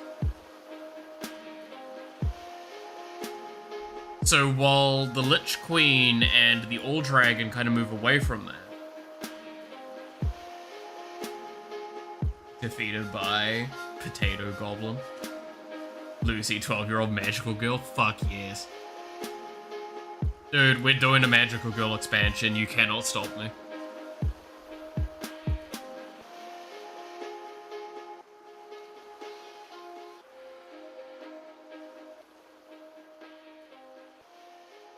I'm saying that now. I'm doing a magical girl expansion someday. Cuba does it on Fridays. Ah, that's fair.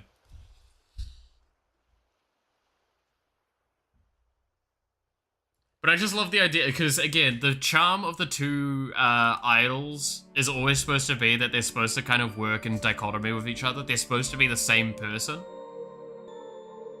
But you can't play them at the same time, which is the problem. Which is Brilliant Star, so this is when they're on stage, and then Off Mic, which is when they're, like, not on stage.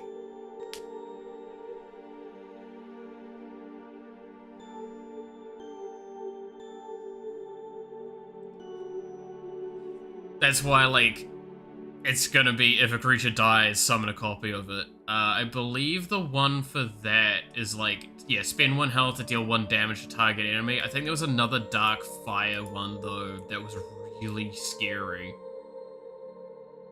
Sacrifice your choice of, yeah. Sacrifice your choice of one of your creatures, destroy a target creature. I have a question for you.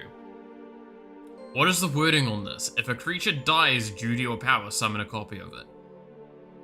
If I sacrifice one of my creatures and then kill another creature, how many creatures died to my hero power? Or my power? That's right, 2 of them died. The one I sacrificed and the one that's getting destroyed. I get 2 creatures out of it, so I get an extra enter effect from my creature that I sacked. That's fucking scary.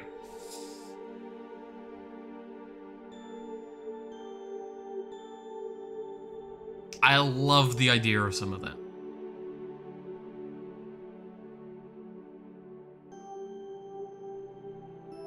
What was the other thing for that? I think that was just like one that I decided to make, yeah.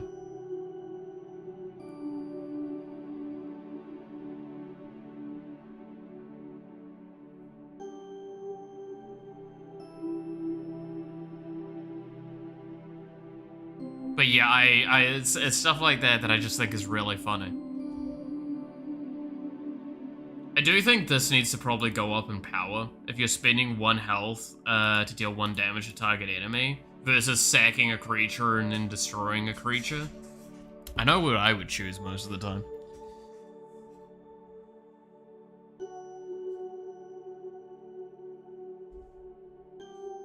For the same typings too, that's just such a power difference. You can see how early on I tried to keep the power level much, much lower. With like spend 2 mana to draw 1 card. This is repeatable. Oh my god. That's insane. Because it goes with the brilliant star, which is like when you draw a card, you gain a temporary mana. So it's 1 mana technically you're spending. You have to invest 2, but you get 1 back. Holy shit. Clocks also come from potatoes. Okay. But yeah, that's... Then it's like, oh my god, +1 starting mana, that's insane. And now it's just like, fucking, when you cast a creature with base cost 6 or more, gain 2 random dragon blessings. When a creature you control enters the grave, get a 1/1 dark zombie with perishing.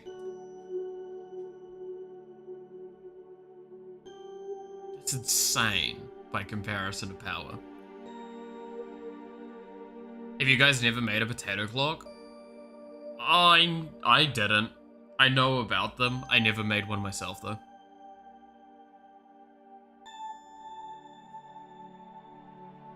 An utter mistake, that is.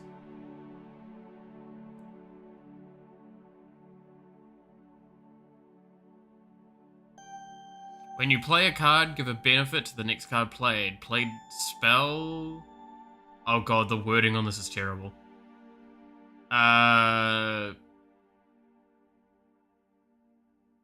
So this needs to be changed. I'm going to change it now.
There we go.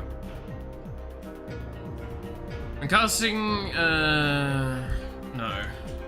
Gain a bonus for the next card you cast based on...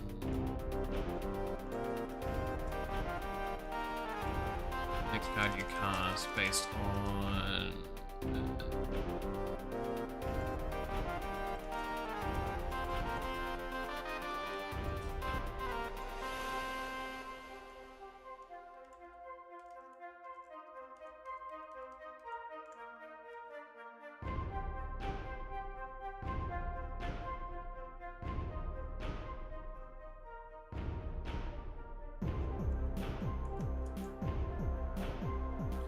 Gain a bonus for the next card you cast based on what you cast. Casting a spell gives the next creature played +1/+1. Casting a creature, the next spell you play costs 1 less. That makes a little bit more of a cleaner sense. Gotta make a potato energy farm though. I love the idea of that. Where's my fucking like game where I can make a potato energy farm? It's like Factorio, but with fucking organic. That sounds fun as hell.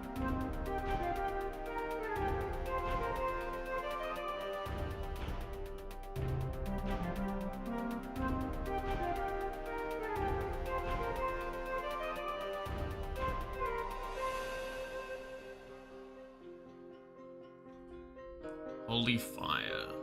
Holy fire.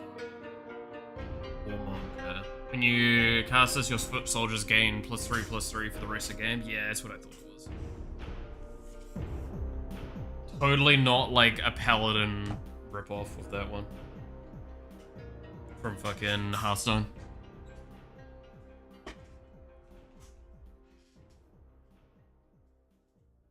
To be fair, that turns that into like... them into, what, 1 mana 5/5s? Which is insane when you think about that. And then the fact that like the thing here is 2 mana to summon one of them. So instead of a 1 mana 5/5, it's a 2 mana 5/5. Oh no! Whatever will I do? Also, just recast your fucking legend, then you get even more on your foot soldiers. I could change this to soldiers. No, warriors, right?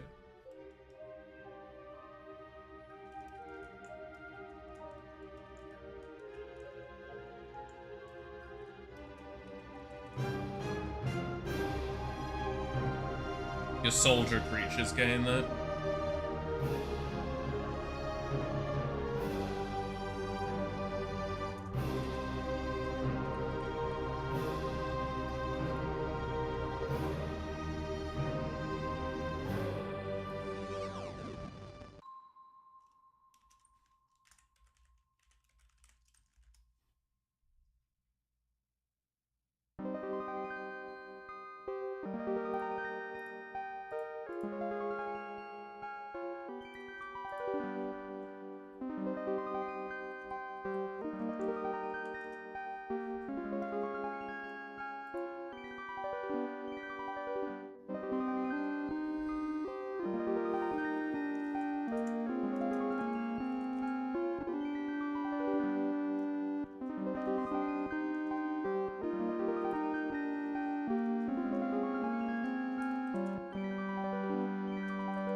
Soldier humans.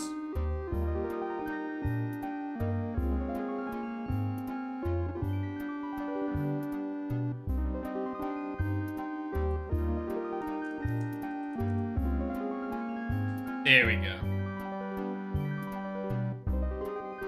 I do want to figure out, like, names for all these characters at some point, but, like, the fear I have with giving them names and not titles, is, one, it kind of deludes the feeling of this being a tale, because normally you don't tell their names, you tell their titles, and two, there is a danger when naming things that you name it something that could be conceived as like an insult or an inappropriate word in another language, right?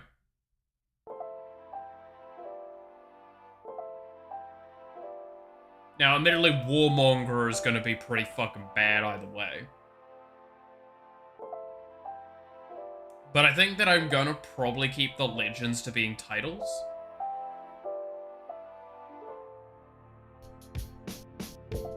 For that reason, but I might give them names in the lore. That might be fine.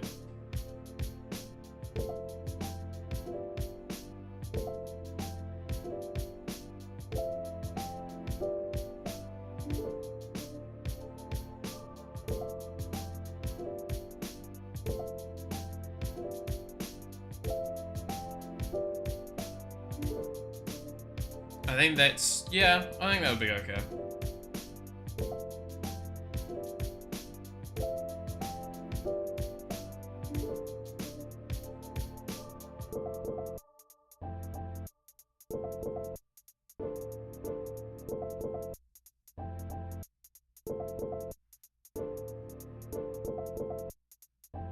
What was Exile again? So it's Dark Arcane. That was, draw. Spend 3 health to draw 1 card, yeah.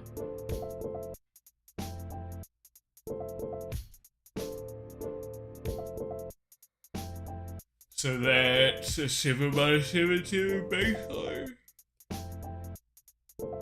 Oh, that's for not turn.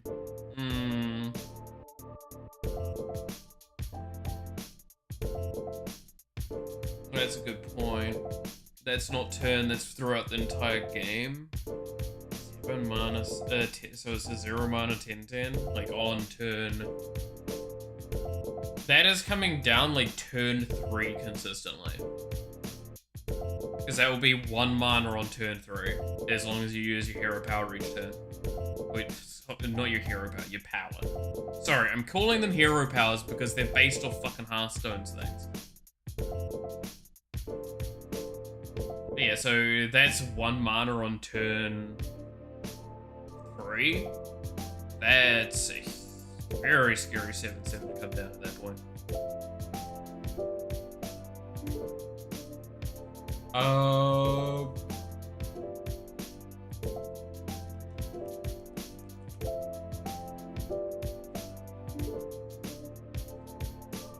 I could honestly turn it to 12, and it wouldn't change that, but it would mean that you'd have to spend your whole turn on it. But I would need to give it something to justify that.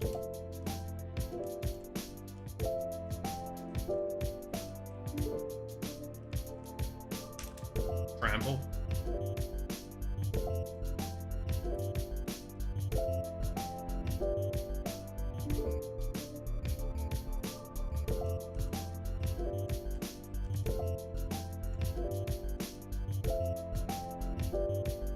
Three mana, 8/8 with trample. Seems pretty good. Seems pretty good.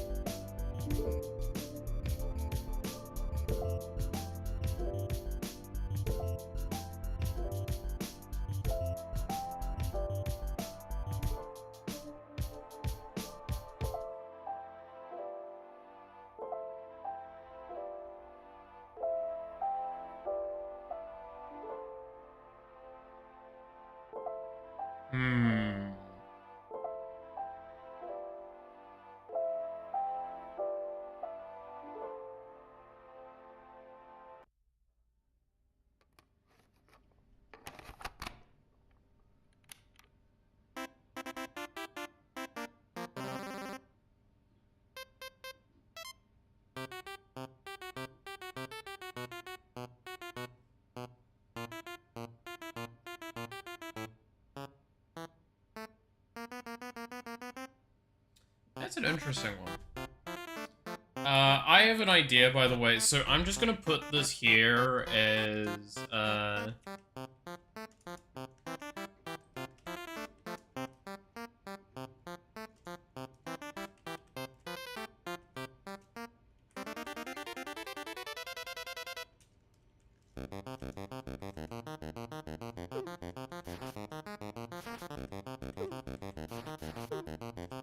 totally not an Iron Mouse reference with this one.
I like the idea of that card.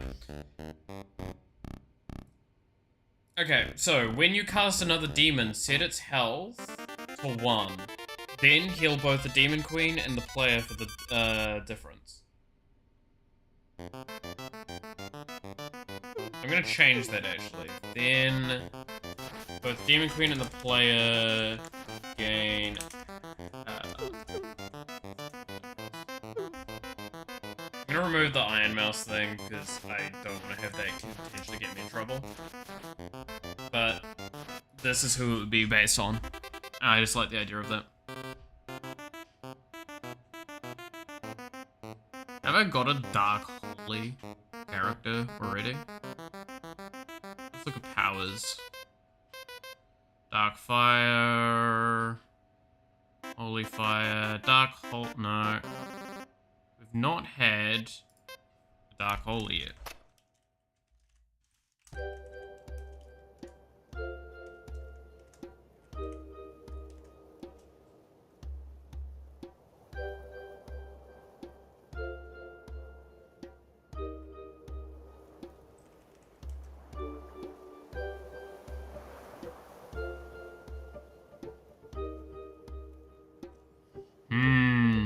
So, we got Dark Holy to work with. So that's health loss, stealing, drain, opponent discard, sacrificing, health gain, buffs, and defensive.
There we go.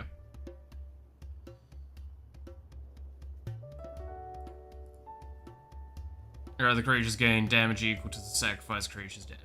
Why am I streaming in 480? Is it streaming in 480 on Twitch at the moment? I'm streaming with an output that should give it to 1080. I guess Twitch doesn't like me. It's either that or... yeah, for some reason it's setting 480 source there. That's strange.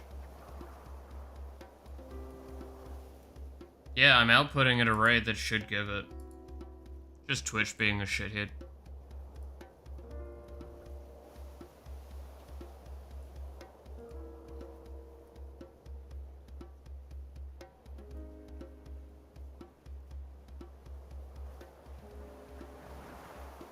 Might need to look at that at a later stage.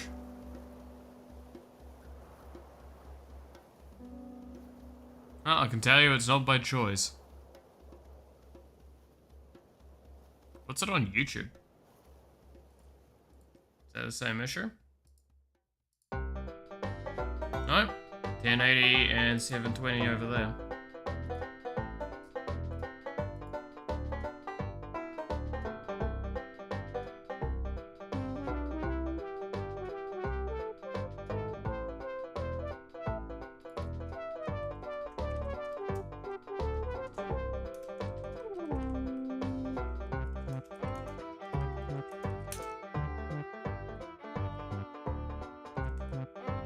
There we go.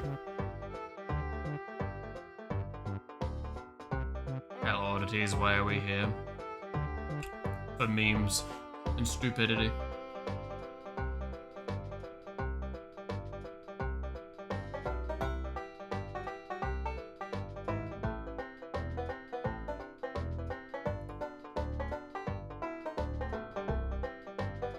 But the quality doesn't really look different on YouTube. Are you sure you're putting on the setting correctly? I am outputting at a high rate, and I can tell you for damn certain I'll open up the thing because I check this stuff regularly. I should do this,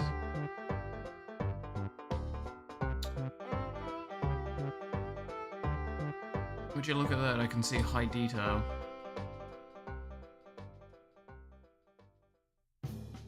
Fascinating.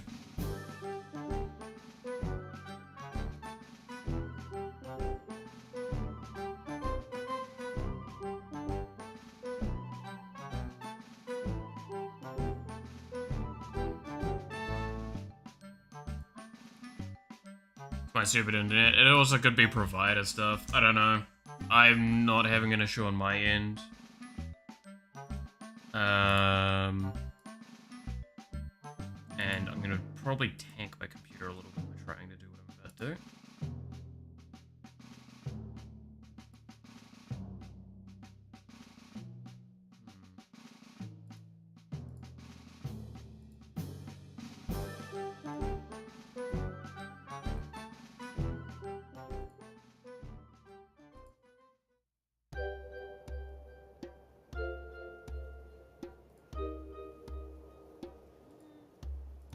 No, you're kind of right. Improvement's very minimal, so there is something going wrong on my end.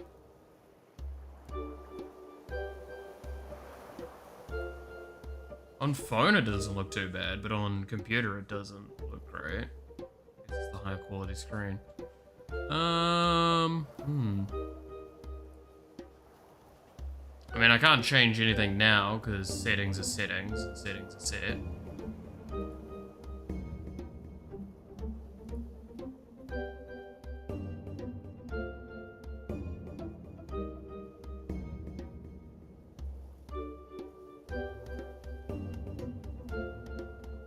So bit frame's correct, that's correct, that's correct. Rescale output is disabled. Video.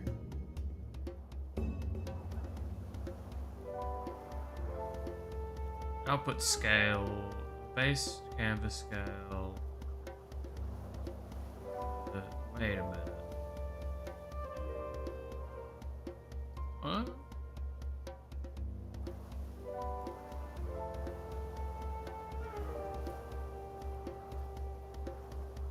Okay, for some reason I think one of my output scales have been reset.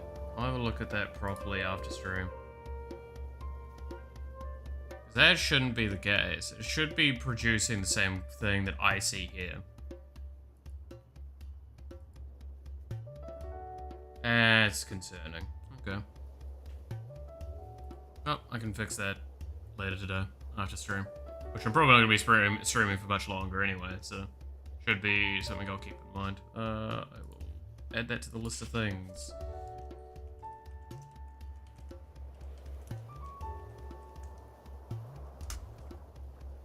I need to sort out by the end of the day.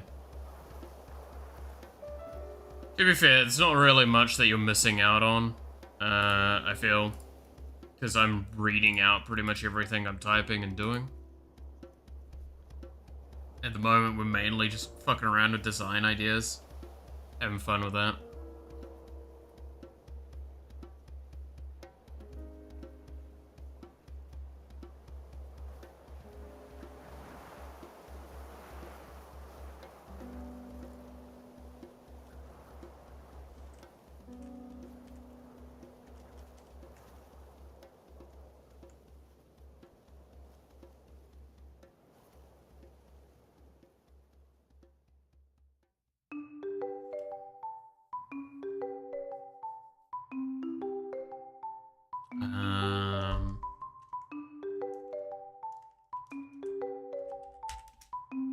There we go. Demon zombie. And there was one of the things we were talking about as well. That would be,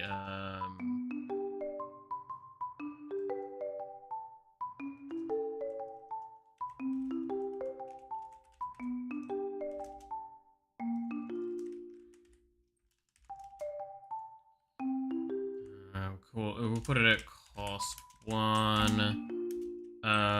Summon creature from your grave. Stealth.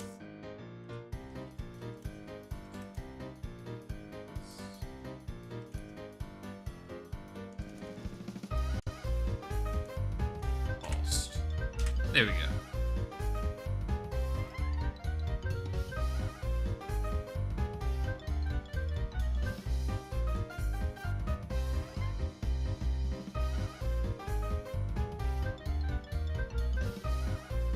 Yeah, I know that's basically a copy and paste from Magic, but it's a good card nonetheless.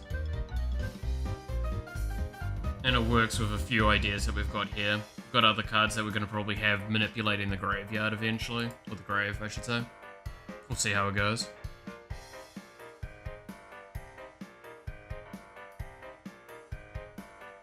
I love how we spent fucking so long on the maid's idea. That was so much fun.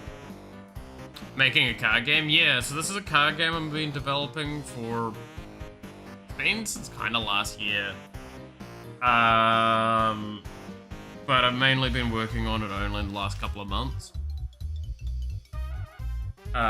Since I'm going to be moving soon, I'm taking a break from my other game that I've been developing for the VTuber Unite game. You can go check that out on an itch.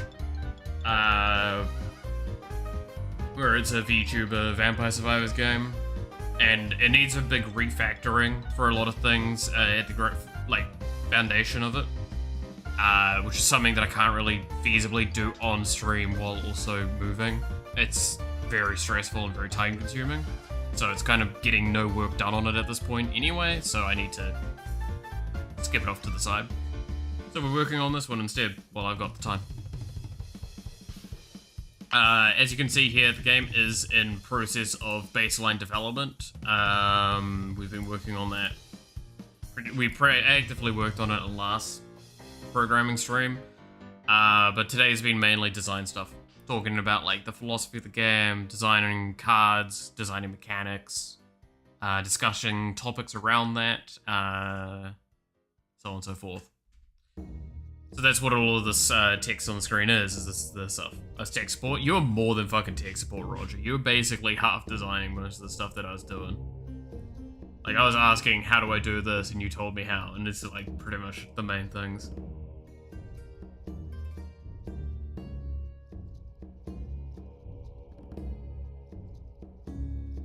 But yeah, the general idea of this game is I kind of missed Hearthstone duels, and I wanted to see if I could make a game like that. And then as I played Magic the Gathering, because I only got into that feeler recently, specifically Commander, I kind of like the mechanics around some of that. So it's a weird amalgamation of Legends of Runeterra, Slay the Spire,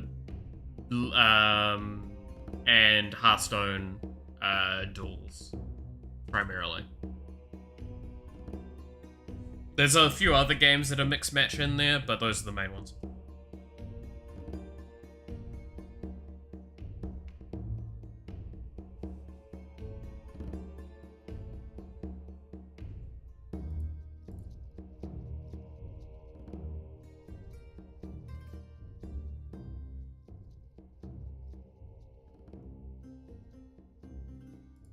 But yeah, like we earlier for like the last half hour or whatever, we just decided to make an what might end up being an expansion that I'll do, which is just maids. You got the maid cafe owner legend that will head the deck, and then you've got a shitload of maids down here. Just thought it would be really funny, and I don't think I'll put it into the baseline of the game, just because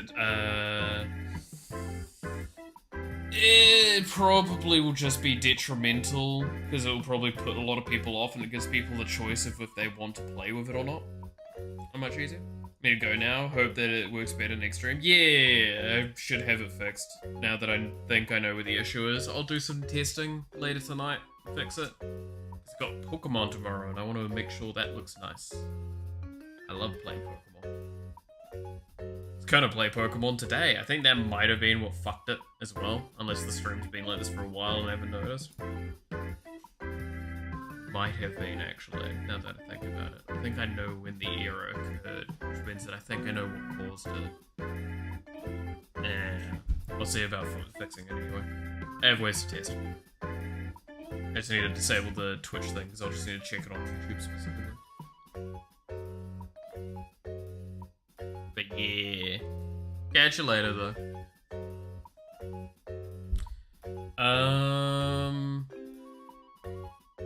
Because, yeah, like, I need to still do... There's several mechanics that I haven't even worked with yet. Like traps and, are one of the big ones.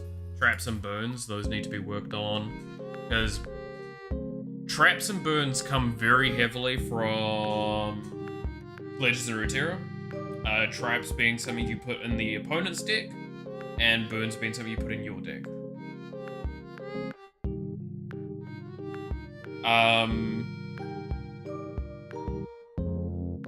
I think the main acknowledgement kind of needs to be made with, like, it's probably gonna...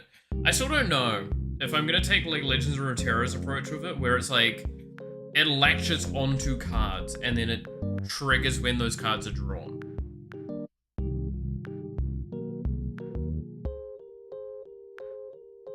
It's a 2x4 cubes. That sounds very much similar to the shelf that I've got in my room. It's like my only actual shelf I own.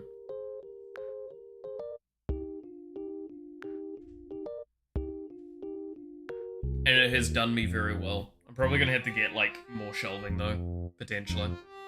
We'll see how it all goes. Yours is white? It is.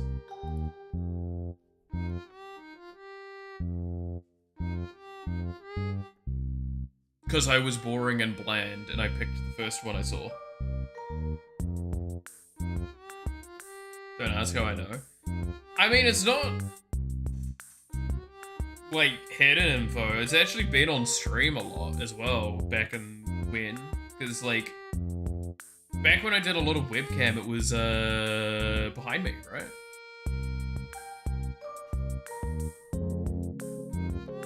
Like, well, before I moved rooms around. Back when it was all one room that I slept in. It was behind me. It's probably gonna go back to being behind me as well when I start streaming again. You're just never gonna see it. That's the fun part.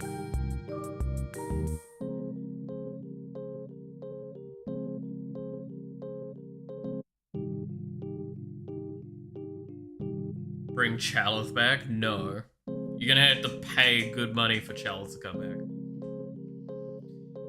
Well, I think what we're gonna do is we're gonna call it here. So, while I've got a lot more that I could work on, I do have a lot of things I want to sort out. But one of the main things is I do want to set this get up so people can have a look at this and see the development of it as we go. As well as Roger can help me much more. To be fair, I still need to set aside some time at some point, Roger, probably after I've moved, where, like, I will pick your brain for a day and we just hash out, like, a lot of the shit of how this game will work. So that will be something I might sort out with you, if that's alright. Obviously, I'm still going to be working on it between now and thing, but that will be a later point that we might need to do, so we can just get it all up to really good stuff. Getting cast functions, getting certain things sorted out, or getting trigger functions working better, and like nice systems for that. Obviously, it'll just be me asking you, hey, how would I do this, and us going through the process. Or me suggesting something, yada yada yada. Like I said, completely down to where you're at with it all, when the time arises. But yes, tell you what, I might do something with that model. I have an idea. It's gonna be such awkward timing. You can't do something smart if you haven't done it dumb yet. Exactly. We need I need the game working, and then I'm gonna work on refinement for a good bit, while I'm also adding mechanics. Because this game is... The benefit with this game is I can just keep it at, like, a very simple under the hood, and shit can be messy, as long as it's moddable. That was always, again, the selling point of this game to me was to make a card game that's moddable with a bunch of shit posting in it. So you can mod out the shitposting, you could add in more shitposting, you could add in your own kind of shitposting, all sorts. Like, adding cards is not something I want to, like, dissuade from. I want to really have it so a player can go, you know what, I want to make my own cards in this game. But I'm not going to, like, inherently facilitate. I'm going to let you be able to, like, make stuff, though. I don't know if that makes sense. That's a real poor wording. You're probably going to need to get, like, someone makes a fucking, engine for it, right? Like a mod engine to handle stuff.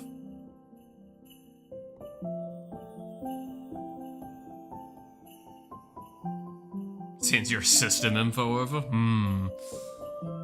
You can see why though, like, because of the modding and all that stuff, I've moved away from wanting to make multiplayer.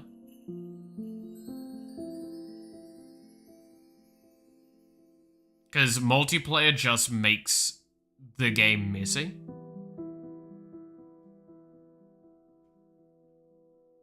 And it means that,